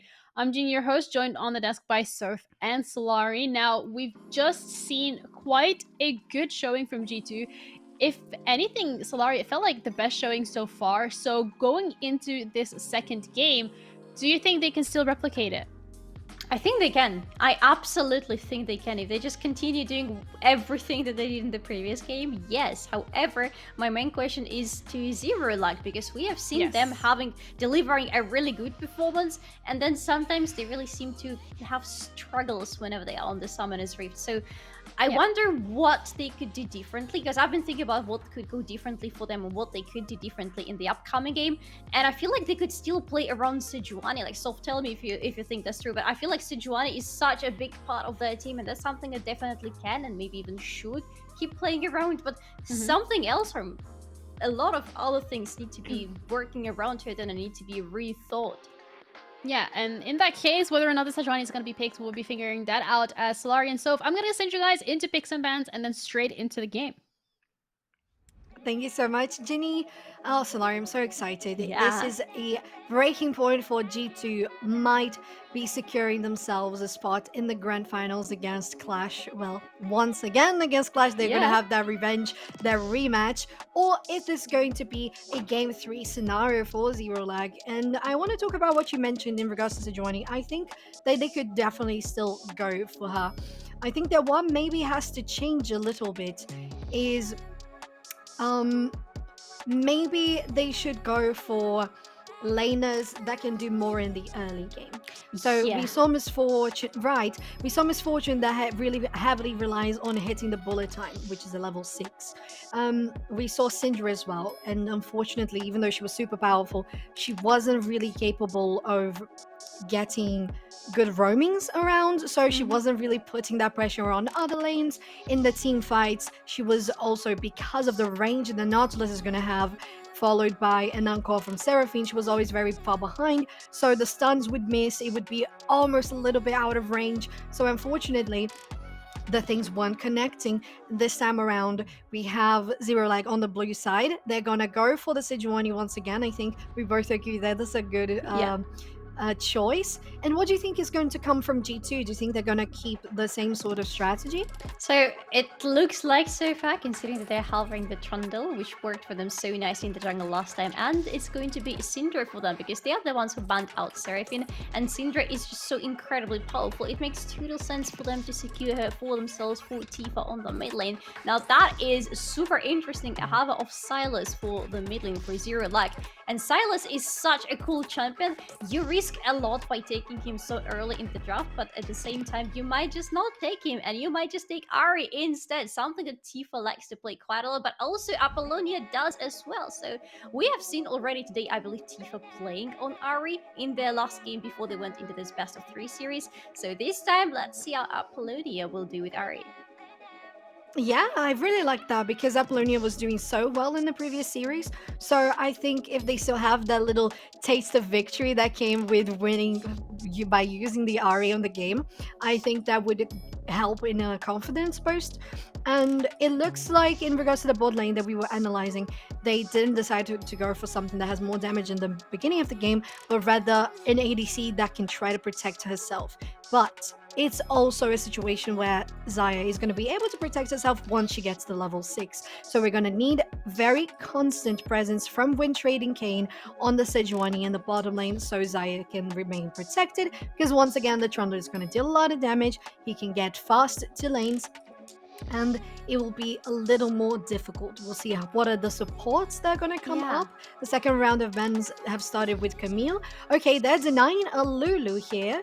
I think it would definitely work well with Aphelios, right? Yeah, honestly, this is the best support for Aphelios at the moment. If you see Aphelios, you absolutely need to ban out Lulu, because otherwise it's going to be a menace on the bot lane. It's rather interesting to me right now. This is not maybe the support being paired up with Aphelios, but what is going to be going there with Xayah on the bot lane on the side of Zero Lag. Because Xayah is something that can poke Aphelios out of the lane and make his life pretty miserable in the early stages of the game, but she needs a support who will help her achieve that. So I'm thinking maybe something like Karma, just to help achieve this ultimate poke situation on the bot lane, or is it going to be something with a lot of engage to help you try and go for the early kills? Yes, I was thinking exactly that. I think we're just super connected right now, because I was thinking Karma or the tankiness of someone that can go in, and like the Nautilus that we saw in the previous game. So either of those options, they're going to be good for defending, protecting. Lizia locking out probably this Gnar again. I love that. You all seen, and if you haven't, have a look at the VOD, because that little highlight deserves to be watched. Oh, look at that. Okay, we're gonna take out the Ornn from possibly going for Zero Lag, and instead Lizzie is going to be the one on it. Yeah, it's a very good pick for themselves as well, because what Trundle really loves is having a good front lane to go into the team fights with him, and that's something that Aphelios and Sidor really love as well. They need something that's going to be before them, and it's going to protect them, because both of them are extremely vulnerable if something gets close to them. But right now, it doesn't matter if anybody can get close to them, because Gangplank is going to get through anybody and to anybody with the help of his barrels. It's a pick I'm personally very excited about, because Gangplank is again something that's either super overpowered or completely not seen on the pro scene, and right now he's in the state where he can be both, really depending on the build that he go with. Yeah, not only the build. Oh, what is that? Okay. Oh my god! Wow, they're going for the unexpected here. Zero Lag really locking out Gangplank and Janna. Yeah. As you say, we haven't seen any of those in the recent times. Yeah, I love Janna. I have very personal feelings towards her, because she was my first main and the first champion I really mastered in League of Legends. And I love her because she's very versatile, but usually whenever you pick her, it means that you want to be going extremely defensive, you want to be protecting your AD carries, and considering the AD carry is already something that can protect themselves, because Xayah is literally unpunishable if she has Gale Force, Ultimate, and Flash available. What are your offensive options?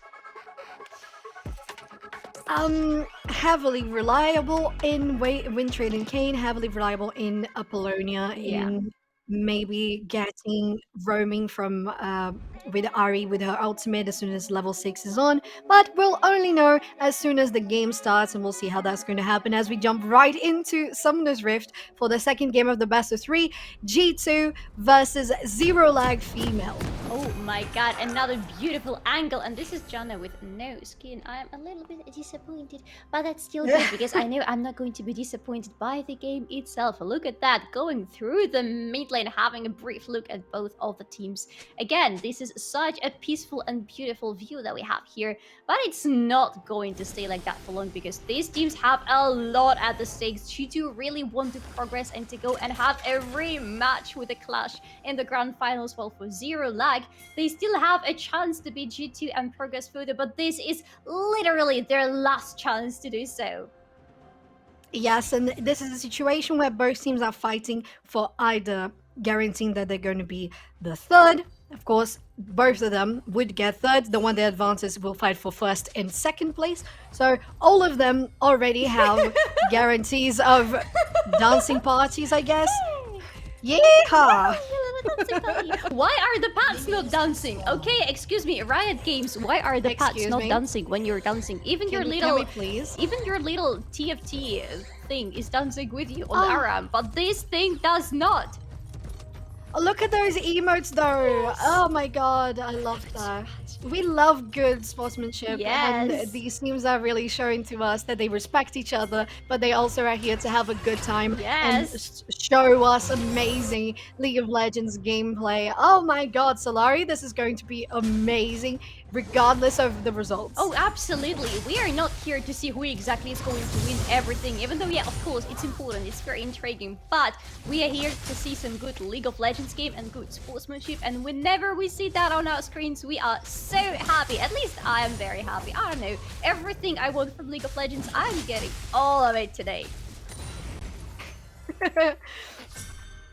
Yeah, we see that both junglers have started on the same side of the map, so once again we might see a collapse towards the Scuttle Crab. Aziri's taking a lot of damage, having to dodge the bombs, but the knock-up on the little tornado there, followed by Ignite, is gonna drop Colombo in around 100 HP, and that's gonna hurt them. They only have one more potion, whereas Janna, for example, still has biscuits, and Xayah still has potion as well. So listen, I said that Janna is usually going into the defense, right? When you pick Janna, you know you want to be defending your AD carry and want to be very defensive as a team composition in general. The beauty of Janna, however, is that you can go extremely offensive during lane phase and even sometimes later in the game, especially because you have this beautiful tornado. The moment you hit somebody, and if you go with the glacial augment that is the keystone on Janna right here, you can have so much out of this little exchange on the bot lane. As long as the AD carry is quick enough to react to whatever is happening, and the series definitely is, you can get quite some damage on the table. Yes, you absolutely can, and that's going to be super great for Zero Lag, because if they were lacking the possibility of, well, not the possibility, but lacking the connects from the CCs, now it's going to be even easier, and that's going to be followed up by G-Wofi as well on the Gangplank, having so much damage with the barrels from a very long distance. So I think that's going to be working much better for Zero Lag in this one.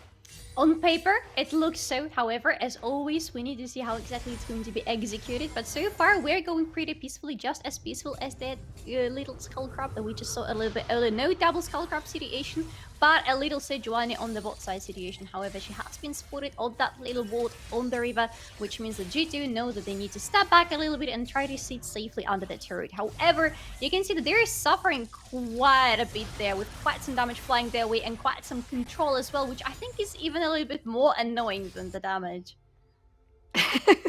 Yeah, that's very true. Being knocked up is awful, and followed by the slow from the glacial augment is going to be making you very stressed. But I think that in this case, it's so lovely to see Dark Dell being aggressive in the lane, because Colombo can be that threat as well, but he heavily relies on connecting the two bombs into a stun. So if you're gonna deal the damage through the tornadoes, through the Zephyr, right, giving the stun, the slow, and you can just back out easily because you have a lovely powerful in the early game shield. Yeah, they're doing it super nicely by taking advantage of it.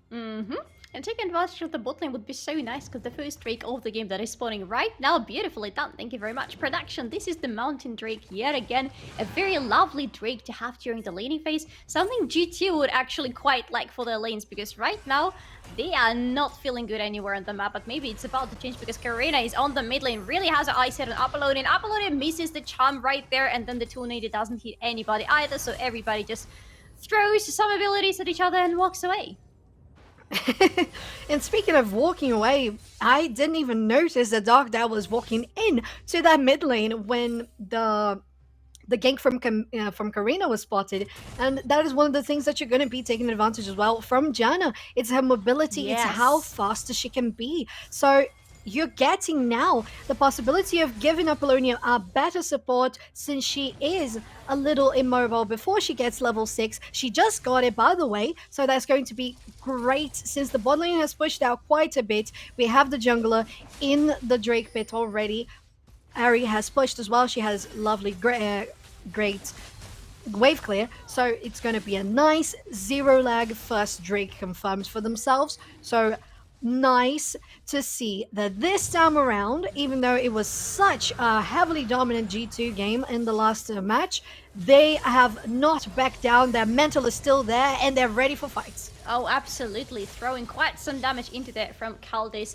However, can we take a moment to talk about Apollonia and Ari in this game? Maybe not right now, because Karina is on the bot lane looking for another possibility of a gank. Both flashes are available for the side of Zero Lag, so they will be able to get away nicely, but they don't even need to use it. And look at that, Wind Trading Kane is already here to shadow the lane in case of continuation. Continuation does indeed happen, a beautiful tornado hitting Khalees, I believe only Khalees, but also creating that beautiful slow field to make sure that nobody can really follow up. Both junglers are still here, looking for opportunities, but opportunities are not to be found on this lane, so everybody withdraws. So very quickly, Apollonia. Yeah, that was nice. Ooh. That was nice. Colombo, you're not recalling right now. Not right now, maybe in a little bit, but my ADC is going to be clear to push out this wave, so yeah. Thank you very much. That still works quite nicely. It's okay if I don't recall. I'm just a little support. And speaking of just little supports, on the side of Zero Lag, we have the situation where that Ahri, like we can see different paths in terms of building for Ahri, right? You can go into being a little bit more of a utilitarian tool for your team, just going there with something like Everfrost and making sure that you secure the kills for somebody else. Here, for Apollonia, it is not really possible to go into a situation like that because you are the main source of magic damage on your team. As long as you go, if you don't go into the AP full damage, who else is going to be there to deliver it? It's going to be too easy for G2 to itemize things like Owen, for example, on their side. So you absolutely need to be there, soaking the gold, soaking the kills whenever they start coming your way. Oh yes, and we have seen already that the bot lanes. Glacial Prison's gonna go wide, but Karina has been surrounded. The Herald has been activated as well, so there's going to be a couple of damage that might be dropped. Not coming from any of the champions, they all disengage, but what I was mentioning is how quickly the two bot lanes have swapped sides, and they're all gathering here. It's just Gangplank that seems to be still going for the bot lane, and Zero Lag doesn't have any vision whatsoever of the pit, so they might just think about conceding this one. Sejuani also not really interested, just going for the clear on her jungle and setting up future ganks. But it's going to be the first Herald for G2 Hell, and we'll see where this is going to be dropped. It would have been really hard for Zero Lag to fight in there in that pit. That's so cute. Look at the gingerbreads. Yes, little gingerbreads. Oh my god. So, you were talking about vision a little bit earlier. Look at what G2 are doing right now around the Herald pit, around that part of the jungle. It is quite a lot of vision, but what really matters is that it's very offensive vision. And considering that we're so early in the game, it's really good to see such an offensive vision. If they continue like that, they're going to have a really nice time because there is still that Sejuani on the enemy team. You know that your Trundle is going to be stronger than her if they meet one-on-one. But you don't want to be meeting Sejuani anywhere on the map if you don't have your Trundle next to you. Because of that, you need to always understand how Sejuani is moving around the map. Keep that vision in the enemy jungle. As long as G2 do that, they should be fine. Yeah, and I would love to see that sort of vision coming towards the lower side of the river, 130 for the next Drake. So they're probably going to rotate those wards into the side of the map. Might even go for an engage here, but little do they know that there's a wind trading Kayn in the bush. They're gonna get the resurrect from Columbo, and they're gonna be taken down pretty much easily. They have the ultimate from Gangplank as well, but the rest of the team from G2 has arrived, and the damage from Tifa is going to be big. Apollonia in the middle of everyone. Karina falling very short. Is it going to be a flash over the wall to follow up? It is not. Karina remains herself healthy, but it is a 1-0 trade for Zero Lag on this one. So incredible push and attempted defense from G2, and they managed to defend themselves as much as they could. It could have been a much easier kill if only Zilean didn't have level 6 already. Look at that Wind Trading King going in. Kaldi is going down almost immediately because Zero Lag used absolutely everything on them. But they resurrect, and that's the problem. They resurrect with quite a lot of health thanks to their support. And all of a sudden, this is suddenly enough time for the remainings of the G2 to join the fight. And because of that, there is no way that Zero Lag can really continue and can really commit to flashing over the wall. Because there is still Syndra there waiting for somebody to do exactly that. And you don't want to be caught by her. Yes, they absolutely do not. And Apollonia is going to get that single plating there. Lovely gold for a mid laner for Zero Lag. The Drake has spawned. There's going to be an Inferno now, so no Inferno Sword this time. Karina has the Herald Eye. It's rotating right now towards this bottom side. No vision here on the Tribush, but they have vision around the edges as well. Not much for Zero Lag though, so I don't think they would be able to do much about it. They do not have the vision. They're going to try to remain more careful about it, so I appreciate it's just going to be the first traded Drake of the game, so it's 1-1, not much to be worried about. And look at that, we have the Hex Gates. That's a beautiful soul. I would say my favorite one in the game. And that's a very good dragon to stack, because right now both teams can stack 3 of those on top of each other, and each of them gives you ability haste and attack speed. And that's what both of the teams would really love to have on their hands. Here comes the Herald you've been just talking about. Karina is releasing it on the bot side. Gonna get a little bit of those turret plates, a little bit of gold onto Karina and Cultist, I believe, which honestly Cultist really needs gold right now. She's sitting very nicely in terms of the farm compared to Azuris, but Aphelios is really dependent on the items, and they really need good source of gold in the early game. Yes, they do. They've been building themselves a little bit of a CS lead compared to a series, but as you said, those turret platings are going to be amazing. They're going to get a lot of the damage onto the pockets of Cultist, as they needed so much. In regards to Xayah, she went for a very interesting sort of build path, I would say. Some damage is going to be absorbed by the shield. Here, Darkdale manages to prevent some of the damage. I just wanted to point your attention towards the build of Xayah. This is Ravenous Hydra, and right now almost everybody's building a Ravenous Hydra on themselves, because this item feels just so strong. It's kind of like a Magi's for the AD carries with a little bit of twist, because you also get the Omni Bump there, and right now the damage on the splash, I believe, has been buffed quite nicely. So come on, it's a really good item to build, and I would not be surprised if we don't see a Mythic as the second item as well. Something like the Warrior Blades, for example, also reworked in the preseason, popping up here as the second item. I would absolutely not be surprised if this actually works super well for Xayah. Yeah, oh, look at that. Absolutely gorgeous. Beautiful. Those arcane skins are beautiful. So I was going to say, it looks like because of this choice of build, we have Azaris going for a lot of pushing potential. She's going to be doing the AoE damage on the lane, and that's going to be incredible for her to get the wave pushed. And because of the Hextech portals, they're going to rotate to the top lane there. They're going to meet with Gangplank. I don't know if they have vision. They do not. So that's going to be pretty nice. They have the control ward. There is no vision of Zero Lag on that one, as they're positioning themselves here close to the Herald pit. Everyone seems to be looking for something, but G2 is positioning themselves quite defensively, aside from Karina, who might be in a bad place. Apollonia, though, gets a lovely charm on Karina.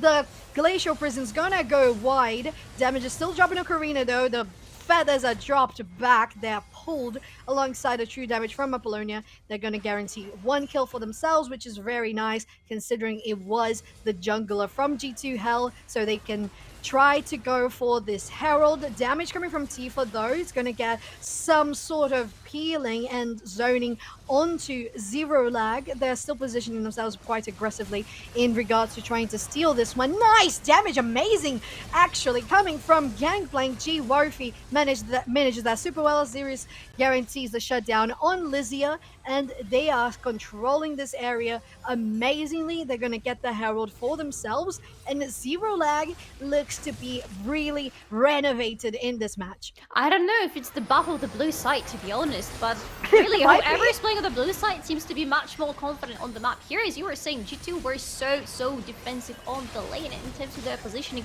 which is not really understandable considering that there is a Herald already spawned actually on the map right now. And here, when they've lost their jungler, all of a sudden they decide that this is the good time to rotate towards the Herald and try to do something around it. There is Janna on the enemy team, mind you. She has an excellent terrain control together with Gangplank. They're not going to let you get anywhere close to defeat. Oh, you will be. You are not where you want to be. Oh my god, that's going to be a flash, but I don't think you're really getting away. Do you have any oranges, Wolfie? You do, but it's not really helping you. Oh my god, the orange juice was not enough for this gameplay, but the team was just a little behind, 1 or 2 seconds away from being able to help them there. Well, 20 seconds for the next Drake on the map. It's going to be, of course, the Hextech, as we're building towards a Hextech Soul. And we already have 4 players, of course, all of them, since G-Worthy is still respawning. In the side of the map here, unfortunately for Zero, like, they don't have much vision. G2, though, really oppressive on dominating the terrain, getting the vision around the area as well. So It doesn't look like they're going to contest this one, and the first hex stack is going for G2 Hell. It's a nice exchange still, because look at that, Apollonia in the meantime managed to get the first turret of game into the Poké's Alpha team. Yes, thank you very much. We know it's the hex strikes from now on. That's probably not going to change for quite some dragons coming on. But we got a nice exchange here, so the Herald in the end went to the Zero Light Pot, and they are still sitting on it, so mind you, with Wind Trading Kayn, that's surprisingly a hard name to pronounce sometimes, might still be dropping it some of the map. Yeah, somehow I want to say withdrawing Kayn for some reason. Like, Kayn is not withdrawing! Kayn is doing Kayn going the to the bank! Collecting some money, dropping those paychecks. Yeah, Herald has been popped here in the mid lane, and it's probably going to get this tower down. Charge is definitely going to land. The knockup from Lizia as well, but the ultimate from Azirius gets them out of dodge. But another knockup, amazing from Lizia. Unfortunately for G2 Hell, there were no follow-up on that one, even though their top laner hit all of the CC. Zero Lag maintained themselves alive on their fight and still took the tier 1 mid lane with them. The beauty of having Gangplank on your team is that you can send him split pushing constantly, 24/7, sitting on the side lanes, never ever showing up to the team fights unless they are super important ones, and still be in the team fight and still have impact there and still help your teammates because of your beautiful global ultimate. Look at that, Gangplank never shows up to this fight. He's in the top lane, farming up, taking down the outer turret in the top lane. Yet a little bit later, it's going to be the ultimate thrown in the Cannon Barrage, and it's going to help so much because it slows everybody down, it deals a lot of damage, and because of the rest of your team can live for a little while longer. That has been the heal interrupted here from Janna by Lizia, but it doesn't really matter anymore. It's just about you stepping back and trying to, you know, lick your wounds, I guess. Yeah, and one thing I want to point out as well about that team fight in G Worthy's positioning on the ultimate was how Cultists had to use the clans to get out of the damage because the slow was so much, and if they were still there, Apollonia would probably hit a Q and get them out of the fight. Yep. So a lot that was able to be provided for Zero Lag just by being a champion in the game. They, as you mentioned, they don't even need to be close to the fight, but sometimes it's definitely worth it because those barrels are hitting quite some damage already on almost 20 CS ahead of the fellow on in the top lane. And in regards to gold overall, it just looks like, okay, they've built 4k gold though, Solari. That's really nice. Exactly. We're almost 20 minutes in the game, almost at the time where the Baron, the first Baron of the game spawns, and the gold difference is there, and it's a pretty significant one already. Zero Lag are really feeling good on the Summoner's Rift right now. And I was talking about Gangplank a little bit earlier, and he is going with one of those builds that I absolutely do not understand, but it seems to be working so nicely,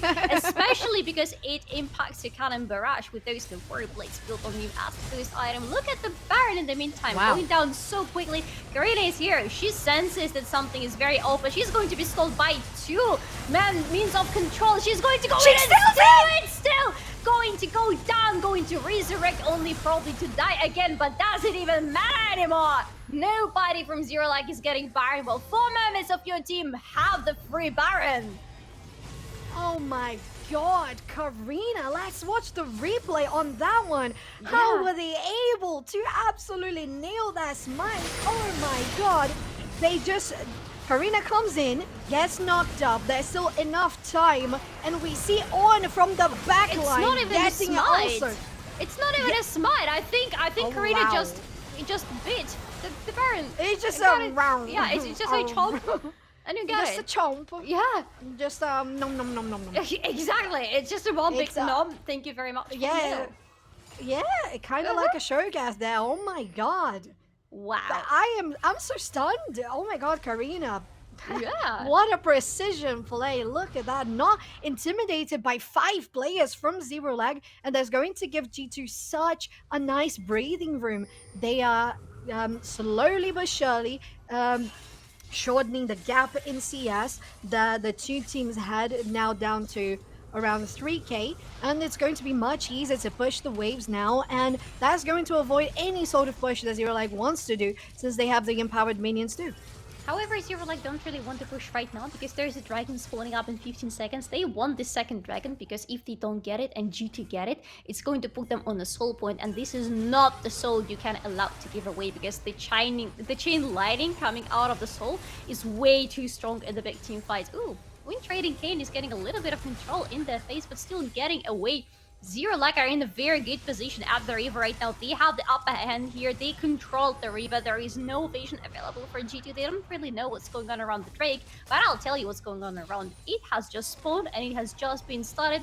G2 wants to go in. They have all the ultimates available, so if they go in and throw everything in the pit, it could be very dramatic, but they don't want it because it's just a second Drake for Zero Lag, and they have the Baron buff and they want to keep pushing.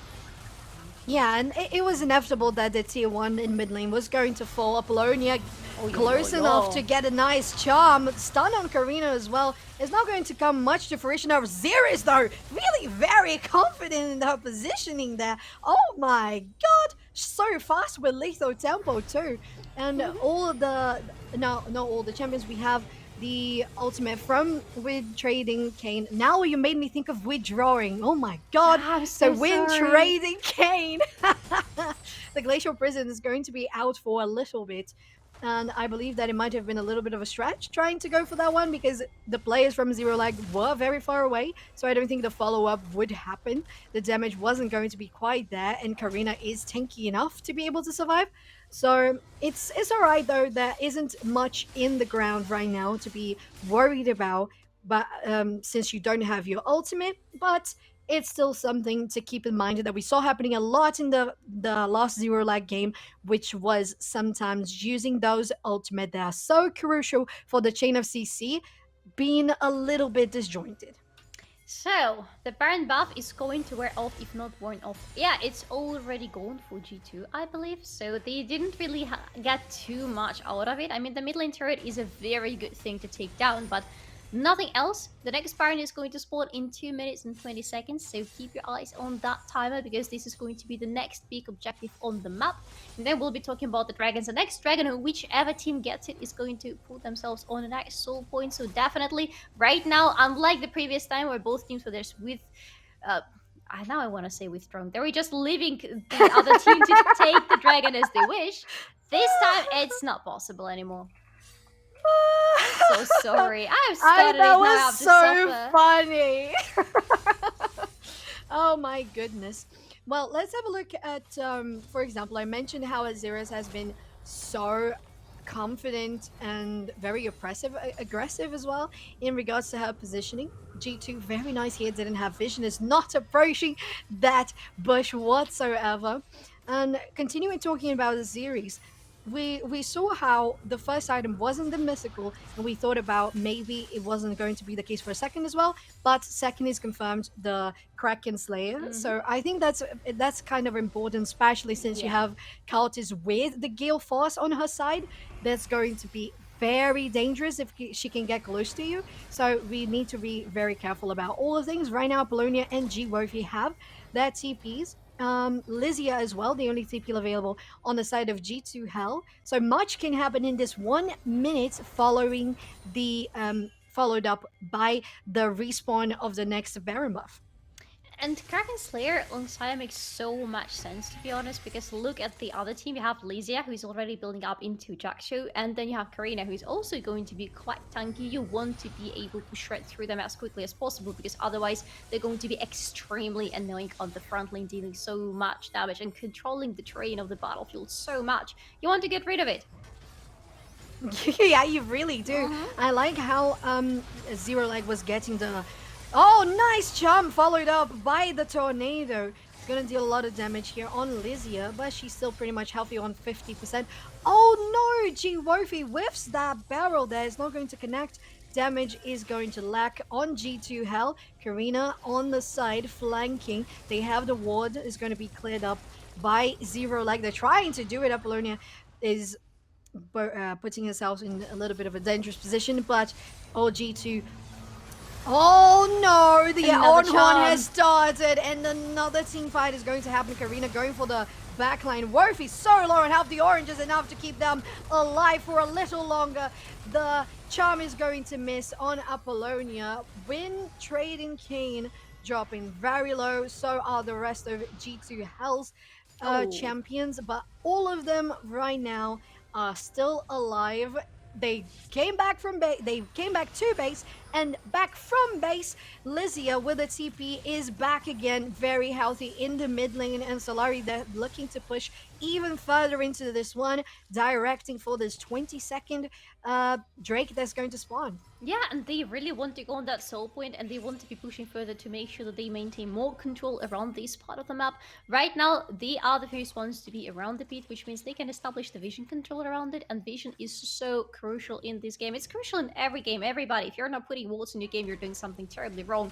But here you absolutely need to understand where everybody is, especially Wind Raiden Kayn, who loves to be jumping from the bushes and from the fog of war. But look at that. Look at what's happening. G2 Karina is at the dragon, but Zero Lag are at the side of the Baron. Do they really want to go and try to trade the objectives? I think they do. They have started the Baron. Look at that. Can they continue with it with everybody from G2 alive and now knowing what exactly they're doing? They're sacrificing the soul point and they're still taking the Baron. This is getting so dangerous. It really is, Solari. 50% health on this Baron Nashor.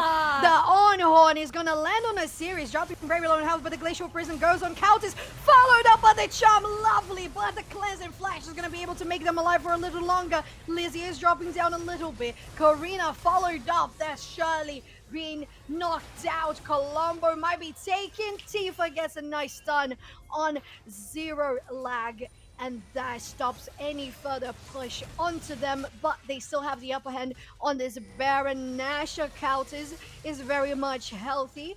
The bumps coming from Colombo are there. They are trying to keep a hard position onto the bushes, get the area verified. The quick recalls are gonna pay for a lovely comeback to defend this turret. G-Worthy with Darkdale as well. And Zero Lag manages to get an amazing come out of that fight. G2 in the end tried to trade the Baron for at least something on the map because they knew they were not in a position to fight any further. But look at that replay. Tifa's health immediately drops even before the fight starts. It's an immediate -1 for G2. And that a lot of control follow up here. The charms, the tornadoes. The tornadoes do so much here. And then John is healing everybody up, making sure that those low health bars don't really matter anymore. And Karina cannot really get away any longer because it's too much control. Nice one from Tifa right here, but unfortunately it's not going to do much because nobody can follow up. And with your jungler down, it's so easy for your opponent to go and take the Baron. Yes, and that's going to be exactly what Zero Lag wanted, since they missed. Unfortunately for them, they missed the last one. Karina stealing it away in an amazing fashion. G-Worthy collapsing here with Wind Raiden Kayn.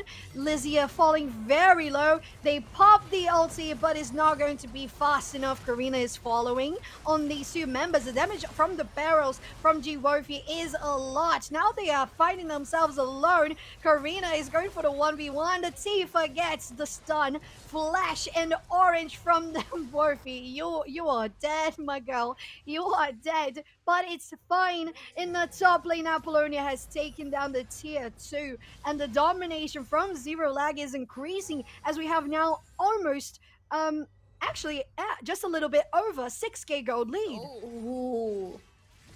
Okay, now this is getting harder and harder for G2 to find the grounds to jump back into the game. They're still trying though. Look at that, Tifa is on the bot lane right now, and she is going to crack open that outer turret on the bot lane. And they just got 2 kills on the bot lane a little bit earlier as well. They had to trade it for the turret on the top lane. And the usual question is, was it really worth it? Taking down 2 Baron buffs is really good in any situation, but those Baron buffs are going to wear off rather soon. You lost the turret there, but he got 2 kills, so I am not even sure how to answer my own question. What is important right now, G2 are not stuck to their base, something we've usually seen before throughout the day-to-day, right? Somebody gets the Baron buff, they push all the way to the enemy base, and because of that, the enemy cannot really leave the base anymore. G2 are not stuck there. They can still move around the map, still look for the possibilities, for the push of themselves, for the kills. But it's getting harder and harder because the gold is still on the side of Zero Lag, the items are still the side of Zero Lag, and the majority of the control on the map is on their side as well. Yeah, and we can see right now how, differently from the last game, the control of vision Thank you very much. There we can see how the wards are coming from Zero Lag and how forwards they are in the map, and that's going to be so great for dominance in the jungle as they're doing here. Apollonius feels so safe to take down this tier 2 once again. So it was one at the top, one at the bottom, with Wind Trading Kayn at her, shadowing her, getting the flank on anyone that might be thinking about stopping that mid laner. So things are going fairly well for Zero Lag at this one. I'm going to ask you, Solari, what do you think is the next move that G2 has to do? I believe it will, at least in my opinion, it will be you have to guarantee that Hextech Soul. Absolutely, you need the Hextech Soul, and you cannot allow your enemy to take it, or maybe you want to take a series instead. A lot of damage coming out of that Syndra, but the damage is coming from both sides, to be honest. Khalees is very low already, needs to step away. Columble too, and there is nowhere to step back because of that Cannon Barrage. A very aggressive flash there. Janna, you are just a support. Are you sure you want to be the one killing the enemy AD carry? Yes, apparently she does. Tifa, in the meantime, is completely cut away from the rest of the team. Goes down as well. Zero Lag are all alive and feeling very well and very aggressive. Yes, they are, Solari. That was a lovely play from Zero Lag, how they danced around in the map in the mid lane to get a lovely outcome from the team fight. And to see Darkdale as well, they were going on Countess, and that it was Countess, wasn't it? And that guaranteed that Columble would have to use that ultimate on them. So ultimate from Columble is down. Of course, it's a Zilean. The cooldowns are going to be fast, and they're going to be here.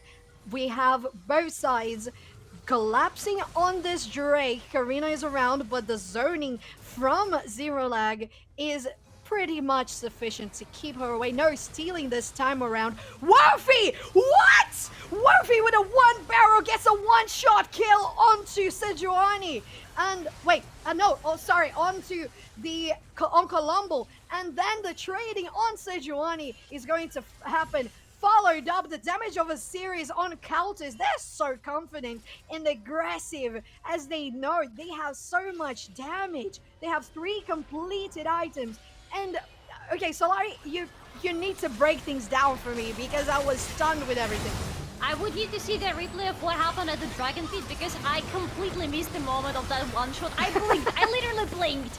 And Columble was gone already, but here, look at the health bars. Everybody's going so low, but again, the Cannon Barrage is just doing so much by not allowing Columble and Khalees to regroup and go back to safety safely. That didn't really sound too good. And because of that, Tifa is getting completely cut off from the rest of the team, going into Zhonya state, but it's still not really going to help you because you're going down anyway. G2, what are you doing? Don't ever try to flip games on the Baron. That never ends well. But G2 cannot hear him, and because of that, they're gonna do whatever they please to, and they please to take the Baron apparently. Oh my god, he's trading Kayn. Tifa had to pop a Zhonya there, Solari, but the timing was awful. That managed to get Zero Lag in such a good position to keep on fighting this one. All of G2 is collapsing, but Karina once again gets the finalizer on Baron buff, and Tifa is the last woman standing that has the purple buff on themselves. But still, it's a full team from Zero Lag collapsing into your base. The open mid lane, they're going to go for these Nexus turrets. The stun is not going to land. That Xayah is going to be dealing a lot on the turret. Zoning from Wind Trading Kayn is going to get Tifa away. This turret is melting, so is the Nexus. And the equalizer on the series is for Zero Lag. 1-1. We go to a game 3 in our upper finals in the Rising Stars. Oh, lower finals. Yeah.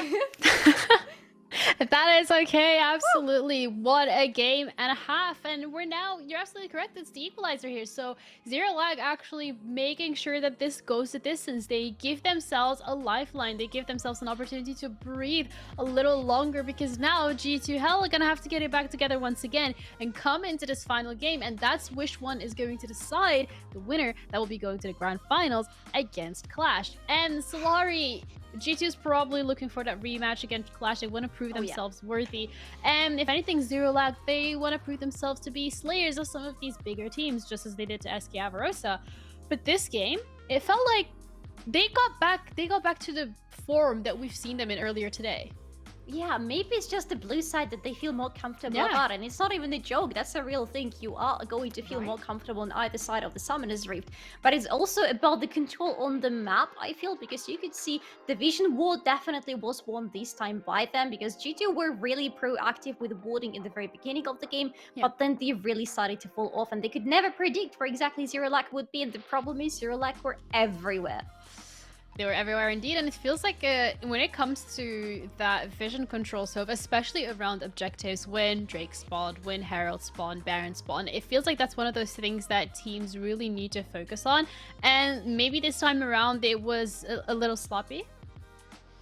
I would say maybe this time around, I think I saw Zero Lag being what they were in the previous series, which is it's not that they have the upper hand on how much they have warded, but how precise they are in when they use the sweepers and when they use the control wards to clear out the vision from the enemy in the jungle around the objective, as you mentioned. So I think maybe that was the situation, and because they were setting up ganks so well to get the lanes ahead, they were able to get priority in the objectives and the Drake, and that's how they managed to be on top of all of those.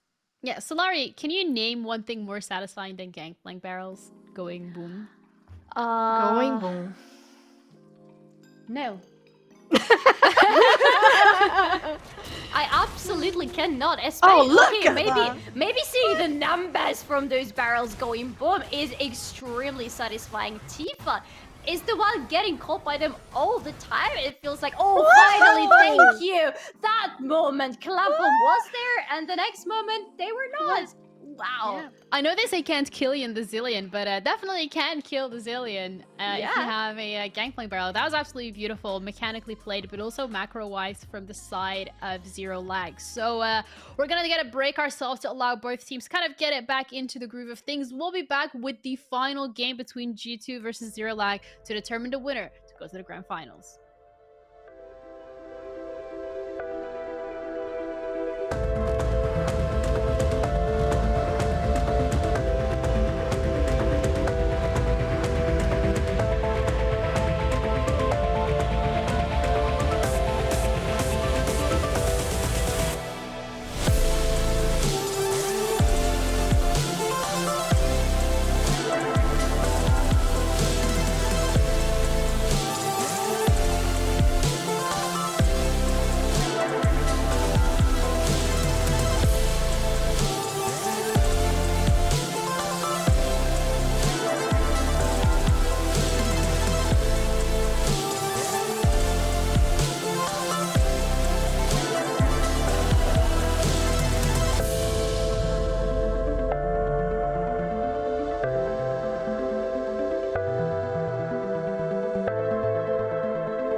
G2 Hell against Zero Lag Female. Which team is going to be victorious and take Q-Lash on in the grand finals in another best of 3?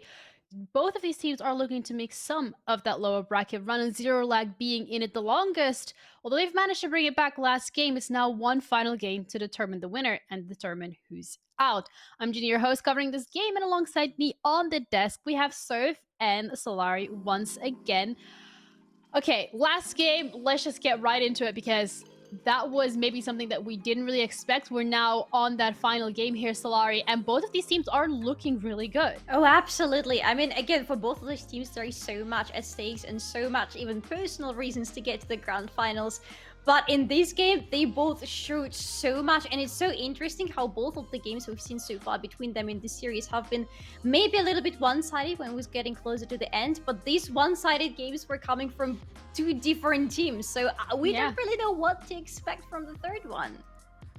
Are we expecting Surf maybe like a 20-minute game? Do you think potentially like it's going to be very much back and forth between the two teams? Is it going to be one-sided again? I don't think it's going to be one-sided. I think both teams have had enough time to recollect, to learn more about their opponent, to learn how it is to lose against them, how it is to win against them. So I think this time around is going to be very, very competitive. Not that it hasn't been, but I think it's going to be much closer all throughout the game, which is something that Solari said, that, you know, at one point mid to late game, it was already one-sided 5k to 10k gold lead for the winner. So I think this time around we're going to see something much more clutch, because I mean, if it was to be a stomp, I cannot even think about who would that be from, and I would just be blown out of my head because it wouldn't make any sense. Analysis would just be like inexistent in my brain. I would go head empty, and I would have nothing to give it to you.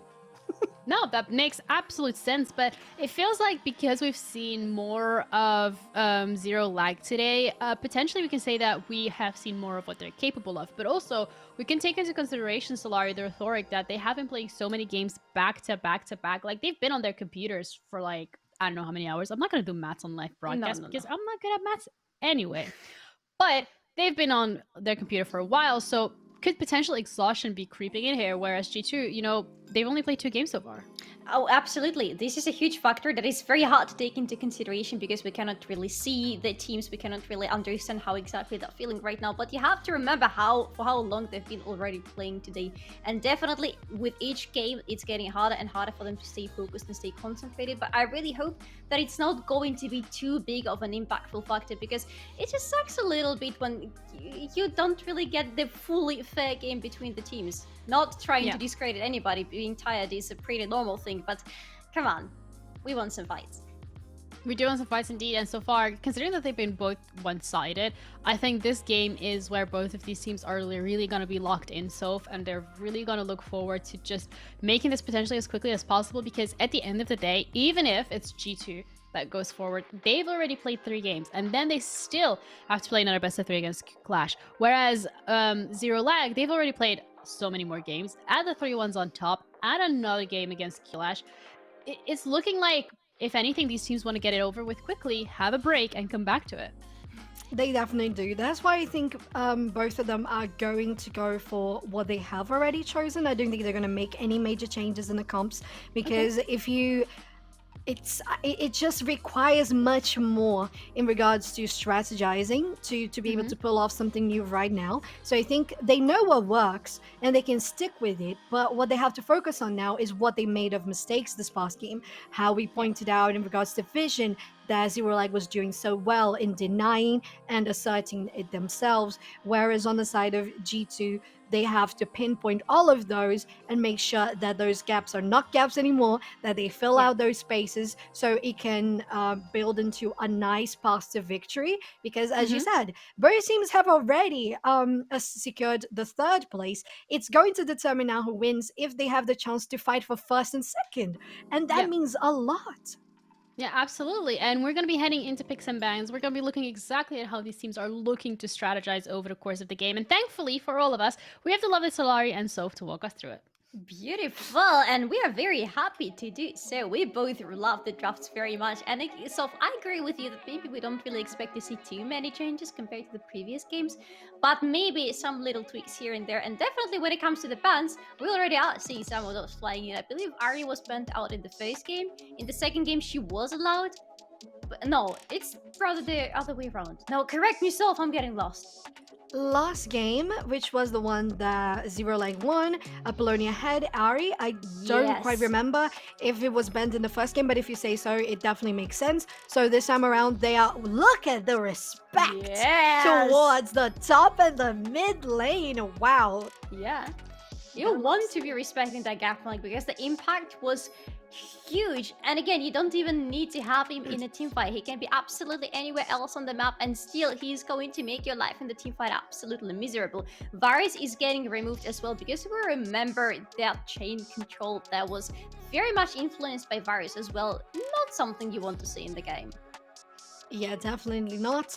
Syndra going to be the last one, so really the pull for the mid laner there is going to be very limited now. As we've talked about all throughout the tournament, if there was no Syndra or Ahri ban, there have been Syndras and Ahris. I think the only third point in the scheme would be a Victor as well, that has been very present all throughout. Yes.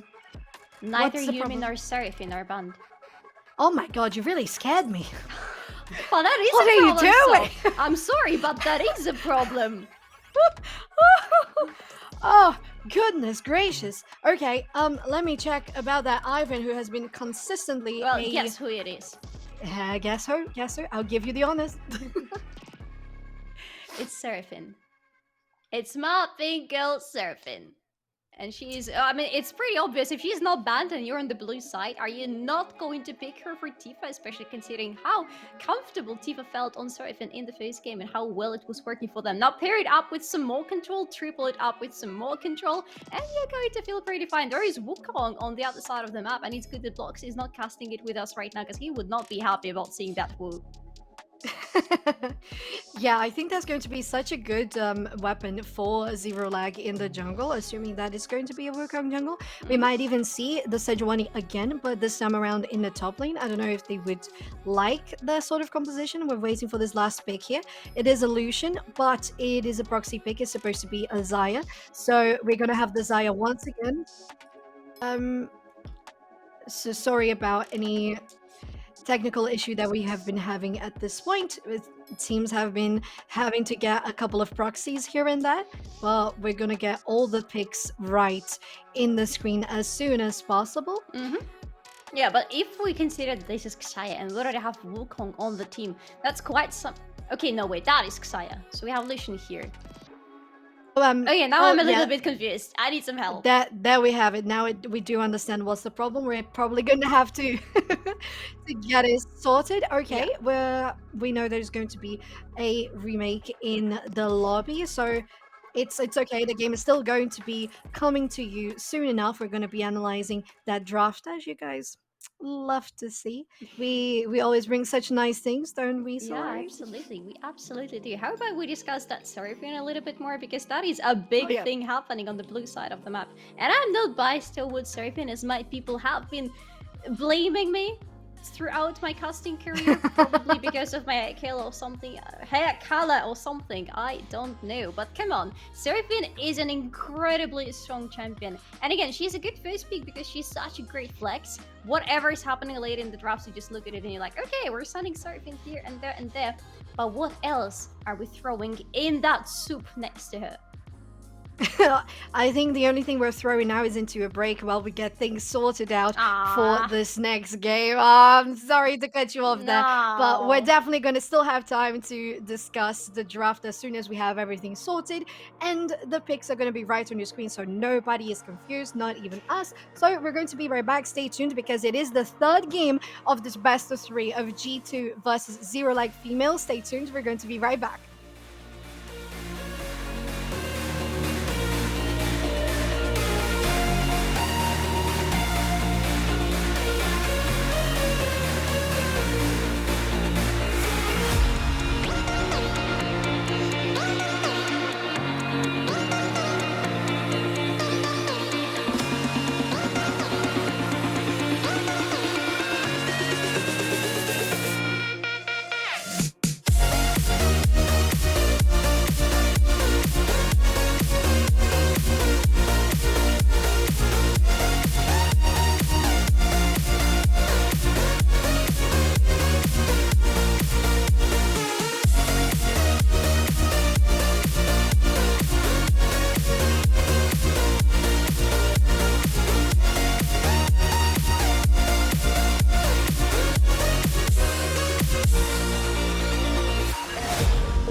welcome back everyone to the finally draft that we're going to analyze a little bit. I'm Socha back here with Solari. We're so excited about watching this finals of the lower bracket, G2 versus Zero, like the bird team, Solari, that have been knocked down to the lower bracket by Clash, the one team that has guaranteed their place in the grand finals. Yeah, and now both of them are fighting for the chance to see Clash again and maybe to reprove some point to that team. Question is, which of them it's going to be? Because either way, it's going to be a rather exciting finals to watch, because come on, it's going to feel very personal. Oh, absolutely. It's going to be super personal. And in regards to Clash, they're just like, we're here, we're fine. Spending the day probably screaming. Yeah. Not screaming, screaming. Okay. Yeah. But okay, without further ado, let's get on to the draft so we can talk a little bit about it, what these teams decided to go with. And what we already see is some picks that have been very constant throughout the tournament, haven't it? Okay, look at that. We have Sejuani again, but this time Lizia is sitting on Sejuani. We have the return of the Karina Bel'Veth, a beautiful combination and a really scary one. Then Seraphine Tifa, we have already talked about this one, but we still need to talk about this a little bit more. And then there is Lucian Nami on the bot lane. And you know how I feel about Lucian Nami, so I will not even get started. Yeah, we'll just leave it there. It's such a solid bot lane. It's always going to be good in regards to engaging, in regards to being protective. So let's just go to the other roster here, shall we? On the top lane, we have a Camille now. So if Lux over here, they would have been very excited about it to see something different than just the tanks on that lane. Wukong is going to be very different picks than we have seen recently from both teams and in the tournament in general. Vex as well has been seen in play once, I believe, at least in broadcast. It's going to be brought back alongside Xayah and Karma. These are very cool comms that we have right now, but definitely Zero Lag coming with a more different approach. I am absolutely having a brain lag because I have cast a game with Apollonia before the Rising starts, and I cannot remember what it is right now, but I do remember that she was feeling so comfortable on that Vex, so that pick totally makes sense, and because of that, the Vex bounce that we have seen in the previous games totally makes sense as well. And plus, come on, you have Lucian who wants to be dashing around, and Vex really works so nicely against those dashes. Yeah, she's going to hunt him down, and Lucian's going to be scared for his life. But let's go right into Summoner's Rift. We have the game ready, as this is going to be the one tiebreaker to know who's going to go for the Grand Finals, G2 Hell or Zero Lag Female. Are Zero Lag going to lift their name this time, or is it going to be G2 Hell bringing hell to their opponents? We're about to find out. This game is the last stand for one of those teams. Do or die situation. Do you do and do you progress into the grand finals to see Clash, or do you die here and do you go home, but go home victoriously still? And Solari, one thing that we have seen all throughout the tournament is when you have Seraphine, you have very good chances of winning, and if you have the blue side, it's been a very nice a high win rate as well. Yes, exactly. Apparently, blue side is a magical one, and Seraphine is a very magical girl, by the way, if you haven't noticed. So yeah, add some more magic into the soup, and it's going to boil. But speaking about soups, I was trying to talk about Seraphine a little bit earlier, and I still want to. Oh my God! Hello. Ducky, oh, is it Ducky? Yes, it's a duck and a little frog and a little. How are they called? Fireflies? Yeah, those are fireflies, right? Yeah. Like a moth or something. Yeah. Looking so nice and peaceful on that river. Imagine all the blood that's going to be spilled on that river very, very soon. Oh, they're just going to be like, they're going to be, okay, this is fine. Just jumping around. This is fine. Yeah, nothing this is happening. is a fine. Exactly. Okay, Nami, I want to talk about Nami since we started talking about the Riva stuff and everything. I feel like she's going to be such a great addition to Seraphine. Look at that, even the color schemes are matching, but imagine that. Oh yeah. You have her ultimate going in the tidal wave. It's going to give some movement speed to all the allies going through it, but it's also going to knock up and slow down everyone on the enemy team. And what do you want to be doing as Seraphine? The moment you see that, you throw an encore in and you're so happy because here comes your chain control and nobody is supposed to be getting out of it. In bot lane, it looks like both of them look very eager to get that level 2 advantage. Yeah. G2 went for a bigger push on this one, which gives Zero Lag a little bit of an advantage in regards to how the wave is pushing. Wukong, Wind Trading Cane, is on this side of the map, but they're going to rotate to the other, whereas Karina, though, is doing the opposite rotation, probably going to end up on the bottom side of the map, and that might make for something in regards to ganking. And we see already that G2 Hell are going for some deep warding in that river and probably getting some vision for the Scuttle Crab, and so that Karina has everything under control when they arrive there.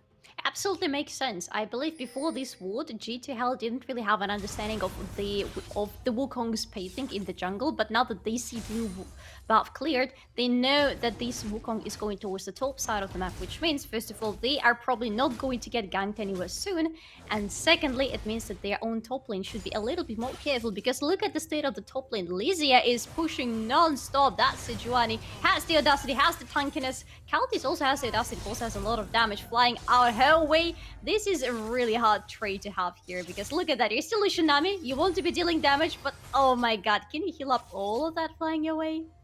Can you, is the question. Well, on the side of Kaltis, she has still 2 potions. She's already used 1. She has still 2 potions and a biscuit because she went for the longsword instead of the Dorns.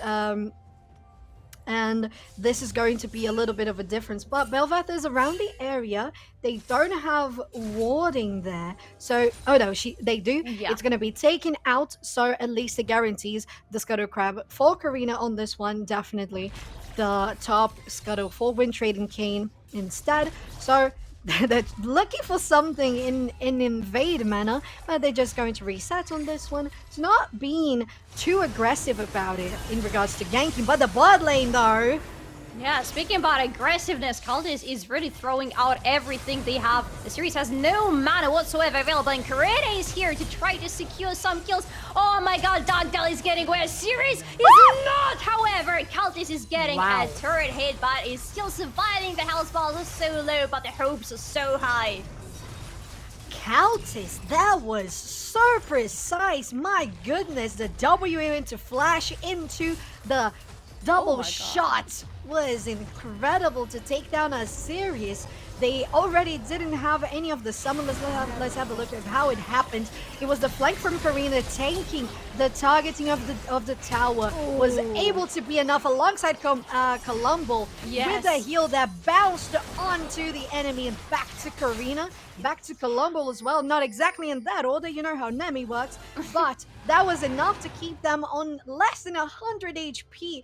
But still alive, and Kaltis confident enough to go in on the Xayah, granting themselves G2 Hell the first blood of this game, and it's going to feel very nice for them. Oh, absolutely, and keep an eye on Columbo as we go further into the game, but I would say rather keep an eye on G2's bot lane in general, because we've been talking about it already. Lucian Nami need to have kills in order to survive in the game, and already we see the only kill in the game so far going into the pocket of Lucian, and if it continues like that, if we see Karina constantly shadowing the bot lane, looking for very risky opportunities, they should just come out of the game victorious, because with Lucian Nami, you need to go risky, you need to go all the way into the enemy as early in the game as possible. You need to be giving Lucian those sweet, sweet kills and gold, and he will thank you so much later when he's absolutely unstoppable.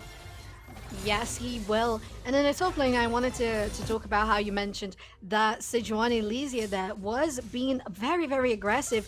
But even though that is the case, G-Wolfie is guaranteeing a lovely lead for herself in regards to CS, and she's not being intimidated by that. Oh, this, as I say it, she misses 1 CS there. Nobody saw it. It's definitely not on broadcast. We're not, like, live or anything.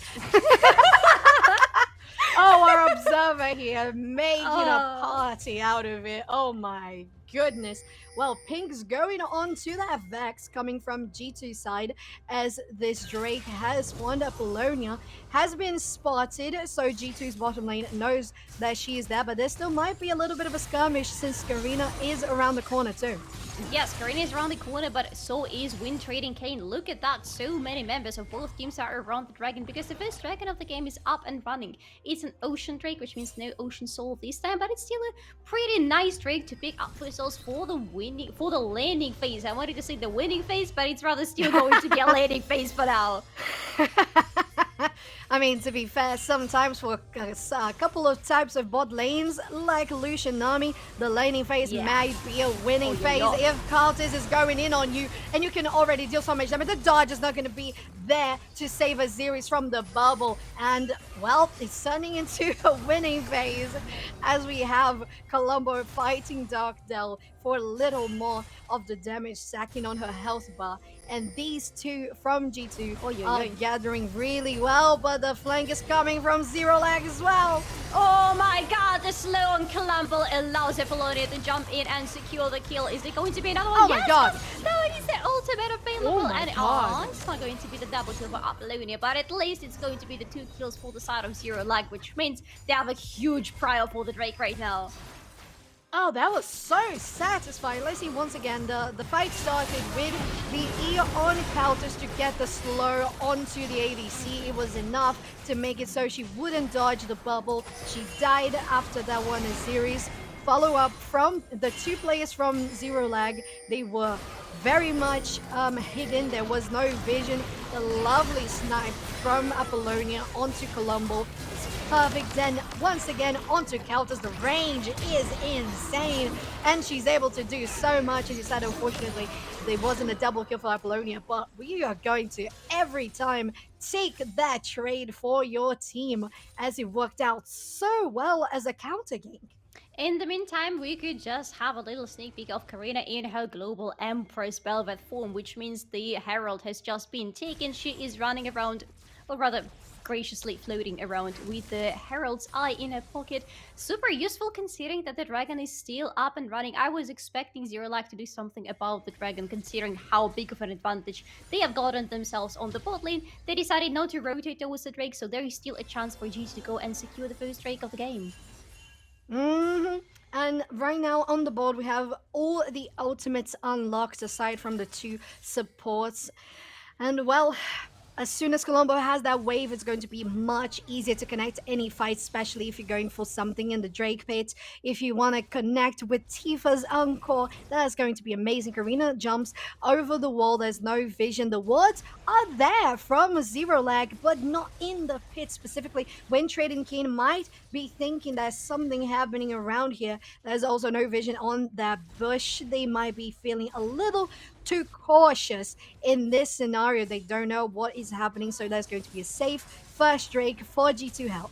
Oh my god, look at the Hexic ultimatum on the top lane, and here comes Apollonia with the ultimate, with the fear, I'm sorry, instead running in and slaying Lysia and getting the kill in her own pocket. 2-0-1 rather is this Vex already. And I told you about how Apollonia feels really comfortable on the Vex. Are you starting to see why? Oh my god, she looks so confident, so comfortable. It's working amazingly well. G2 though, not only guaranteed the first Drake, but also the first Herald. They're gonna pop it here. The 3 first platings have been dropped, so this is going to be a super nice Herald push. There's still 1 charge left to go, 1 plating. Apollonia trying to deal some damage on them. I believe it's very possible that this last plating is going to be denied. No, why would you do it for the sake of the farm? Is it good enough though? Denying the, not getting the farm or denying the plating. That was such a close call, Solari. Yeah, but what do you mean, why would you do that? You would do that because you don't want your opponents to get some additional gold in their pockets. That makes total sense. I don't even know why you're asking that. Why? I mean, wouldn't you do the same? Doesn't it feel very satisfying? But she also guaranteed the farm, you know? That's why I'm questioning. Oh, come on. I don't even know what you're talking about. Let's get back to what's happening on the screen. And this is still Apollonia here. Very happy with that little denial that happened to her a little bit earlier. But right now on the map, there is no objectives whatsoever. 3 minutes and a half before the next Drake is going to spawn. So a very long breathing moment. Maybe even time to prepare for the next Herald. Because the first one has been extremely successful for G2. Almost taking down the outer turret on the mid lane is a really big deal so early in the game. If they continue like that, it would look good for them on the map, but I need it to look good for them on the bot lane, because there is still that Lucian Nami. Very good beginning, 2 kills on Lucian, but then it kind of paused.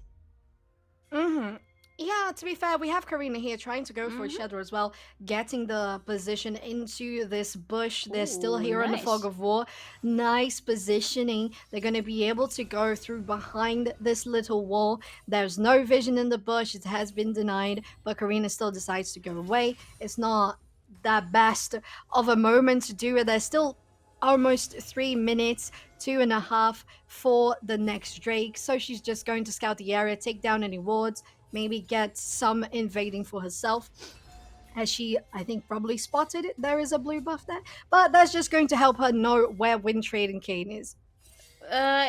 Yeah, I would say so. But Wind Trading Kayn is on the mid lane, by the way, if you have been wondering, helping Apollonia here. Apollonia definitely right now is the key player for ZeroLag, being so far ahead against anybody, especially if you compare for Tifa. But again, you don't really want... Okay, you want to see Kaltis going like that on the series. As has the ultimate available, so can get away. But there is a tidal wave that she is going to escape just like that. And Apollonia just teleported to the bot lane to see if any help is needed. But the little Yuldu is just running around because no help is needed anymore. Everybody's safe. Yeah, but it was costing a little bit. It was a couple of ultis there. We had Kaltis and Colombo using their ultimates, whereas Asiri was the only one to use theirs. So it's very nice for ZeroLag on that one. Unfortunately, Apollonia was very short, very fast on the trigger, but it wasn't necessary, as you mentioned. They were still a little behind. Look at her. Yeah. Little emo face. No, I love her so I love much. the She's walking adorable. animation. It's I know. She's like, well, yeah. Yeah, absolutely. Oh my god. The shadow as well. Oh. I absolutely hate the championing game because it's so annoying to stand against, especially if they manage to get anywhere ahead, which is exactly what's happening to Apollonia right now. But come on, looking so adorable still. Oh yeah, she does. She really does. And it's such a difference and a contrast fighting against Tifa on the Seraphine, right? She is so sparkly and girly, and then Vex is like, oh my god, yes! I never saw that. We have that pink, very, very girly, very nice, cute Seraphine on the main lane, and that is Vex. Oh my god. Oh, I love it. But okay, speaking of Tifa, by the way, we don't really expect to see Seraphine scoring any kills on the mid lane, right? That's not why that champion is there. We want to see her shining in the team fights. However, considering how much Apollonia has been moving around the map, wouldn't we want to see Tifa answering with a little bit more roams around the map? Yes, and she has to do something because she has a Dark Seal and she needs to stack that onto the enemy team. Darkdale is falling a little lower in health. The Tide Wave is going to go wide, just making ZeroLag get a little sparse there. Damage falling through, coming from Kaltis. The bubble onto Aziri's, but the following up from Wind Trading Kayn is going to take down the Nami. No, it is not. So much damage from so much healing and shielding from the Seraphine. Karina, though, so close to being there, but Lizia finishes her off. And this time around, it was ZeroLag that got scattered apart, and G2 might as well even take this next Herald, which is going to be 2 Heralds accounted on their pockets. Oh, yes. Okay, did you see Karina's health bar there? Because she was almost going down. You don't really expect that much damage coming out of Camille, but this is Camille already sitting on the Divine Sandra, and this is honestly the only item she needs to absolutely power spike, and you need to be very respectful of the damage that she can put on the table. However, the small issue that is happening again is that Wolfie is separated really a lot from the team, and you expect Camille to be a little bit further away from everybody because she wants to be, you know, looking for those flanking opportunities and stuff, but here she was just too far away from anybody to be able to do anything at all in that fight. Yes, and right now we have the Hex Gates enabled. They are nice and online to grant for such a mobile game. Let's have a look at the replay. It all started off here in the mid lane while they were preparing to engage onto Lizia, onto Karina, but then they caught out of guard. The bubble didn't hit Darkdale. They were still falling very low in health. Tidal Wave is going to go wide, and then they continue pushing. Kaltis is going to be responsible for the most damage on this part of the fight. They get people away from it. They get very separated. Wind Trading Kayn. Oh, a lovely encore from Tifa was definitely responsible for making so ZeroLag was very far away from that fight, and they couldn't do much after Countess was taking damage on them. And then finally, since Wind Trading Kane, G-Wolfie, as you mentioned, was alone in the pit, they ended up falling. Even though Karina was very close to falling herself, it was a high risk, high reward situation. Unfortunately, there was no reward for G-Wolfie on that one, or for Zero Lag in general, since G2 guaranteed the buff for themselves. Look at that. Both the bot leaders are without the flash right now. Oh my god, this is the opportunity. Countess is going down for sure. This is solo Apollonia. Cannot really get to Countess. That's why switching to Columbo. And again! Are you kidding me? Again, Wukong is there stealing someone's kill. Okay, how many kills is that? 2 kills, I believe, in Wukong already. Okay, at least those 2 that we mentioned. And Tifa and Karina are rotating here, but I don't think they're going to look for any fights. They're just getting the pressure and establishing where they're going to be farming. So it's going to be Apollonia versus Tifa here in the top lane. And replying to what you said, it's going to be those 2 kills that we mentioned for Wukong, and Vex still has a 2 and 2, so that is fine. She's still sitting on a nice KDA. Of course, it would have been better to get Apollonia even stronger since she has been carrying the game so far on her back, I've got to say. All the roamings that have happened so far in the lane phase. But Karina here in the top lane, dropping the Herald, is going to grant so much pressure once again, taking down those tier 1s in the top lane here. Apollonia is by herself, but the rest of the team is gathering up.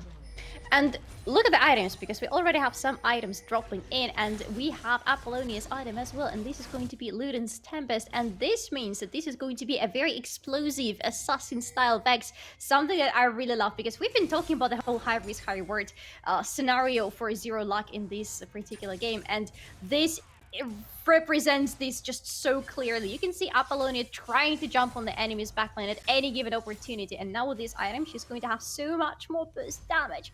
I believe something else will be added, and I believe Zhonya's will be added to the equation at some point, but look at that. Oh my god, this skin has one of the nicest recalls, except maybe for the Spirit Blossom Ahri.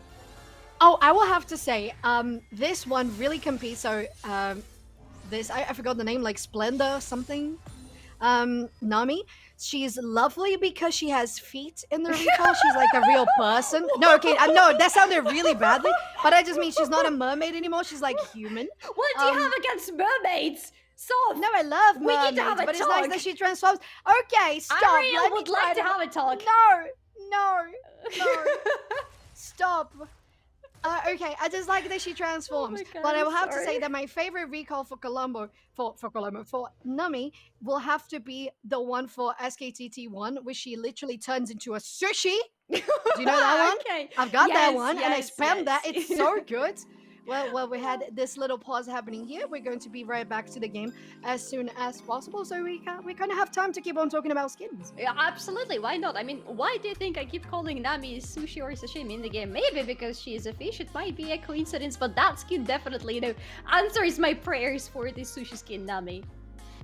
Oh, it's so good. And not only I think she is the sushi, I think she also gets like a phone here and she's like taking photos of herself. Yeah. It's amazing. The design some skins have is just mesmerizing. Hence why we keep on stopping our gameplay to be like, oh, that's so cute. That's lovely. I love that. Yeah, exactly. You can't really help that. Come on. You really so many cute stuff there, and all those little animals that are absolutely adorable. Broadcast team keeps showing us. I love it. Thank you very much for all those little rabbits and the ducks and what else was there? There wasn't deer ones. Froggies. The froggy, the little fox-like creatures, like the little fennec with the ears. Yeah, it's a little fennec, Yeah. All right. No more waiting. Aww. It is due going back to the game. It's all right. We talked a little bit. Okay. But we just want to get back to the action, don't absolutely. And right now it's looking like it's going towards the spot lane. Karina has the control ward, and Wind Trading Kane does not know that she is there. Countess is so aggressive in her positioning, maybe trying to bait the Wukong to go in, so they think, that sounds a little suspicious. Yeah. I might not go onto that one. That was a very standard bait waiting, but it didn't work. It's like, you know, with the new pinks, you can go with a bait pink, and this looked like a bait pink for the anime team. Like, no, I'm not buying that, thank you very much. I'm just going to go back a little bit. Still having the control around this part of the river. Look at the amount of vision, including the Scuttle Crab. And G2 are a little bit behind in this term, so if Zero Lag out to start the dragon, it's going to be really hard for G2 to react on time. That's why they are here clearing the wards and making sure they establish some of their own wards here as well. Absolutely. But we have to pay attention how they still have the vision there that Darkdale just activated, and there's still the 10 seconds for the rest of the team come on. Apollonia has just used the TP to get faster into the lane. We have a 5-people stack into this one. Karina tries to go in on Wind Trading King to have to flash away, but it's a lot of ultis that have to go wide because Zero Lag was very certain that that was going to be some shenanigans in that bush. They managed to escape on that one and get themselves a nice position to try and fight, or at least initiate this Hex Factory. Oh my god, and Karina is going back in right onto Apollonia, wants to get her out of the equation, and Tifa is going to finish the job, still has the encore available, so mind that we Trading King is so low, has to not be able to join the fight at any moment, and Lysia really wants to continue, bloodthirsty, giving another kill to her AD carry, and the series still has the ultimate, but is it going to help you? Absolutely not. Second kill for Tifa. Oh, that must feel so bad for the series, though. She was trying to still get something out of it, maybe get the kill on Countess. It was a flash for a flash, and it was, unfortunately, when she used the ultimate, she was a little too close to the wall. I mean, not her mistake, but the way it activated, she wasn't pulled that farther away. But let's have a look at the replay here. The stun on top of Encore on Apollonia was perfect from G2. They know that she's the biggest threat right now, and they were just taking people one after the other. Worthy was, of course, trying to deal damage as a melee that she is. She was close to them here, what I've just mentioned. She doesn't go to the left. She's trying to go to the right to get Countess in the pullback of the feathers, but Countess flashes. When Azirius gets the time to flash as well, it's just a little too open, and she's gonna miss that one, unfortunately, getting ultimate and a flash on cooldown right now. And it's G2 executing that fight so well, of course, guaranteeing themselves the Hex Factory.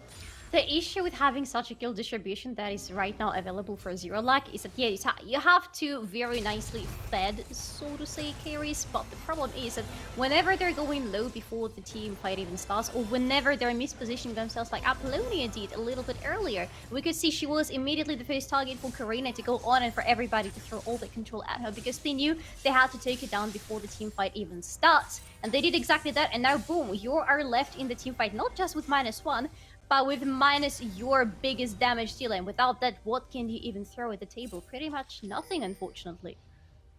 Yeah, and at that point, G2 have thrown everything, and it was pretty much all that was needed to take down the biggest threat on the side of Zero Lag. They're positioning themselves here on the Baron pit, just clearing out the vision. Of course, it's too early to start a Baron at this point, but definitely not too early to get a vision and presence all throughout the jungle here. You want to make sure that you're in a good spot. Knockup is going to miss. Karina is going to try to go in. The charm is still going to land. Darkdale is the last one that gets engaged with the Encore. TP coming in on the ward. Lysia is going to try to flank Worthy. They know that she is there. Lysia might try to get a stun here. She's able to get away. Stunned though with a Glacial Prison. Azir is trying to back us up with the damage. It's not quite enough. She's being taken down so quickly. And G2 pushing so much damage onto Zero Lag is going to win this fight easily enough. Apollonia was a little too late to gather onto the fight. And as we mentioned, she is the biggest damage of Zero Lag's composition. She's still in a very bad spot. Karina flanking her. Lysia as well has the movement speed, has the buff from the Scuttle Crab. How is she going to be able to escape this one? She is not. The knockup from Karina and the kill eventually goes to Lysia, and that is an amazing team fight and super beneficial for G2 Hell. you still have to admit that the damage coming out from Apollonia was huge, and I didn't expect it to be that big, to be honest, and the impact of Fia in that fight was really huge as well. While the Baron is being taken by G2, of course, rightfully so. Let's see the replay here, a little bit of speed up, because definitely can see some action happening, because Xayah was alone on the top lane, you know you need to support her, but it's too many members of the enemy team at you all of a sudden. Probably did not expect to see so many members of G2 here. Pretty much the whole team, including Elysia, who just teleported in Wolfie here, is completely cut off from everybody else. Needs to go back to try to rejoin a series. And Apollonia and Wukong are both moving from the mid lane, but no time to rewatch that, because look at that. Another tidal wave coming in from Colombo, trying to catch anybody. They have a Baron buff, mind you, and they really want to be going through that top lane. Wolfie's trying to answer on the bot lane with a split push, and it's still Camille. She's a really great split pusher, but is it going to be enough? At least you're gonna get the turret and some additional money. Yeah, to be fair, like the objective bounty is pretty good. That's something that Zero Lag has to take advantage of right now. They still got to defend the tier 2 in the top lane, so that was great. I believe the pressure from Camille in the bot lane was responsible for that to happen. So really nice to push G2 back. Maybe a 1v1 Karina versus a series. I don't think this is going to be a good one for an ADC. It is not. Wow, this Bel'Veth is gigantic. She is enormous right now, sitting on 4-0-7, as are most of the players in G2 side, with a nice perfect KDA. We have 206 for Seraphine, almost close, 216 for Sejuani, and 314 for Lucian. And Karina is going to try to melt this one down with her little Voidlings, as the rest of the team is applying pressure in the bot lane. Solari, they want to take this down with a better buff. Absolutely, they want to take out the inner turrets, because this will be the absolute best use of the Baron buff that they have on themselves right now. If they manage to extend it to the base turret, that would be an absolute windfall. That would immediately put Zero Lag in such a bad situation. Do you really want to be fighting Karina at that moment? She's surrounded with her little babies, and she's able to make more of those, and she has the support of the rest of the team with a beautiful tidal wave. And Lizzie is going in with the Glacial Freeze and going a little bit too wide, but that's enough time for the rest of your team to destroy the turret. And look at that, Zero Lag are really trying to defend the turrets, but all the damage they're throwing at G2 is not nearly enough. It's definitely not enough, and there's going to be the third Drake here for G2 Hell, while Zero Lag has to try to recover. They have to try to get the farm. They're right now a little behind in level, not that much I would say, but it's really showing in regards to gold. We have the mid laner Seraphine there. I was talking about the Dark Seal that Tifa had as Syndra in the last game. It wasn't really it didn't really go well for her in the last game, but this time around she has 10 stacks. She's sitting more on assists than she is on kills. But it's something that you're going to expect from Seraphine. She's going to enable the rest of the team. While on the side of Zero Lag, we're lacking so much of the damage because we didn't have those finishes, we didn't have those KOs, and especially on Aziri, who was so important in the previous match.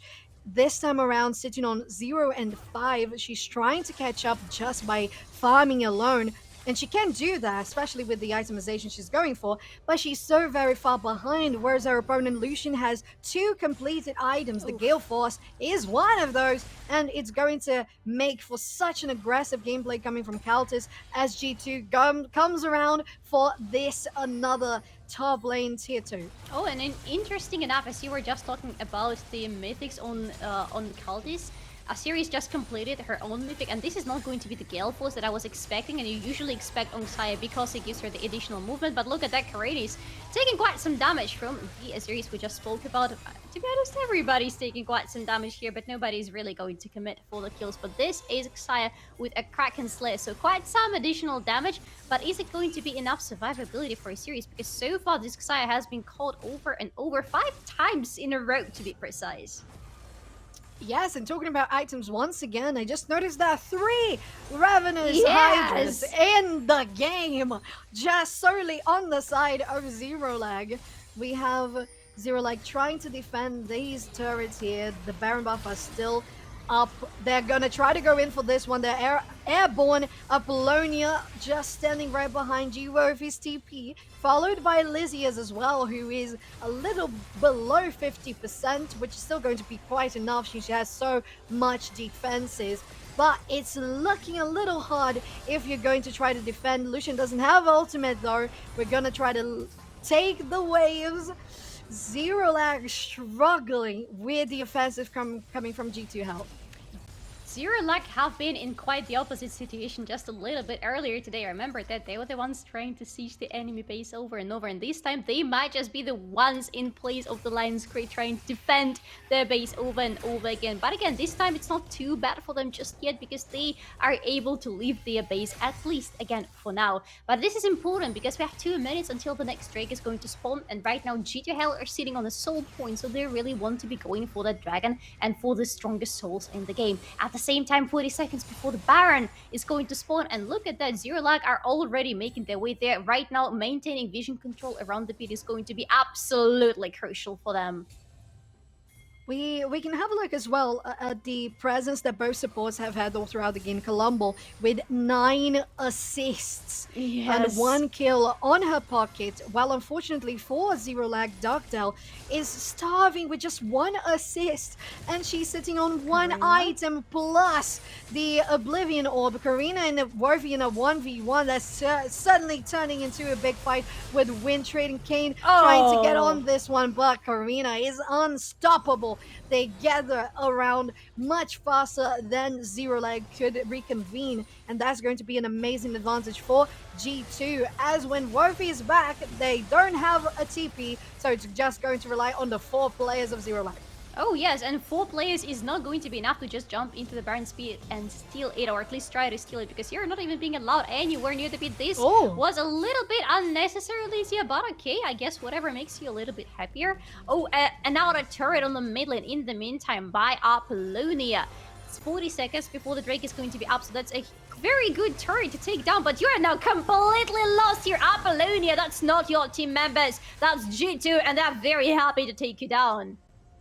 I will have to say, it's 50 seconds that we're not going to have the mid laner for Zero Lag in 20 seconds for a Drake, so I don't think it was the best bet, but at the same time, it's global gold for Zero Lag because of the objective bounties on the turret there, so maybe it's going to balance out. I still don't think so, because unfortunately, the only damage that they have is on Wukong and on the Vax, which are the ones that have kills on this game. Darkdale and Azir trying to defend this one. The minions with the Baron buff is too much to handle.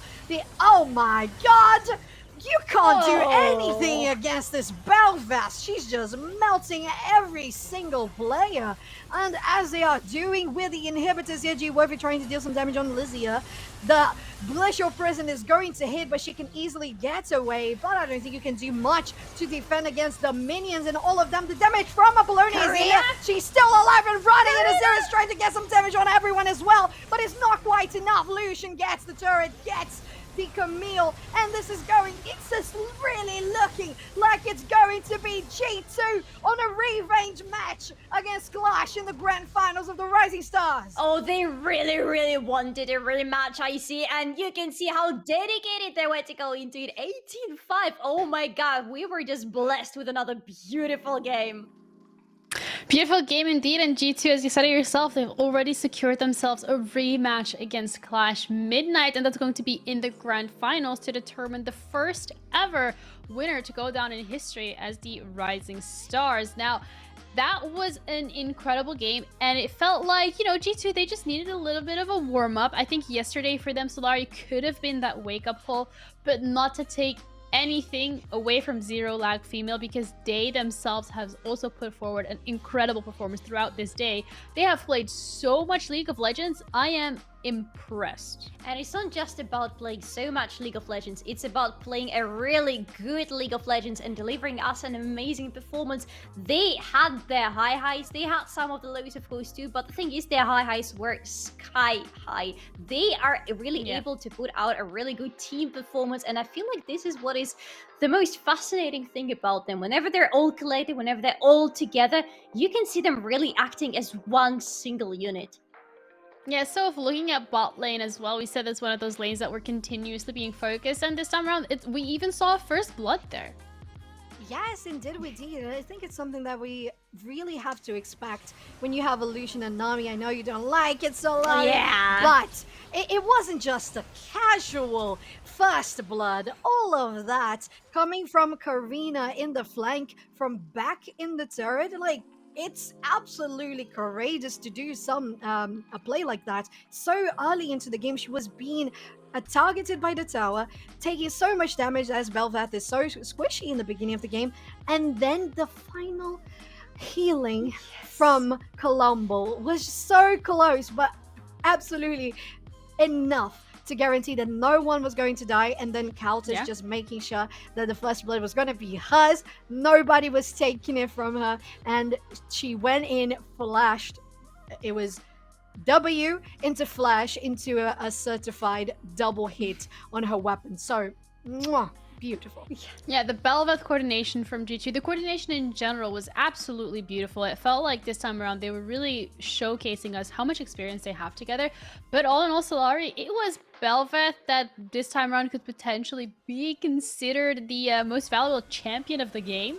Oh, absolutely. I mean, we're not just talking about Bel'Veth, we're talking about Karina on Bel'Veth. Karina in general is a playmaker for the team, and you can see how well G2 feel on the map whenever they're playing around her. But here, Karina on Bel'Veth is a really deadly combination. Bel'Veth is serving both as an insurance to make sure that you are getting into the late game and you're going to feel fine even if anything goes wrong for your bot lane. Because again, Lucian Nami, you really hope for a good early game, and Bel'Veth is here to deliver it. But at the same time, if anything goes wrong in the late game, she's going to have so much damage, so much attack speed, so much movement speed around the map, and push potential that it's really hard to do anything about her. And I absolutely love this performance of Karina in this particular game. It was just so good and so definitive.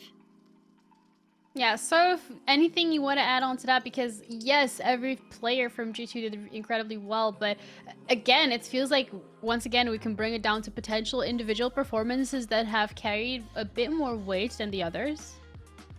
Yes, I'll say that it's very cliche, as we mentioned, like how all of the players have had such an important piece in the puzzle to solidify a win. But I think how they came up with that comp was so nice, because they knew that Karina can be an absolute monster on that that champion, on the Bel'Veth, and she can do so much damage. So what do you choose to go alongside that? A Seraphine who has so much sustain and supportability for the rest of the team. The Nami that can be, of course, with Illusion, guarantee that you have such a I'm not gonna say simple, not gonna say easy, but definitely a little more on your side in regards to the lead. You can be more confident of how Lucian and Nami can perform by themselves, even without the ganks from Karina. And then you combine all of that with the Sejuani in a top lane, in how all of the CC was always being engaged, and Karina was just there alongside the Lucian to be able to do so much damage. It just rounded up well. And unfortunately for Zero Lag on this match, they ended up relying too much on Vax, since the other players were falling down behind, and they didn't have once again, they didn't have a big enough front line. They had a Camille. They didn't have that much damage. The Karma wasn't doing much with sustain and disengages, so they were falling behind on every single aspect. Whereas just by the comp and the players that G2 selected, they were super covered. There was the Glacial Prison, there is the Encore, there is the Tidal Wave. So it's going to be always easier to get a better outcome. So G2, amazing performance, guaranteeing themselves the win and the pass for the grand finals. And that does close out as well the bracket. It has now been fully populated in terms of every single game that we said we were going to be watching today have done so, and they've all finished. So we've only got the grand final our way. That is coming up next, which is going to be G2 Hell against Clash Midnight. G2 Hell, they're looking to make that lower bracket run, whereas Clash Midnight looking to prove themselves that they don't need a big LEC org backing them in order for them to show up, show off, and show us exactly what they're capable of. And so far, we've said goodbye to 29 teams, because we had 31 teams at the beginning of yesterday, with only 2 remaining. So that's going to be the grand finals, which is absolutely incredible that we've gone so fast through all these games. We're going to be heading over to a break to give everybody a chance to get calm and collected, as we're going to be heading into the grand finals next, and that's going to be Clash Midnight against G2 Hell. So grab a snack, go walk around a little, because this one's a banger.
Welcome back to the final game of Rising Stars. The entire weekend has been living up to exactly this moment. G2 Hell versus Clash Midnight, the rematch that most of us, if not all of us, have been waiting for.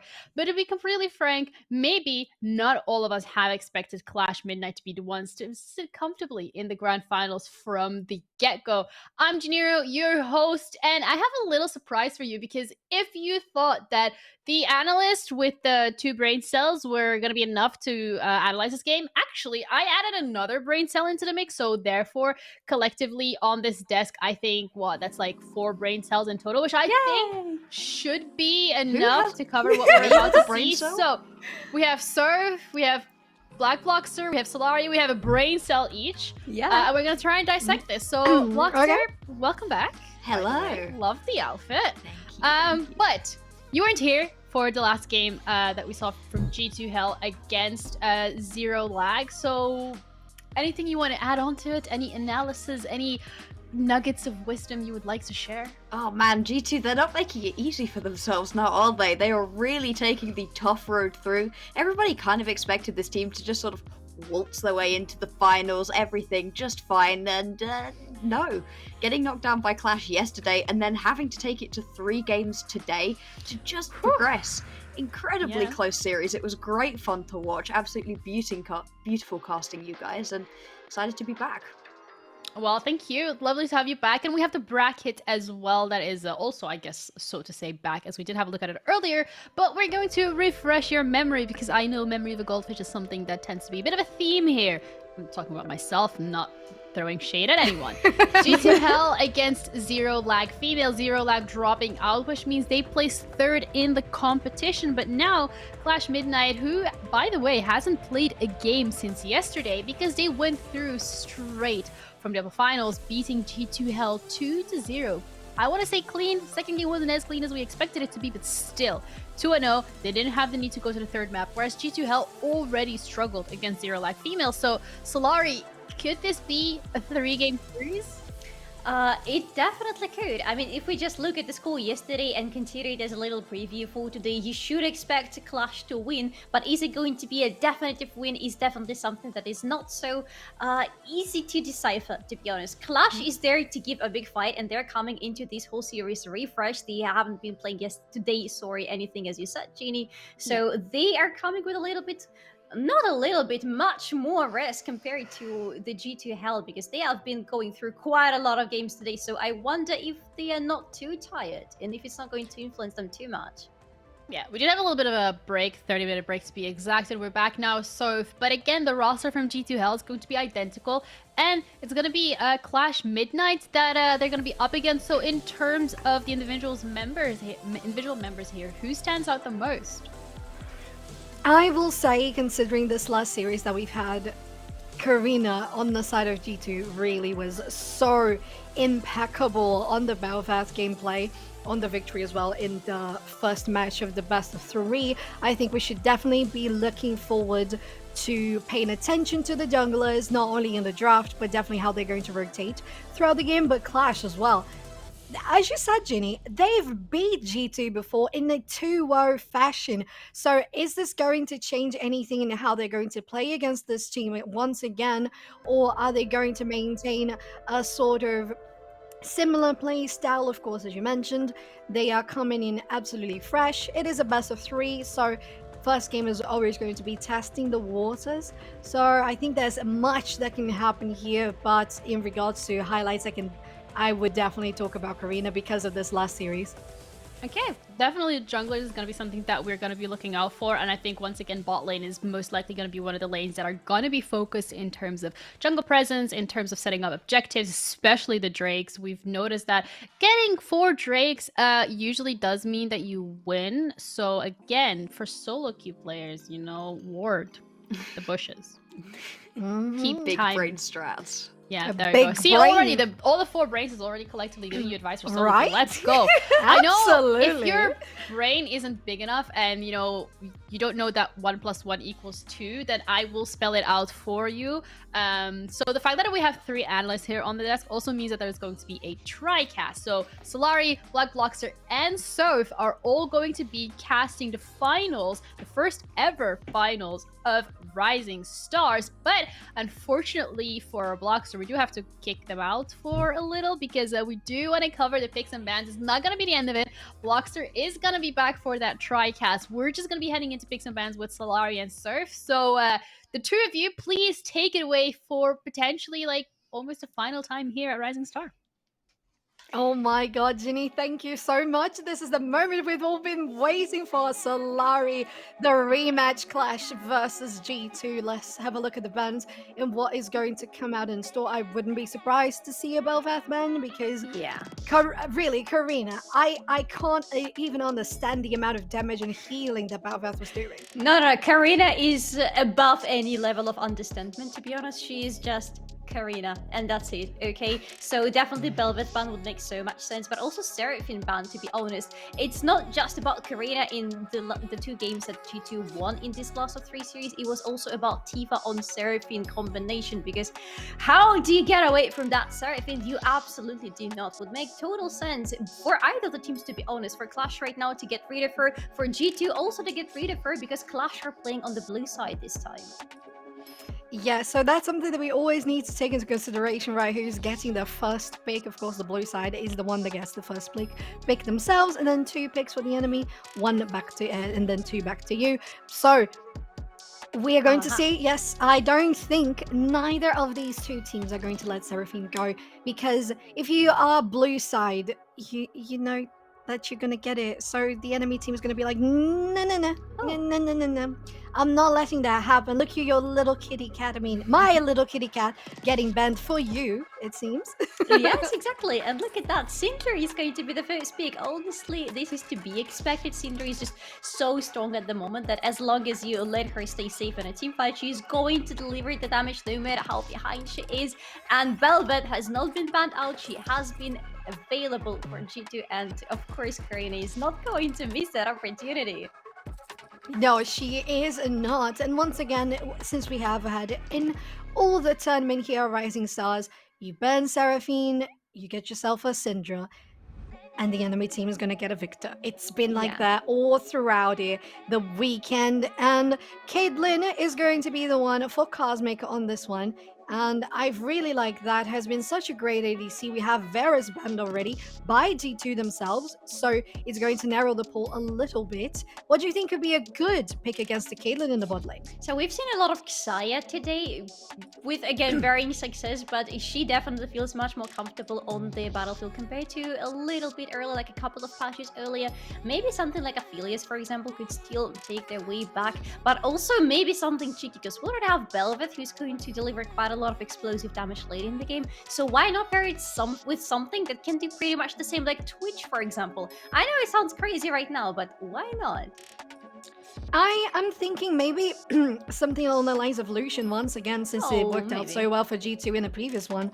I think that makes a lot of sense. And Sheena is going for the Vi. If you guys were here yesterday, we saw some amazing gameplay from this player, including those Q flashes, taking people out of guard, and then into the ultimate from Vi, just getting that fist all across the map into your face. And she's been doing amazing on it, so it's super understandable to see both junglers on both sides going for that comfort pick. The Bel'Veth, the Vi, that is absolutely understandable. First ban of the second phase is going to be Darius, followed up by a Nautilus. I think that's a good one. Be prepared for heavy engages, right?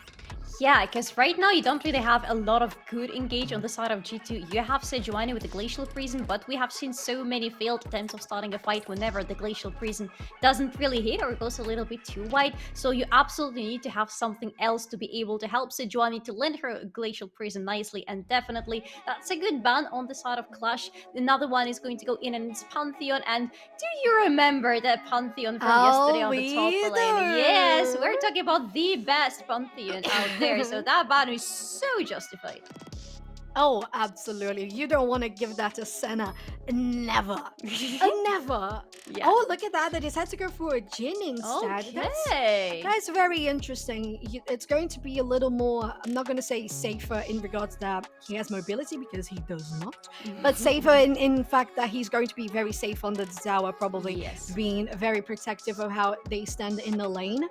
I would pair that with a Karma, maybe. I think that enables Jhin very well.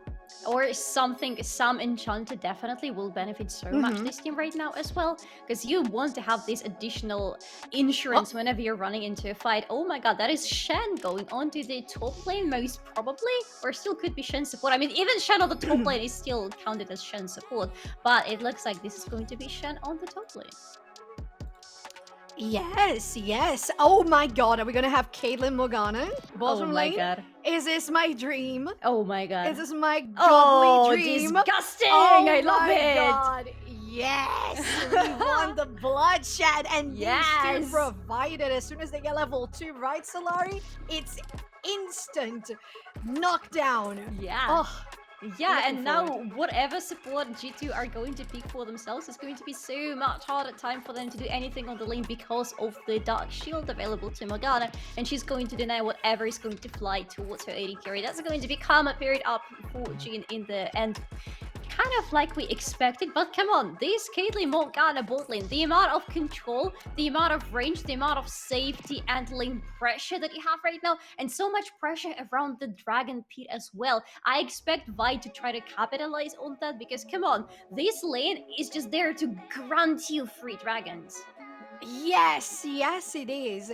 And interesting to see that just one of the bans were directed for the bot lane, and it was for Varus. So you see how they were going for, okay, we're a little scared of the potential very long range ADC coming from Clash, and they chose to be fair, the even deadlier combo, which is the Caitlyn Morgana Solari. Absolutely. This is going to be really scary, especially considering the fact that they're going to scale into the late game quite nicely, especially Caitlyn. And we already have Caitlyn and Syndra and Shen to an extent who are going to feel really good in the late game. Do G2 have the same on their side? Yes, I'm so excited for it. And as soon as we get our game ready, we are going to get underway. But of course, one piece of this puzzle is missing. Welcome back, Boxer. Hello. There he is. Did you miss me, guys? I really hope yes. so. Yes. What a draft that is, and some really interesting team compositions right there. Kind of wanted to do different things, right? Yeah, absolutely. Wanted to spice everything up a little bit, not going, especially on the Clash side, not going in with a definitive tank for the front lane is a little bit risky and definitely very spicy, so wonder how well it's going to work out for them. You have to be really, you have to have the audacity on the Reef to be able to use this composition. Yeah. I totally agree there, Solari. I think that, especially if we talk about G2's composition, we haven't seen a Jhin all throughout the tournament, at least on broadcast. And that's going to bring some very interesting gameplay, because he has so much range, but at the same time, he's so immobile before he gets those force shot movement speeds. But without further ado, we actually, with some time we're still waiting for the players to get ready. But Blockter, it's so excited to have you back. Oh yeah, should be such a good time. And with these drafts, I mean, both of these teams really gunning for it in this first game. You usually have people feel a little bit more tense, sit back, not get too far into things. Bel'Veth for G2, we saw how powerful that was in the previous series, but I mean, on the side of Clash, they've got a composition that just wants to go fully in. I mean, your Vi gonna go flying in, your Shen with plenty of follow-up. It's gonna be absolutely ridiculous. Oh yeah. Yes, it really is. And now this time, without further ado, let's get on to the grand finals of the Rising Stars Clash Midnight versus G2 Hell. You two, I think this is going to be such a close series. Okay, look at that. We are at the Rift. We expect a close series, and honestly, after looking at those drafts, I believe this is going to be it. I don't even know who I would bet on after seeing just what they were drafting out, but let's see if maybe we change our minds when we go into the game, because Bloxy, look at that, you're back and the teams are here to try to deliver you some jiggy action in the very beginning of the game, but alas, they're on the different sides of the map. Oh, full 5 stacks, and this is the first time we've seen some real action before level 1. Usually these teams have decided, actually, nah, we'd rather not risk losing out right at the beginning of the game, but instead, no, we're just gonna have a little bit of a ships passing in the night type of beat. It would have been very spicy if somebody had wandered down into that bottom lane. It would have been a ridiculous amount of damage laying down, and probably a first blood going over to Quest, but instead everything starts calm, everything starts collected, and it looks like junglers are once again deciding to start towards the top side. Well, and that means they're going to get the encounter sooner rather than later on the Scuttle Crab, isn't it? And I think one of the things, Solari, that they showed in these 5 stacks that they had going on is how G2 was in a 5 stack in that jungle, very much within that area of the map, whereas Clash was so advanced right there on the last bush in the bottom lane, isn't it? Oh yes, they really wanted to catch somebody off guard, while G2 were probably expecting Clash to enter their jungle, which is something they sometimes tend to be doing at the very beginning of the game, but didn't exactly work out this time for either the teams, to be honest. What is important right now is that the bot lane, the very important bot lane, we see so many games being played around it, and this might just be the case in this time as well. Because come on, they have such a nice leash for the junglers to go to the bot lane, especially if we're talking about Clash. That having Morgana on your side makes your ganks just such an easy time to execute. Yeah, as soon as you can land one of those Dark Bindings, it should be a very easy gank indeed. And especially because Shiner is playing on that Vi, you need to be finding ganks early on in the game. If not, you're not playing Vi correctly. Whereas Karina has a much chiller time during this early game. The portion of the first 5-10 minutes for Bel'Veth, you're not particularly strong. You're kind of trying to find what you can around the map, looking to scale up before you can start beginning to look for corals around those Drakes and Rift Heralds. If you can find a gank, it's absolutely fine, but for the minute, expecting the Bel'Veth to not get too involved, whereas Shiner on this Vi needs to find gank opportunities, and the bot lane is a perfect place to do that. But on the other hand, we're talking about Bel'Veth, and we're really looking into the possibilities for the late game hyper-scaled Bel'Veth. What is going to be happening with the Vi? Because yeah, she's pretty much early game oriented and we want to see her around the lanes, but later in the game, what is she going to be doing? I think, Solari, that one thing that you didn't take much consideration into, Bloxy, there is how the previous game we had, the game 3 of the lower finals, the Karina on Bel'Veth was just going for a level 3 behind the tower gate. So I wouldn't be very surprised if anything similar happened. That is very true. I mean, I watched that game, I saw what happened, and I was confused because that is not the way that you're supposed to play this Bel'Veth. Bel'Veth isn't supposed to be particularly strong during the early portions of the game, but Karina is perfectly happy to go completely against that trend. Yeah, Karina doesn't really care about the rules, she just creates her own, and apparently they work rather nicely. Yes, they do. And Lilian really putting some damage onto Tifa. She has lovely range and spamming abilities there. She has the Doran's ring, so she's going to be fine with the mana, at least for the foreseeable future. On the bottom lane here, Colombo and Kaltas are really putting some pressure, even though we know how much Caitlyn and Morgana can be so powerful. But I think that the fact that they saw Karina in the bottom lane, I think they had vision close there. They were able to catch, get them getting the Scuttle Crab, but in the top path though, Lizia is already going for spiciness on Senna, who's falling very low, and how they have to flash away. But Karina has followed up. Another flash guarantees the first blood for Sejuani's G2 help. Oh, nice little gank up in the top lane. Sana thinking that she was a-okay because Shiner was around. It ends up being, once again, like you said, I should have taken more notice of Karina on this Bel'Veth. Yeah. Sure, Bel'Veth isn't particularly strong during the early portion of the game, but Karina on Bel'Veth, absolutely fine. Even through that Spirit's Refuge coming out from the Shen, it didn't even matter. And usually you'd expect that ability, stopping auto attacks. Oh! Okay. Oh, not so quite. close. Oh my god. And Solari, it's very interesting to see that this bot lane on the red side is doing even more pressure than Clash's. But let's have a look at the replay here. Engage is already happening with Lizia. They didn't know that Sheena was around, but Karina was following up, and the health bar was falling so quickly. The engage forward there did miss it, but Lizia made sure that the flash was not going to miss. Oh yes, well, it's really hard to miss flash in a situation like that. Sacrificing it is a big deal, to be honest, but considering that your opponent on the top lane doesn't have either of the summoner spells available anymore for quite some time, means that you can go for something like that. And look at what G2 are doing right now. Karina is at the Dragon Pit right now, and they're claiming the dragon. I believe Flash are going to be able to see it. No, they're not. They have to understand that something is happening around this part of the map, but they are not there to stop that. And the first Drake of the game, the Ocean Drake, is going to be in hands of G2. Right now, and that's going to be so grateful. Go on. Sorry, I was just going to say, the beginning stages of this game have been pretty proactive out of G2, which isn't necessarily something we've seen from them before in their previous series versus Clash. They ended up falling quite far behind in the early games of a couple of those series, and it meant that things were just beginning to feel a little bit iffy for them coming into the mid game, whereas in this series, beginning to find leads for themselves right at the very start. Yes, and one thing that we mentioned here all throughout the tournament is how vision is so necessary, isn't it, Solari? The fact that we have G2 on that Drake pit with all the vision and none for Clash, but this time around they don't have vision of Sheena coming in. It's a lot of damage already on the Caitlyn, but the Vi is coming up, the trap is going to land, but the flash is enough to dodge the Piltover pacifier. No kills come into fruition. Karina is around, but she's just there to make sure that nothing goes wrong.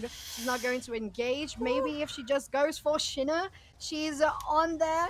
Might be going over the wall. They don't have vision of this bush. There we go. Oh, yes, they do it. Karina going in, but they may be caught in a bad position. But no, she has enough damage.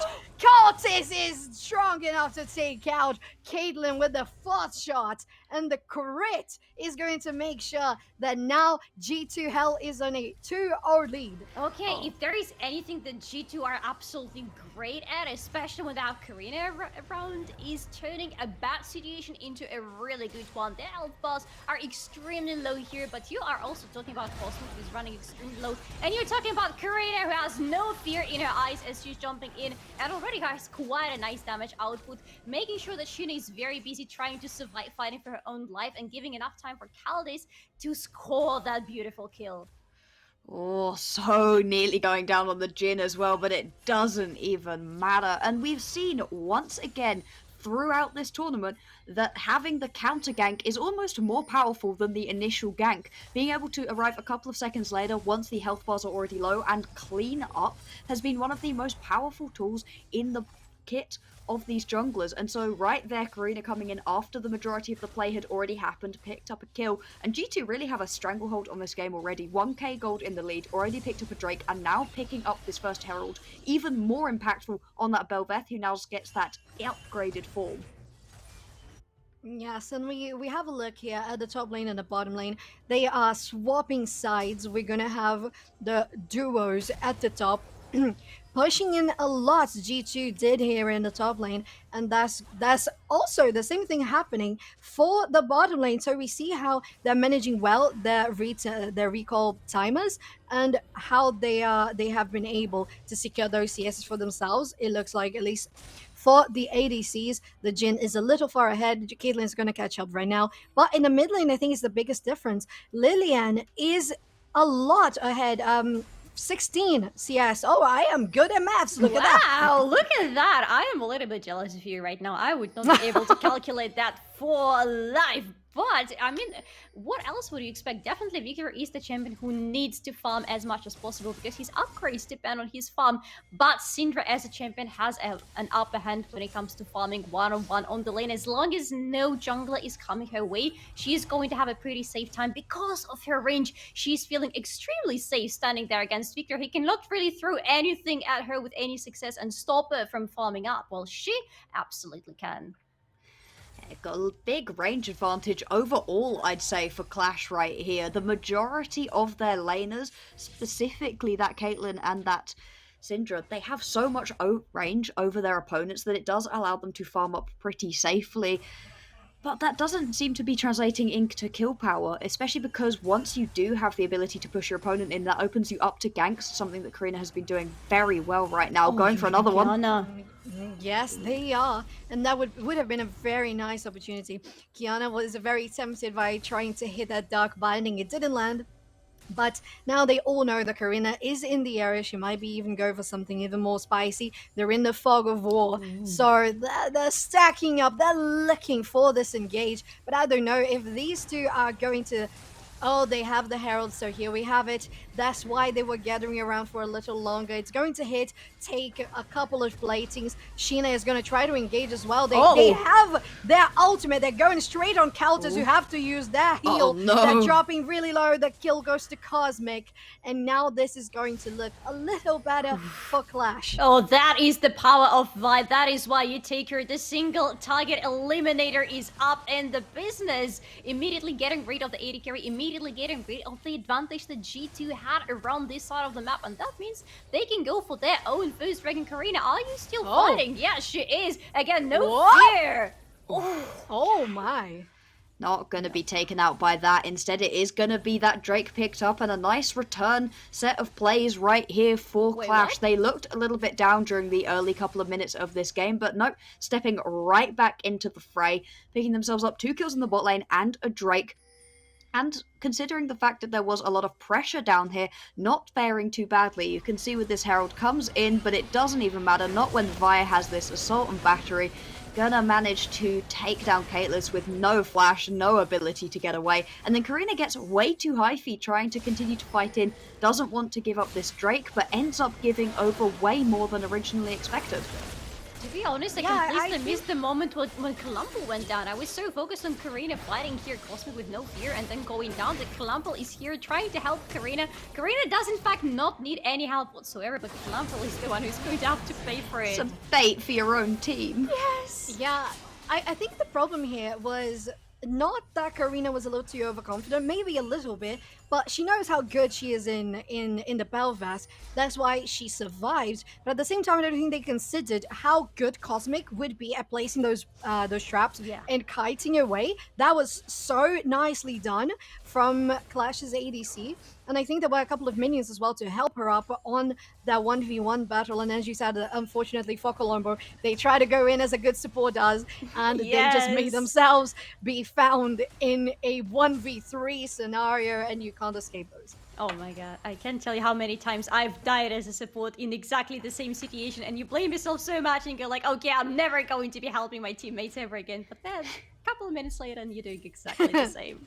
It's always a lie when you make that promise to yourself. As a jungler, it's the same thing. I should have left that lane alone. I knew it was a bad decision. And yet here I am back again looking for the next fix and definitely going to die to the opposition laners once again. It's Lilian. Oh, wow. That was some damage on the W after hitting the stun. Karina is once again in the bottom lane while we see Clash a little advanced.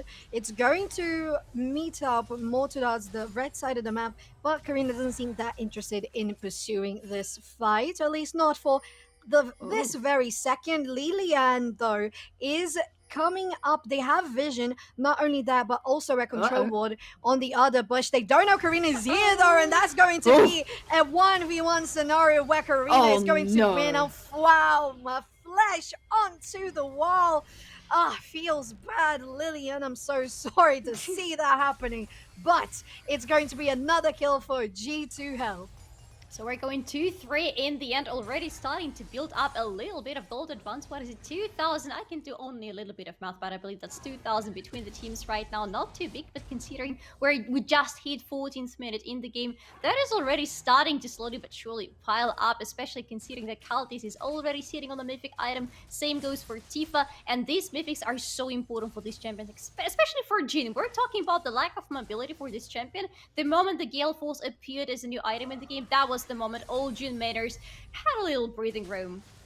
Yeah, definitely. That Gale Force just gives Jhin so much more survivability that he didn't previously had, and a lot more kill threat as well, because Jhin was often caught in situations where he couldn't get quite close enough to his opposition to actually finish off a kill, and now with that Gale Force going to be incredibly impactful. Most of the first Mythics have come through on both teams, slightly further behind for Clash right now. You can see a trade right here, though. It's going to be another Rift Herald going into the back pocket of G2 Karina, whereas on the bottom side of the map, Clash are going to pick themselves up that first brick gold.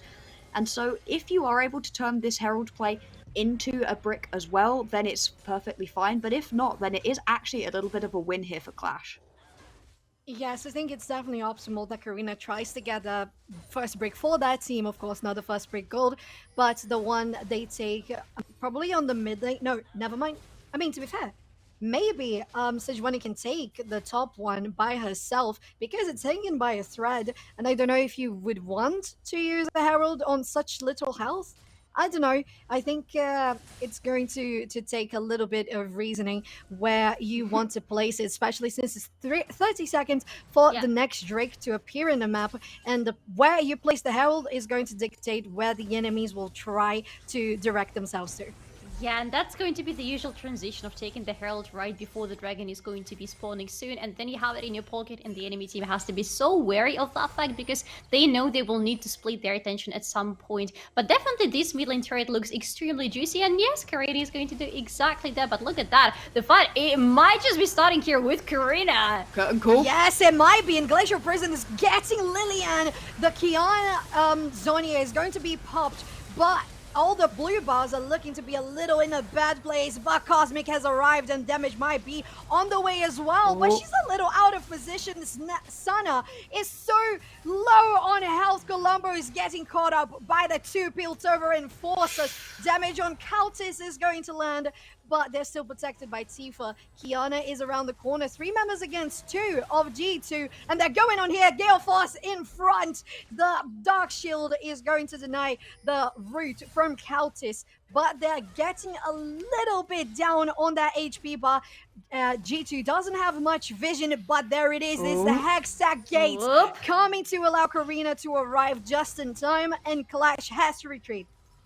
Yeah, now it's going to be a numbers advantage on the side of G2, which means no way Clash could go in and do anything about the Hexdrake. The first Hexdrake of the game is going to be taken by G2. And look at that, that was a really interesting beginning of the fight for them because they are playing around Jhin. And whenever you have Jhin, the moment you're starting a fight or the moment you're being dragged into a fight, the first thing you need to check is how far away from everybody on the enemy team your Jhin is standing, because he will need to go into his ultimate and he will be as immobile as it gets. So you need to make sure that nobody can get to him, and this is exactly what happens here. Nobody can get to Kaltis. Kaltis survives throughout the majority of the fight, not being touched even once, and then Fujito is about trying to follow up, but are they the ones being followed up all of a sudden?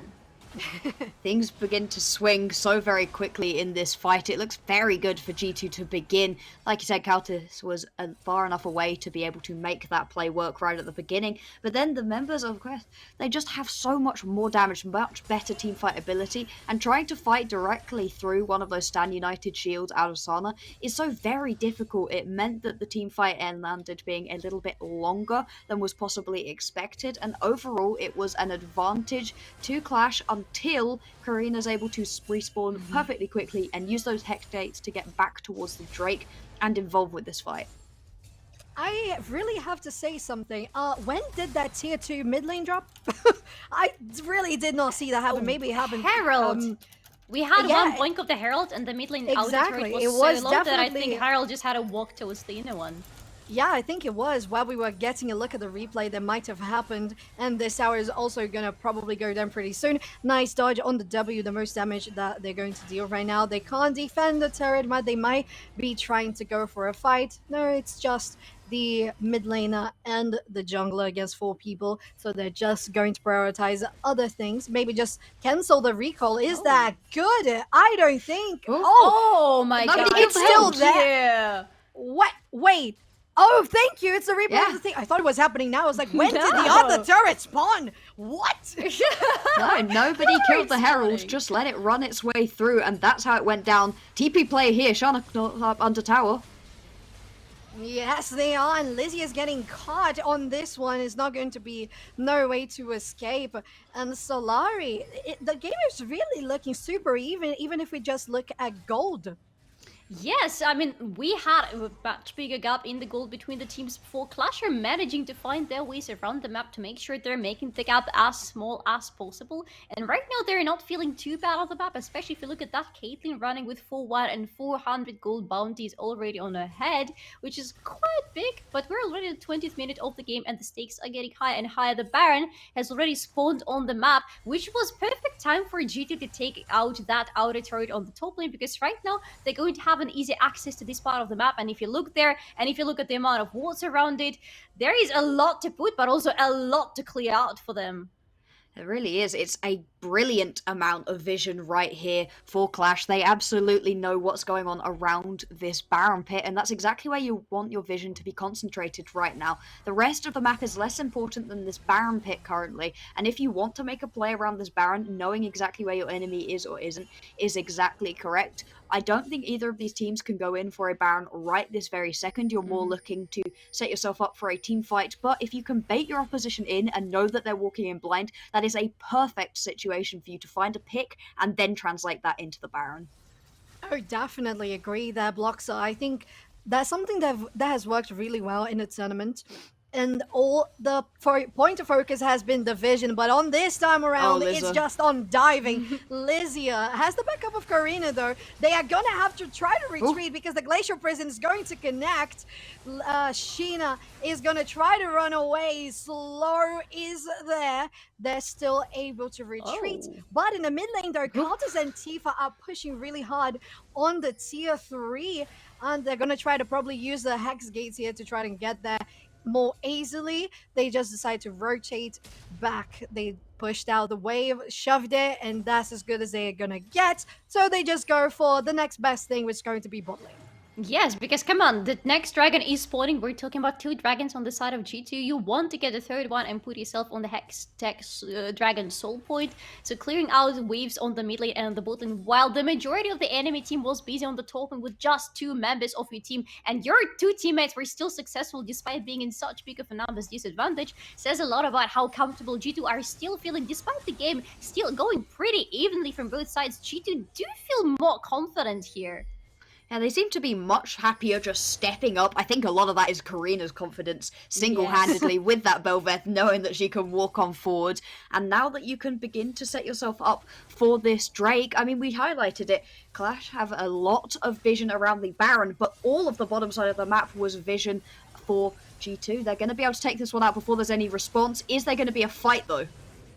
Yes, we'll see if that's going to happen. Dark Shield on Sheena is going to prevent them from getting any sort of CC, but this one is going to get it unless they use their Zhonya's and they stand united. But unfortunately, it's gonna be 2 kills for the Bel'Veth. Karina really popping off. Shen gets 1 kill on Sejuani, but it's just 2 people standing, and G2 gets the upper hand on this fight, and it really goes down, isn't it, Solari, to the fact that they waited for that Dark Shield to be down to throw the Glacial. Oh my god! No! Oh, Cosmic. Oh, Tifa nailing that 1v1, and they're gonna go for Baron now. Not bad at all, but yeah, I totally agree with you. That Dark Shield on Morgana is such a big thing that's going to deny so much coming from you that you need to wait for it to be used. And if you get this opportunity, you absolutely need to capitalize on that. Jin's positioning was very risky because going into the ultimate so close to the enemy team is risky to say the least, but come on, everything works out in the end for G2 because Karina is already so fat, and this is Bel'Veth that hit all her milestones extremely early in the game. Oh boy, every part of this game feels so tense, but G2 currently in firm control. You can see just going straight in, and unfortunately Sheena goes way too far forwards. That's a lot of your frontline damage going down. Karina is now able to be fully unleashed. Even the Shen cannot stand in the way, despite that Spirit's Refuge being used well. Only Lilianne's beautiful Scatter the Weak stops this fight from getting even worse right here for Clash. But then, unfortunately, step too far forwards to Tifa. Tifa, someone we haven't been highlighting too much recently because it's not flashy plays with the Victor, but that ult is just wrecking people into the back line and just destroying the opposition. Yes, and G2 has all the pressure and dominance in the side of the map. Clash has been forced more into their base. Sheena trying to get some vision on this, maybe clearing out the wards, but the damage on the tower is so much. They're going to be caught in the gravitational field. Immediately exploded. Sun is going to try to do a front line for them, backing them up into the base, but it's G2 Hell with the Baron buff. The Glacial Prison is going to hit. Karina's very deep into this fight, maybe a little too much. Scatter of the weak is going to land, but there's no damage to be dealt on the red team. We have the taunt on Lizia. She's gonna go down because she's getting targeted by the tower. The flash forward and the taunt doesn't connect though. Tiff is still standing. Kiana gets the Zhonya's left for a little longer, but they also fall alongside their ADC, and G2 is running over the blue base. This might be the first win of the grand finals for G2. The timers are still coming up though, around 20, and only Vi and Syndra are alive. I don't think they both can do much to defend against these two big lanes. We have Recall back home just to get the TP on the minion. This is going to look really bad for Clash as they're trying to defend. Some more minions are spawning on that side of the map. I don't know if G2 wants to commit to this one. It's so close. They might be wiped out before they can do much. Stun on Morgana. The mid is going to end the game. Oh my god! G2, they are feeling angry. You can feel how much they took to heart that loss to Clash in the day previously, coming through in what was a complete stomping.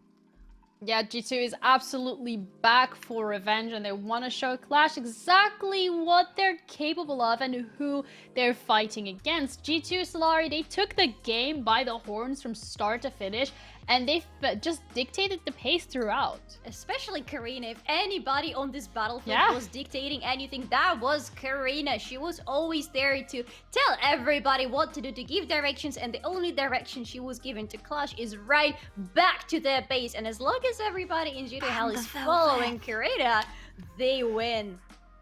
Yeah, Luxor, I see you're so excited about that Bel'Veth pick. You wanna share that excitement? Ban it! Come on, Clash. Let's go to 3 full games. Ban that Bel'Veth, because that champion shouldn't be that good during the early stages of the game. Yeah. I was like talking analysis like you're meant to do. Bel'Veth, she usually sits back, doesn't get too much done during the early portion of the game. Nah, Karina's just walking straight into lanes, finding ganks left, right, and center, doing a better job of ganking than Vi. And Vi is a high priority ganking jungler, especially once she hits 6. She should be getting a kill every single time with that ultimate. Instead, it was Karina running around the map like she owned the place, and to be honest, she kind of did. Yeah, and so if she even secured first blood on Bel'Veth, Karina she owns it. She did own every single step of that game, and I think it's not only, of course, she did amazingly, and as Solari pointed out throughout the game, it's just you can feel the confidence just by watching how she plays. We can have a look at the replays now. One of them was here in the top lane. We had a 2v2 scenario. Lizia is going on for Senna, but Karina has the damage and the confidence to go forward, and Lizia to flash once again to finalize the kill. But one thing that I wanted to say in regards to, for example, you mentioning the potential blocks of Vi going for the lanes and ganking at every opportunity. I think one thing that didn't help well for Clash in the bottom lane, for example, was that you'd expect Morgana and Caitlyn to have the upper hand, right? But most of the early game, it was Jhin and Karma that had it, which is very counterintuitive, but that allowed for Karina to feel more comfortable in getting the Drake and getting the clears in the wards in the area and just asserting the presence all throughout that part of the jungle. And that just made for a much cleaner rotation to the other lanes, getting the first blood we mentioned. Yeah, this could have been a warm-up game for Clash Solari simply because of the fact that I haven't actually played a game yet today. So as we're going to be heading into that second game from Clash against G2 Hell, what can they do? What can they change if they want to give themselves a fighting chance? So first of all, banning Bel'Veth, as we've already mentioned. Keep banning Seraphine as well, because that's not working. And thirdly, get yourself a front laner, like a normal tank, you know, that is there tanking, the tanky tank. It was lacking so much in this game, and if only it was there, everything could have gone different. Well, we're going to give them a little break themselves so that they can go over things, go back to the drawing board and figure things out. We're going to be back shortly with the second game of the Grand Finals here at Rising Stars.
We're back with what could be the final game of Rising Stars. We have G2 going up against Clash Midnight, and so far G2 are in the lead in the best of 3, securing the first game.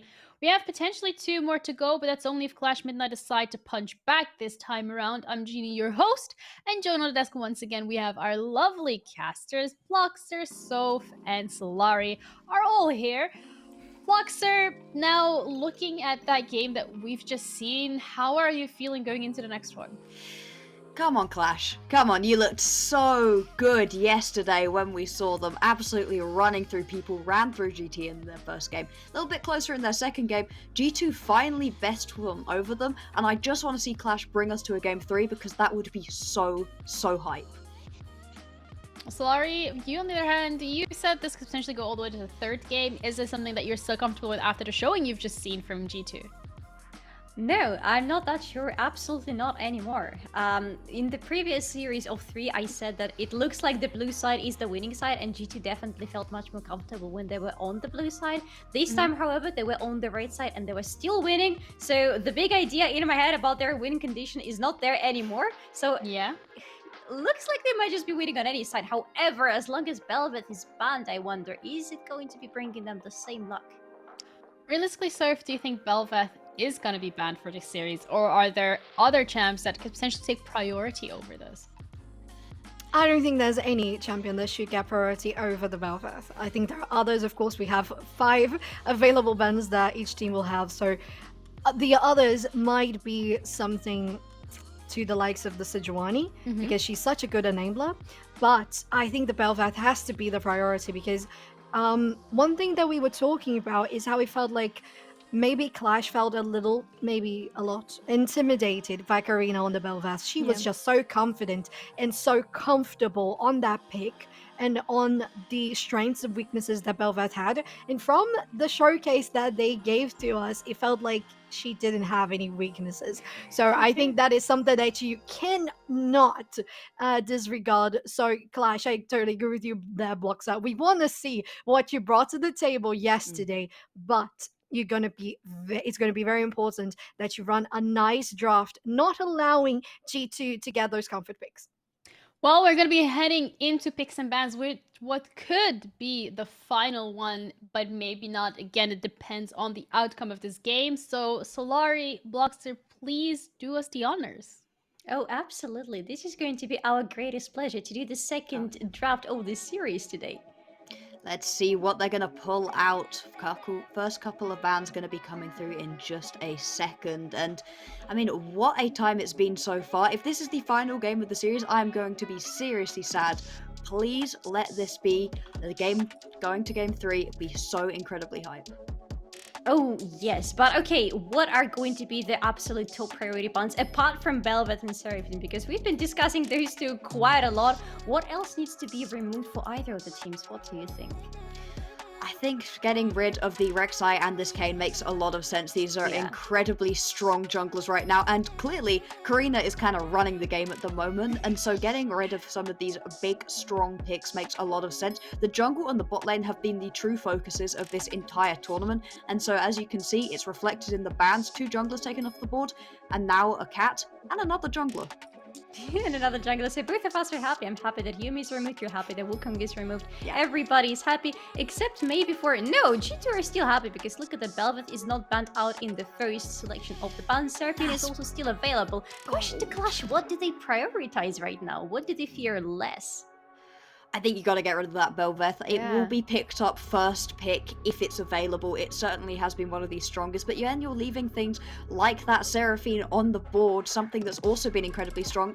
Okay, no, they decided that the Seraphine's actually more terrifying. Across the course of this entire tournament, you know what, I don't necessarily disagree. The Seraphine has been ruining games. They're going to take a first pick Victor instead. Yes, but is there enough audacity on the side of Clash to take Bel'Veth away from G2 in this rotation of the picks? Right now they're starting with the answer of Syndra to Victor. A pretty standard answer. We have seen already how comfortable Syndra feels on the mid lane against Victor. But what is it going to be next? Is it going to be the jungler this time? They do tend to take junglers quite early on in these drafts. Now you've seen both of the mid laners you can kind of begin to build around. Both Viktor and Syndra, they are pretty strong coming into the late portion of the game. Viktor has a little bit more scaling potential. He's a little bit weaker during the early laning phase, but they're not too far off of each other. The Caitlyn going to be locked in, so you're looking to win that bot lane. It didn't quite work out last time around for Clash, so they're going to need to pair it with something with a lot more poke even than the Morgana. The Kalista has been the premier pick to pair up with this Caitlyn. Wait, are we talking about Caitlyn Kalista combination? This is wild, and I kind of want to see it, to be honest. I was thinking about Karma maybe going up with Caitlyn or Lux. This is something from the beginning of the season, the Caitlyn-Lux combination. But it seems like they have been back for quite some time and feeling again comfortable on the bot lane. We have again the Jhin on the bot lane, so it's going to be absolutely the same composition on the bot. But last time, I feel like Caitlyn Morgana didn't work out, not exactly because Caitlyn Morgana has anything wrong in them, absolutely not, but because of the jungle impact of both of the teams. There we go. That Karma going to be taken away. You can't give the Karma Caitlyn over. It will be such a high priority bot lane. Just get pushed in constantly. And Jhin Karma, as we've seen previously, can be fantastic. Run this one back through.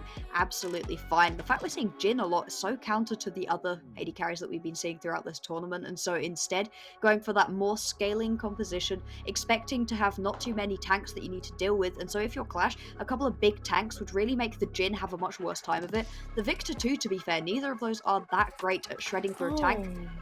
Oh, we've seen Darius hit the ban list a couple of times, but this is a bold lock-in in what could be your final game of the tournament. Oh, absolutely. If we're talking about dominating the lanes, right now the top lane looks so dominatable, if that is the word. If not, I just invented it for Clash. Because come on, not that many things can compare to Darius on the top lane, and those few that can, Clash are going to ban out right now. They only have one ban left right now though, because they banned out Olaf. So I wonder, do they want to make the lane for Darius even safer, or do they still want to go for Karina? Oh, and Lux, but again, makes total sense. Caitlyn, Lux, I fear them quite a lot. Yeah, those two can pair up quite nicely. It's again a high poke bot lane, which is usually what we're seeing that Caitlyn paired with. You've still got a lot of the enchanters left available, and it turns out that the Bel'Veth will hit the bans in the second rotation though, so I guess my prediction was still technically right, but this was more G2 accepting that they probably weren't going to get it, not looking to pick it so early on, thinking that Clash did have something that they would be able to respond with. Right now, this composition that's come out of Clash does need to get going quite early on with the Darius, but you've got some late game insurance out of your Syndra and Caitlyn, and so what you need is a jungler who is proactive enough to get across the map and help this Darius really get ahead in lane. Yeah, something like Vi, for example, which is going to be the last ban coming out from G2, respecting the fact that this Vi might have just been the last component for Clash. But yeah, they still need to go for something which has the same idea behind. I love this Nautilus hover, by the way, and it's not going to be a hover, it's going to be big for Caitlyn bot lane, so still deciding what exactly they want to see in the jungle, because they want to see what's going to be Karina's pick first. Yeah, you don't want to see what's going against Karina. You just want to have as much as an advantage against her as possible, because she's been so good, and giving yourself even one extra pick worth of breathing space. See what Lizzie is going to take into this Darius matchup. You can't take a big tank because you'll just get pushed in constantly. This Gnar has a pretty iffy matchup into the Darius. That range give you an advantage for a little while, and you've got that big Gnar ultimate to help out, as if this is going to be a Gwen in the jungle for Karina. Plenty of ability to shred through tanks in a way that Viktor and Jhin can't. Yes, but this means we're also talking about quite a lot of AP damage, also quite some true damage, but also a lot of AP on the side of G2 right now, which means that for Kaltis, it's going to be so important to have this Jhin running as early as possible to be able to deliver all that AD, because otherwise for Clash, it's going to be a rather easy time facing them. And oh my god, I'm seeing some interesting stuff happening here. Is it indeed going to be Sylas locked in for the jungle? Is that Sylas? Is Clash's last stand? Nobody's told us this is a proxy. Yeah, I'm kind of waiting for the proxy information. Is this Clash's last stand in this tournament? They are betting on winning versus G2 with Sylas. I can confirm that is not a proxy pick. That is indeed Sylas in the jungle. Oh my god. Shiner, Okay. what? Look at the bright side, okay? There are so many good ultimates for Sylas to steal, especially I'm looking at something like Needlework or the Gna from the Gna that could turn the tables around super nicely, but at the same time, I'm a little bit worried. Whoa. I have to say, so am I also. Hi, welcome back to myself. You guys, I was totally waiting for the proxy pick to be confirmed as well. I don't know. I mean, the same way that G2 pulled out that Balvas when we didn't know that they were gonna pop off on the hands of Karina. Maybe it's going to be the same case with the Sylas. We would surely hope so for Clash, since this is the only chance they can get to go for Game 3 and fight to get the first place of the Rising Stars Grand Finals. I'm so speechless. I am, exactly. That Sylas completely threw me off guard. There are, let's just reiterate the stakes here right now. There are £3,000 worth of prize pool money on the line right here. 3 grand, and you are betting that much money on a Sylas in the jungle. I love it. The amount of confidence that takes. I love it. Chaotic energy. The amount of confidence that takes to be like, oh yeah, guys, I'm fine. We're playing Sylas jungle. And the amount of trust your teammates supposed to have in you to look at you when you say Sylas jungle and not instantly kick you into next century. What? Oh my god, you're so funny. And you couldn't be more right, Solari? Jesus. Yeah, absolutely. This is, I mean, we've been talking about the high risk, high reward situations throughout the day today in different games, but if this is not the highest risk and the highest reward scenario, then I don't know what is. This is going to take absolutely everything from them, and that Sylas is a very big and an extremely risky bet. Again, look at the bright side, there are some quite nice possibilities, but Sylas jungle, it's as unconventional as it gets and as exciting as it gets as well.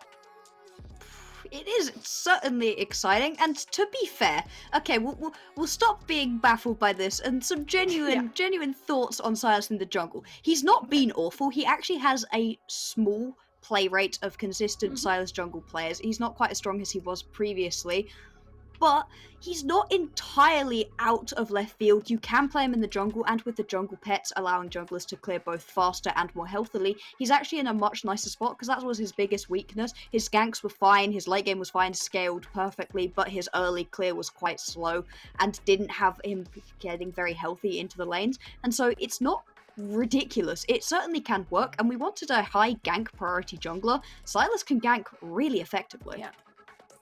Yes, he really can. And the potential for team fights as well, I think it's undeniable with the ultimate potential of stealing anything that is on the other side of the team. Is going to be super great. But we're going to go for a quick break while we get everything ready for this potential game finishing for G2 or a potential game 3 for Clash. We'll see you in a little bit.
Thank you, everybody. Welcome back, everyone. Sorry, go. My bad. You go. No, we're all good. It's definitely our first attempt at doing TriCast, but it's been so great, isn't it? And it's so much experience. You guys, welcome back.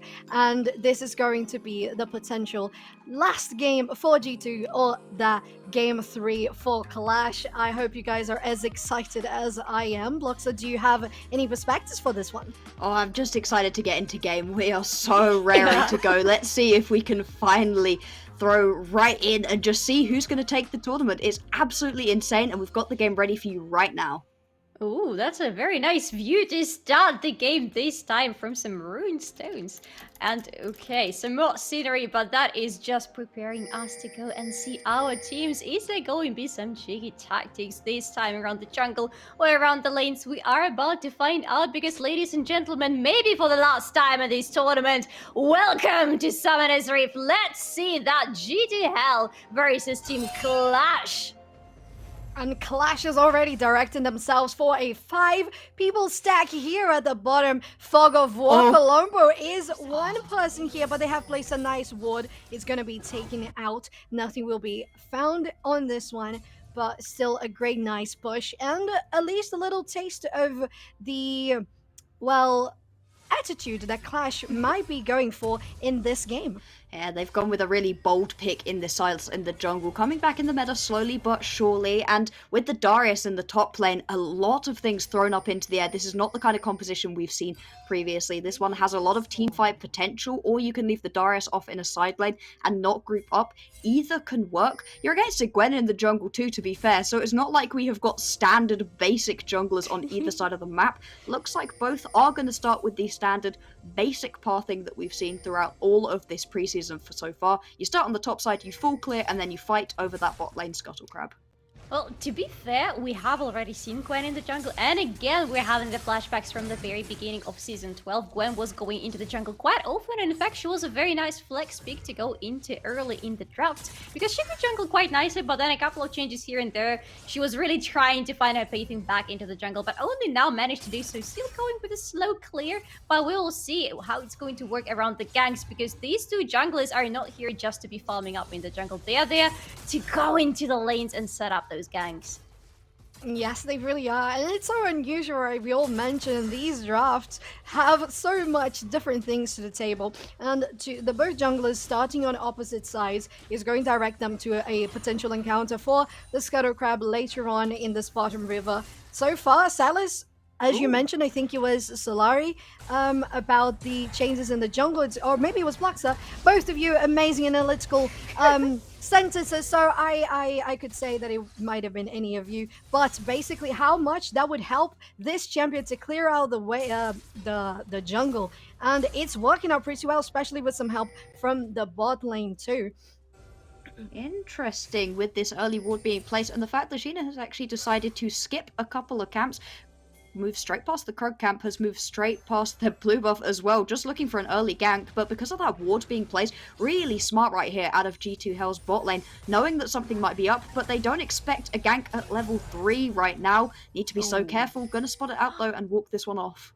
Oh my god, spot it out like that. Yeah, I definitely think they were not expecting Sheena there. They saw Sheena removing the wood, but probably the assumption there was that she would stay in the jungle and continue clearing up, instead trying to go for a gank. And it was a very nice setup, to be honest, but not enough. And Karina is around, to be fair, so that could have been a very quick Kana gank, but Karina is losing really a lot of HP on a clear, because this is Gwen, and this is not the champion who's feeling the most comfortable and has the fastest clears out there. Yeah, definitely not. And to be fair, I think it was very bold from Sheena to go from getting spotted in a ward, clearing it with a sweeper, and going directly into the Tribush. That is a lot to happen, but Karina is following up on this one as they try to land a root from both abilities there, Jhin and Karma. It doesn't land, but they're still getting some pressure, just making sure that if it is necessary that they're there. Lilian, on the other hand, getting a lot of damage onto Tifa, who has to reset now. They still have the TP available. Sana and Sheena have the control over the topside river. They take down the little vision flower, the Scuttle Crab as well, so Clash is looking differently from the last game, a little more comfortable in this early. And neither of these junglers have found any early action despite both of them trying. If you are Karina, you're not going to have quite so much success as your opposition simply because you don't have the same level of setup CC. You're really relying on your laners being able to set you up for success. And currently at this point into the game, most of your lanes don't actually have that much hard CC that's particularly easy to land. The Gnar all gets that CC from getting into that raged up full spawn, and you're kind of waiting on timers for that, which might not necessarily line up with when you want to gank. Mid lane doesn't have any true hard CC that you can land very easily. Bot lane's kind of your best bet, but because they are constantly pushing Cosmic and Qiyana under tower, that's not a particularly good lane to gank into either, and so it's a bit of a difficult one for Karina to actually find any ganks. Instead, she's just looking to run through the jungle, get as much farm as possible, because this Gwen coming into a team fight or on a split push can be exceptionally strong. Well, to be fair, I have to say that it works perfectly for both of the junglers, because the whole idea of them going into the jungle and these champions is kind of mirroring each other. Sheena also has been spotted around the lanes for quite a couple of times already. Last time seen on the top lane, seeing if maybe there is any possibility to go and help Sana around town. Even used the ghost a little bit earlier, so sitting there in a little bit of an uncomfortable position. But other than that, feeling rather well, because look at the minions start on the top lane. So far, it's going so good for both. But it doesn't mean that it's looking good in the perspective, because Darius is not the champ. Oh my god, what's going on? And there we go. The trap into the hook is going to land so much damage on Colombo, but it's coming back towards Qiyana, as Cultiz has been incredible in this gen, as she has done in the previous match. Both junglers are coming around. Sheena has been spotted. Karina, though, is still in a good, safe place. Sheena trying to get all the pressure in regards to positioning, has spotted a ward, so they know that nothing is going to be much sneaky in regards to ganking. But it was interesting to see how, even though Karma was the one that stepped on the trap, got initiated by the hook, landed Ignite on her as well, and still Cultiz was enough to deal more damage back onto Qiyana, which is absolutely much tankier than Karma Roblox. It's because, unfortunately, Jhin in the early game just does a ridiculous amount of damage. Having that confirmed crit means that once you get a full rotation of auto attacks out of Caitlyn, you're in a much stronger position than this Caitlyn in the early game. Caitlyn, once she hits 2 to 3 items though, once you have that kind of eye edge Kraken, if that's the sort of build path we're going towards for Cosmic, you're going to be dealing a lot more damage than the Jhin, who will need to scale up for a little bit longer. But during this first couple of minutes of the game, you need to be so careful of this Jhin Karma combo, especially with all of that shielding that can come out of her. However, we were talking about the bot lane, and we're talking about all the possibilities around it. The first dragon of the game has been alive for quite some time already, so if only either of the ganks could have worked out for either of the teams, that could have been transferred onto the Drake. But we are right now approaching the moment when the Herald, the first Herald of the game, is going to spawn, and I can see already quite some rotations of both teams towards this part of the map. Yes, we have seen a couple of pings around the Herald pit. We have Qiyana following up. So is the G2's support there. Karma is going to be another one possibility of disengaging. Karina almost gets caught up there trying to clear the control ward. Both ADCs are still in the bot lane, so it's a 4v4 scenario if the rest of G2 gathers around in this one. Damage is being dealt on the Herald, but we know how Karina can be so precise in stealing those objectives. This might has been very much on point. Lizia is going in, stuns in as the Mega Gnar. It's going to land, but one of the players from Clash has been found.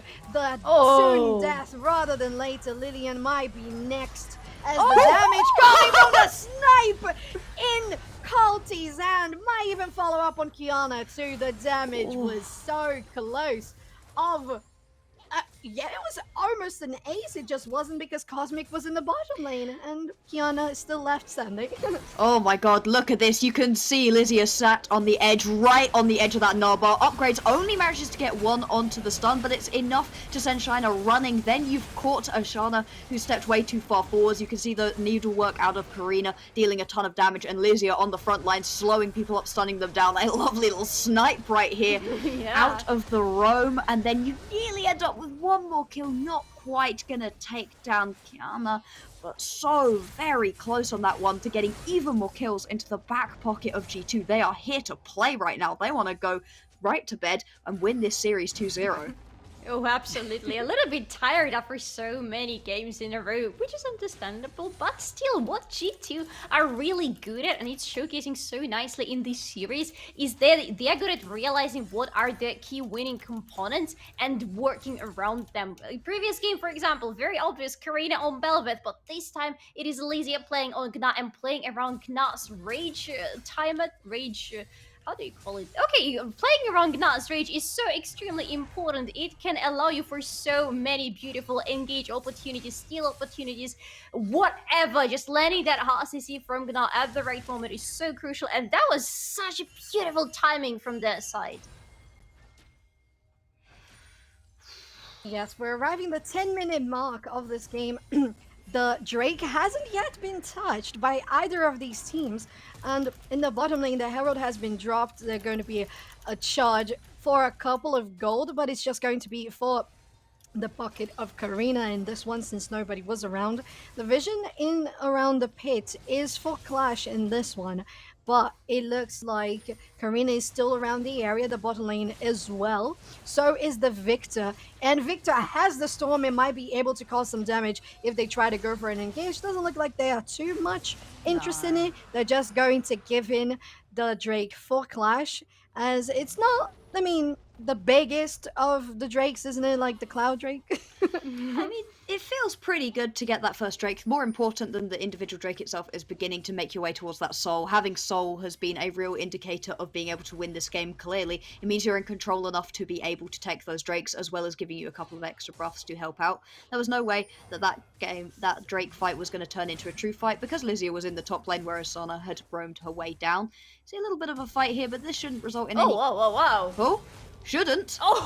Never mind. It shouldn't, but then all of sure? a sudden, Clash is getting a dive onto the Narn. I mean, of course, Darius is supposed to do something like that. The sneaky Karina is just behind the corner. We have no idea about it. And they're going to engage, but the counter game from Sheena has followed up too. Nobody is on the Jhin, so he's going to be able to get the curtain call on everybody. Colombo has been left alive, and Cosmic is the only one left standing. Ooh. If she dodges, she doesn't, but Carltis is still not going to commit on this one since they already had the upper hand. Now coming into a 5-1 kill advantage for G2 Help.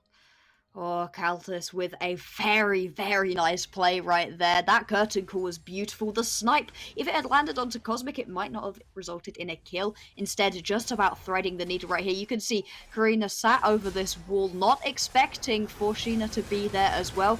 Doesn't even matter though. Curtain call comes in. Manages to miss the first shot, which is unfortunate, but the next three all land perfectly. That snipe right there to just about get onto the Sylas, pick up that kill. It looks like Cosmic might go down, but the reload time just a little bit too long right now for Caltis, but still, more kills going over onto this Jhin, and you can worry about a Jhin when they fall behind, because they really don't deal enough damage to stride through anybody, but in this situation, you are going to get one shot by a Jhin who's just speeding around the map. And you're not going to be able to do absolutely anything about it because you're too busy dancing around Gwen. And this is Gwen who is already past level 6. She already is running around with a Nashor's Tooth, and is the moment the Rift Maker also hits her inventory, she's going to be absolutely unstoppable in the teamfights because the amount of damage, the true damage that she's going to be able to put on the table is going to be pretty much unmatched. Yes, it will, and this advantage that G2 has been put up on the hands of Caltis is amazing because as a Jhin, you don't expect to see this champion roaming around, yet the curtain calls have been so amazing coming from their first fight in the mid lane, where we had the snipe going on Lilian just at the very last edge of it, but so perfectly done, almost taking out Qiyana alongside her. So it has been amazing how much this player can do with this champion on her hands. And well, it's still nothing lost, I would say, for the bot lane though, because there's so much that Caitlyn can still do throughout the game. She is so strong in the mid and can still keep up in the late. So Bloxer, do you think there's anything that Clash is doing right, or anything that they're lacking doing right now? Well, you need to find a little bit more of an advantage during the early stages of the game as the Caitlyn usually, but unfortunately versus a Jhin Karma, you're just not going to be able to push in anywhere near far enough. You need to get Sana ahead right now. Sure, the Darius has 1 kill, but Darius only having 1 kill 14 minutes into the game just isn't enough. You saw the solo kill onto Lizia. I didn't expect it to quite happen in that moment. You expect Gnar to be able to get away, but that transform just didn't come through. Lilian having to flash away. Everything remains fine. And so, just gotta find a way to get this Darius ahead, otherwise gonna fall behind and certainly have a lot less impact on the map than this Gnar is going to be able to. And maybe... Oh, definitely. Yeah. Oh, look at that. Yeah, they're starting the Herald, so I'm getting a little bit intrigued here as to whether Clash are going to do anything about it, but judging by the fact they're almost all here and stopping the Herald, they want to do quite a lot. Jhin flank? Oh my yes, God. and it's starting to get a lot of damage on Senna already. Lilian has an ignite on her name, and the Herald is falling very low. I believe Karina. Oh my God, I don't know if they did they steal it? I believe they did. And even the curtain call, even though it has landed, it was it wasn't a steal. Still, Karina gets the buff for G2 once again. So that's going to be amazing on her pocket. I'm telling you, this girl has been insane in the jungle.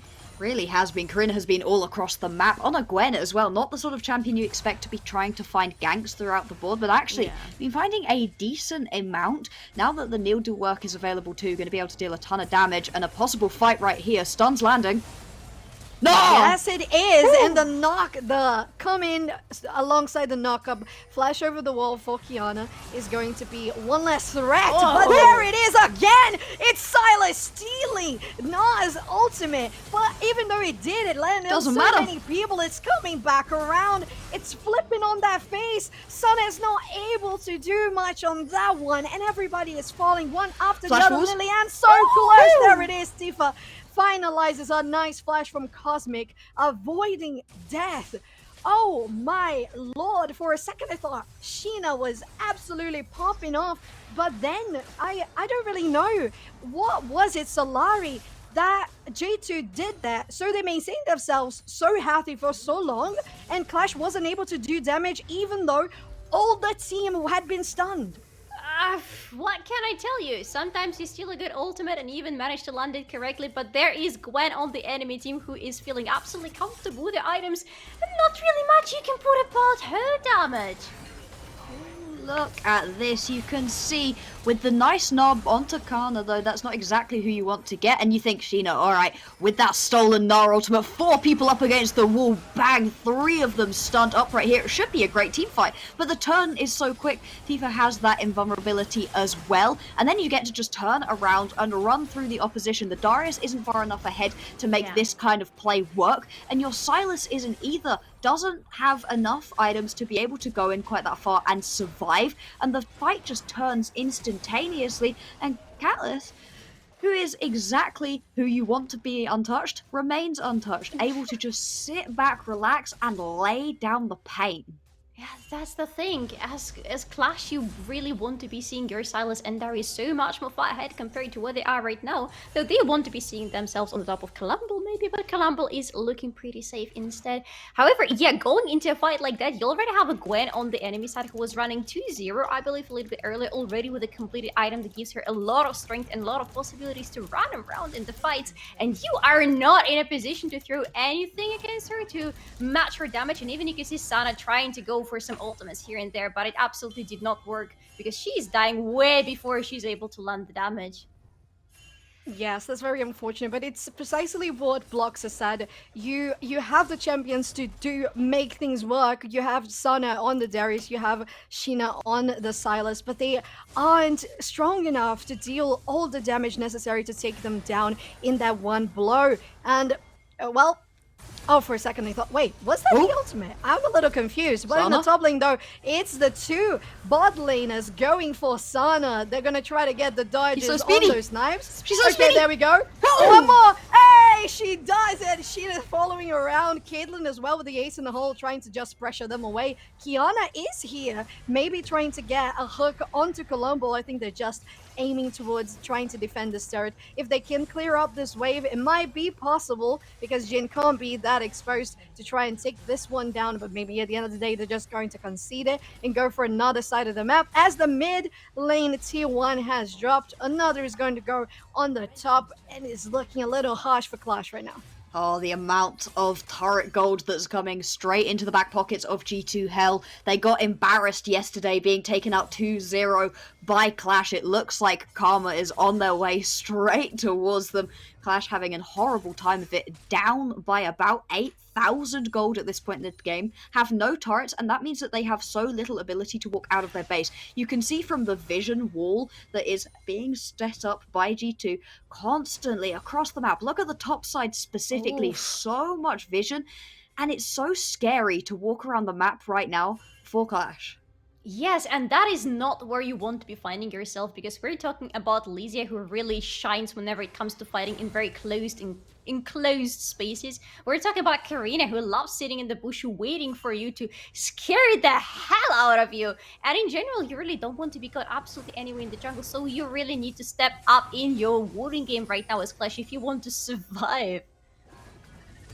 Yes, and well, they're going to need to be very cautious on how they do it, because right now, even though they have the means on engaging, they don't have the damage, but they still have opportunities to do so. They have to be, and I believe Bloxer, that is a question for you.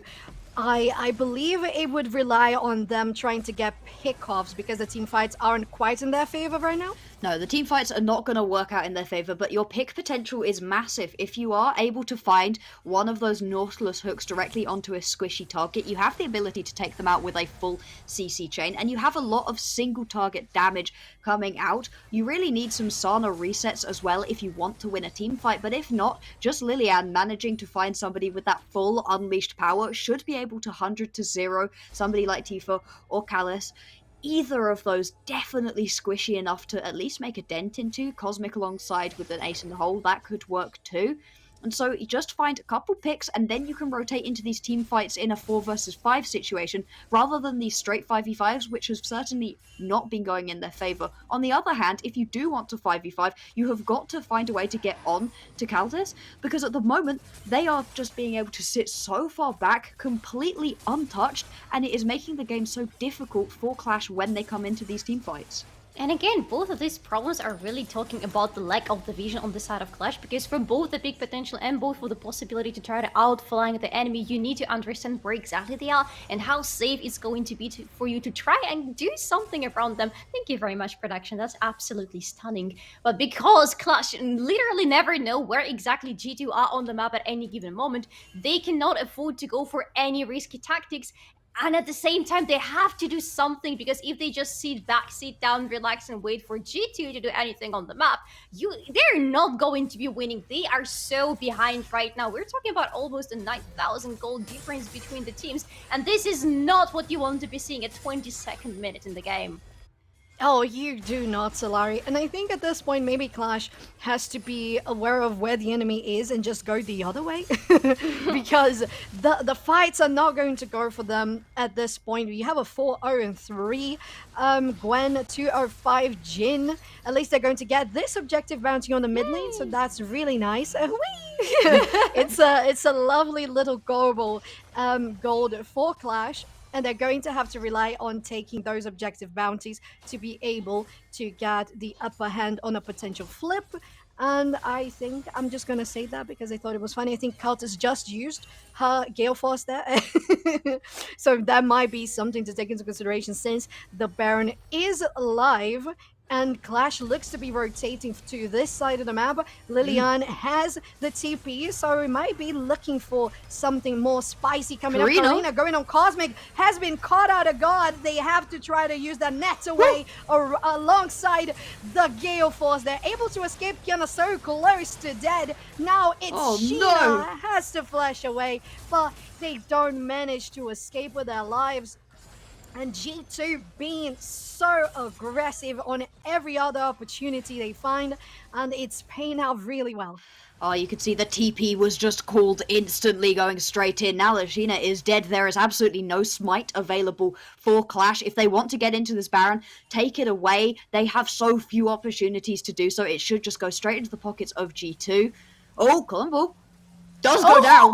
Columbo! Oh, whew. But the Baron is secured right here for G2. They walk away with the objective, even if they lose the life of their support. Certainly a trade G2 will take as they begin their march towards victory in this tournament.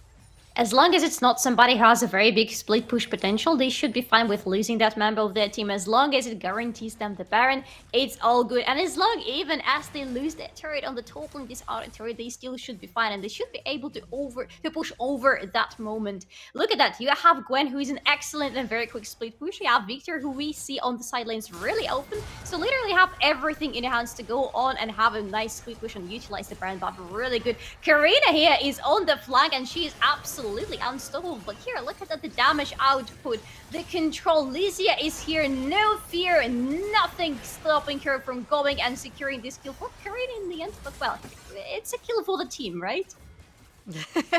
It surely is, Solari. And oh my god, I was so looking forward to a potential steal on the Piltover pacifier from Cosmic that it was very close, but of course it's not that much damage. It's not like it's a final spark from Lux that's going to be able to try to steal it.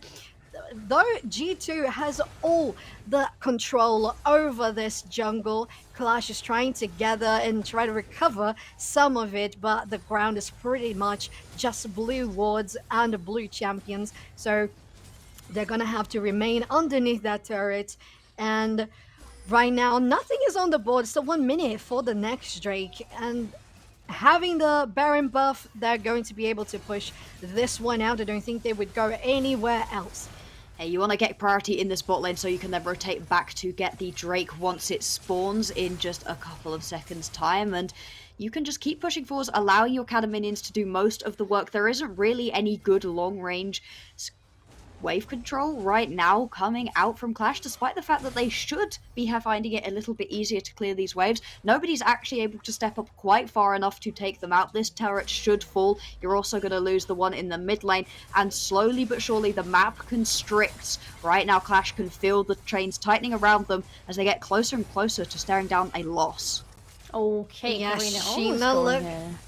Sheena is looking for a flank, but she might be getting caught out of guard here. Lizia trying to go for a flank herself. So much damage onto Clash's jungler, and she's gonna probably have to reset on this one while trying to take the minions, clear the wave here. Flash forward from Lizia. They go in. It's enough damage to get the healing, and then Sonya's into it. But it's not much. They're gonna still have to fight for some more. Lizia is still healthy, up and running. The last hit from the turret is gonna make sure that she goes down.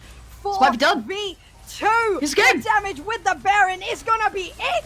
I think this is it. G2 Hell gets the victory in the grand finals of the Rising Stars. They are our champions. Oh my god, G2 Hell, after being put in the dirt by Clash yesterday, it was an embarrassing loss 2-0. They come back, find the victory, take first prize. You really love the saying "put in the dirt," but G2 have definitely 6 feet under. Yeah, is that about all right? The way. Yeah. All the way. G2, however, they have gone down in history. Not only did they make that lower bracket run because they did have to go through the lower bracket after they were knocked into it yesterday, they also are the first ever Rising Star champions. So if you're in chat, I would really like to see a clappa or a clap, whichever one you prefer. But we're going to give a clap from our end as well. And I think, if anything, this game really proves that just having that 1 day break, having that ability to go over the VOD, see what you did wrong, learn from your mistakes, and implement it, Solari, that could genuinely be the difference between losing a game or winning it.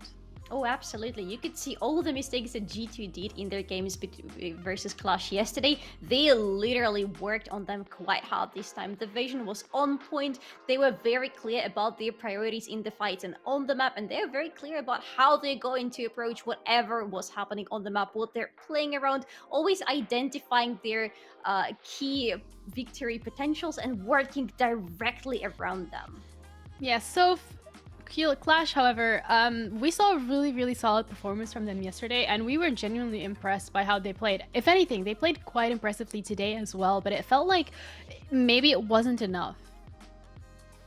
Yeah, I don't know. I think there are many factors, right, that can influence how we had the grand finals today, because we mentioned how it makes for a different sort of momentum when you have a team that hasn't played all day, like Clash was in, compared to G2 who had played a couple of games, of course not as much as we had with Zero like before, which was a perspective of, I don't know, so over 6 games in a row if had they gone through to the finals and grand finals. Yeah. So I think it was just enough games for them to be very nice and warm to continue their run in the lower bracket and come up to the grand finals really on that point on fire, and really once again going around how Karina played so well on the Bel'Veth in the first game. This one on the Gwen, absolutely unexpected of a champion, definitely not of a performance, because she was just as independent, just as aggressive, and things were just going so well for G2. They were able to take down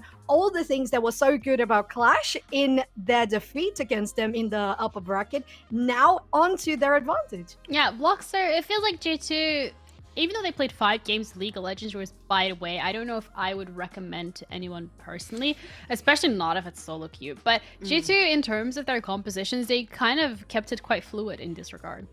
Yeah, they didn't stick themselves into one simple kind of teamfight orientated way. That's what we saw from a lot of the teams earlier on in the day, both the teams who weren't quite as high powered as well as the very strong teams that we saw in these finals, but were versus opponents who are a little bit worse, where you had a straight 5v5 composition, 2 tanks, an enchanter, an AP carry, an AD carry. That was what we saw during the early stages of the game. Things got a lot more interesting the later on into the game we went. The Gnar pickup was so much more fun to watch in the top lane versus Adarius as well. Didn't have a good time simply in the lane, but was just being used very well the further we got into the game. And just the fact that you can take a jungler and have someone who's not just going to be playing one of those standard picks, can pull out the Bel'Veth, can pull out the Gwen, and have such a carry performance on it, it takes so much confidence. And that, I think, is my main takeaway from this G2 Hell roster, is that they went away after not having a good day yesterday and came back full of confidence in each other and in themselves to make the plays when it counted, and they fully showed that to us. Yeah, it felt like this time around they were very confident in terms of going for early aggression, going for picks, playing together as a team. It felt like in general just the amount of utility that they were putting together as a team and playing off of each other, Solari, was much more coordinated, would you say? Absolutely. We were talking about the importance of coordination in the team quite a lot throughout these 2 days, and G2 definitely was here today to showcase us how much it means when everybody in the team understands what exactly they're supposed to be doing, both in terms of the macro decisions on the map and in terms of being with each other in the team fight, and how much it turns the fights around. So many good flanking maneuvers that we saw, especially coming from Karina and Lizia. Come on, they were there always knowing that when they're going all in into the enemy's backline, they can do it surely only because they know that the rest of the team is going to be there at the front line supporting them as much as possible. Yeah, and it was every single member from G2 stepping up to the plate, so rather than just having that one individual extraordinary performance. Yes, absolutely. As much as we have been talking about Karina, of course, on G2 Hell, which has been definitely a highlight, it wouldn't have been such a highlight if it wasn't for the whole team being in that sort of coordination you mentioned, Solari. They have shown so much great communication throughout the matches today, and as we pointed out, how much they've learned through the matches they had yesterday, looking at the VODs and all of that, having a go at looking at how the players were playing today while they were waiting for those matches as well. So I think that the most important thing, as you mentioned, Ginny, is how they were coordinating together, and it's how Karina got to play so well, because while she was looking for those individual picks at a couple of situations, it was because the rest of the team had the rest of the players cornered. So they are making that one player be isolated, like the ADC or the mid laner. So it's much easier for Karina to shine and for us to have that one champion and player to be like, oh, that one is doing really well. But it just shows how much the rest of the team is working as a whole.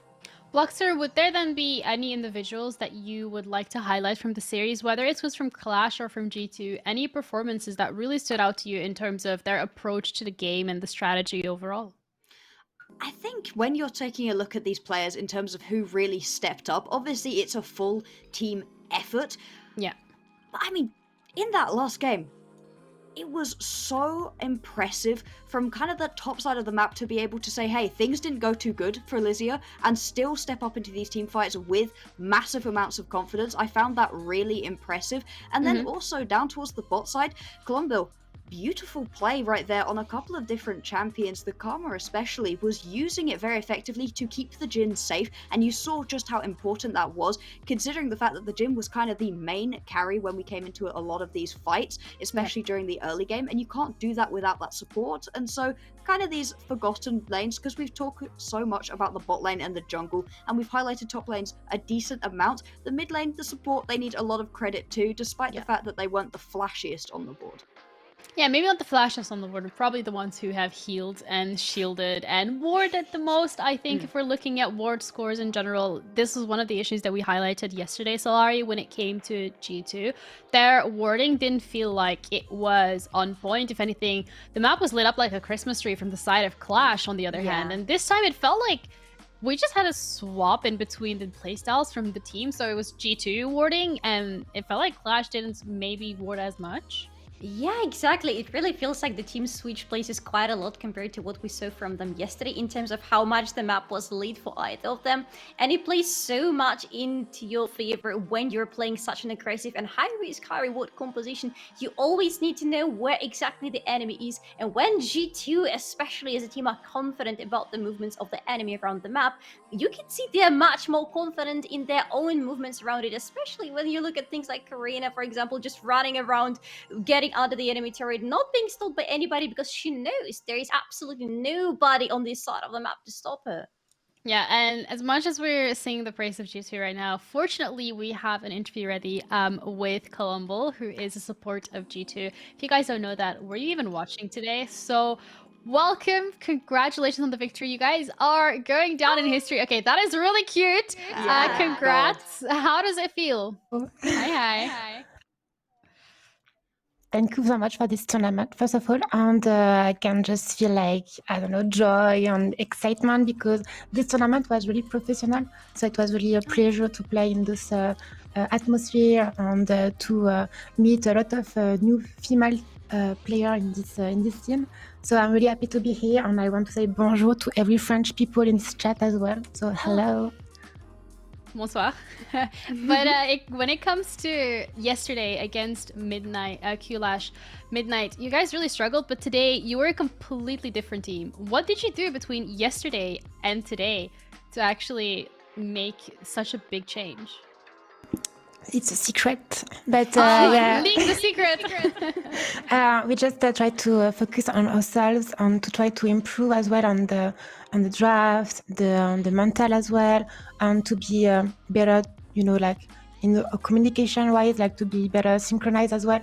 So yeah, we kinda talk about it after the game yesterday, and we kinda try to be better for tomorrow, for Tuesday, then to be better synchronized. That's it. Yeah, well, thank you. Bluxer? I mean, congratulations, first of all. What a performance. What do you think that a tournament like this means for Women's League of Legends as a whole, as well as what does it mean to have organizations like G2, Lions Creed, SK supporting these women's teams? It's really great. Like even for Coolidge, for example, it's a really great organization, like for female team, for female player to have like an organization to represent themselves, so it can boost a new player, new female to just be motivated in the game, to trust in themselves, that they can also do it. So like to show people that we exist with like serious organization, then in the future we will see more female in the scene, so it will be just better. Yeah, love that. Solari, any questions from me? Yeah, sure. First of all, again, congratulations on being the first winners of the Rising Star tournament. But my question is, what is next from G2Hell? What are we seeing from you in the nearest future? If you can maybe throw some spoilers that you're allowed to share with us. I can't tell a lot, but what I can tell is that our goal is to be the best female team in the world, if possible, but not maybe only in the female scene or in the female tournament, just to be the best female team, like in every, tournament. So we will see. Okay, I love the ambition. I love the goals. You guys have definitely proven that you can do it. You have the ability to do so. So again, congratulations. Have a good evening. Enjoy your celebration. I hope you guys are doing something fun. And hopefully we'll see more from you soon. Thank you so much, and thank you again for the tournament and the organization. You did a great job. Thank you. Thank you. Okay, that was so wholesome, so lovely. That was the cutest thing ever. You weren't there, but unfortunately, as you guys might have noticed by now, this is going to be the end of the broadcast. And I want to say thank you, everybody, for watching. Thank you for the organizers. Thank you to production. You guys killed it. And I want to give a special shout out to Henry or Shimzu, who did the graphics, because they also do look very lovely. But before we do, are you tearing up, Sarov? No. Nah, okay, I nah, thought you were, I was like, nah. no way, no. No, that's an illusion. No, it's just there's a ninja cutting onions. Some dust, Yeah. Before we close it out, though, I want to say thank you to all three of you for being here, but I also want to give you guys an opportunity to share your own thoughts or opinions, final closing remarks before we end it. So I'm going to start with you, Soph, if there is anything you want to share. Yes, absolutely. All the things that I want to share, all the words that I don't know how to put. I am just so very thankful for having such an amazingly organized women's League of Legends tournament. This has been the best experience ever, not as just part of talent, but just seeing all these women playing. Oh god damn! And all the people in chat just being absolutely wholesome, because we know how much we need to support each other. Woo! I'm done. Okay, Solari. No, Solari, don't. No, guys, we can't all start crying, okay? No.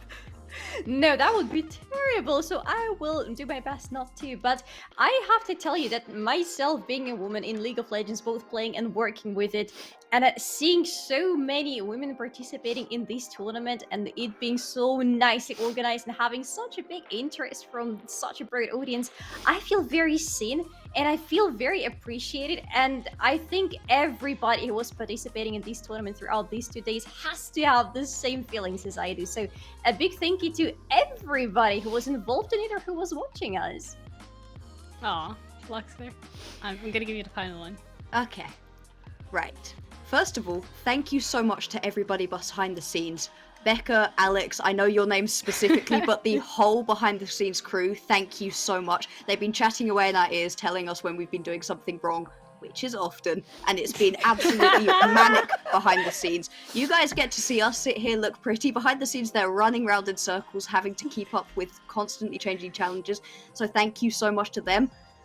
But to people watching, if you want more of this, if you want more women's League of Legends, if you want women's and non-binary League of Legends, at Riot, at the organizers of tournaments, sign at the petition. Is there a petition? We will make a petition. If they see, if they see that we want this, which clearly, from the amount of you watching, from the amount of you commenting, from how much interest there is, we do. If we want this, they will listen. They have to eventually. So show them how much we care. This is a great first start, and we can see more women's League of Legends because it's so important for the entire scene to get as diverse as possible. Speak up, be loud, at them on Twitter. You can find who you need to talk to, at us as well, and we will help fight your cause because it's been such a pleasure and we need more of this. You guys are absolutely... No, you guys are so wholesome, so cute. I don't think I can personally top that. You kind of echoed everything that I already want to say. So again, to those of you watching at home, thank you so much for tuning in. I want to say it in a couple of different languages, but I feel like I don't really know that many, so I'm gonna keep... You know what? We can all just say it in our own language. You know, Solari, Yeah. I'm gonna let you say thank lovely. you. You go for it. Wait, who's going for it? Who's the first one? You wanna okay, oh, I'm the first one. Okay, I'm gonna say dziękuję bardzo first of all, and then I'm gonna say spasiba. Oh, thank you. So, you wanna go for it? Thank you so much. Muito obrigada a todos. Oh, Luxor. I am so English. You're gonna have to do it. All right. I'll channel my Essex. Hey, cheers, guys. That was so much fun, y'all. Let's have it. Cheers. Well, from my end, thank you so much. Thank you all. Merci beaucoup à tous. And yeah, we're hopefully going to be back someday. So there's going to be a couple more clips rolling. Have an incredible evening, and we'll see you guys in the future.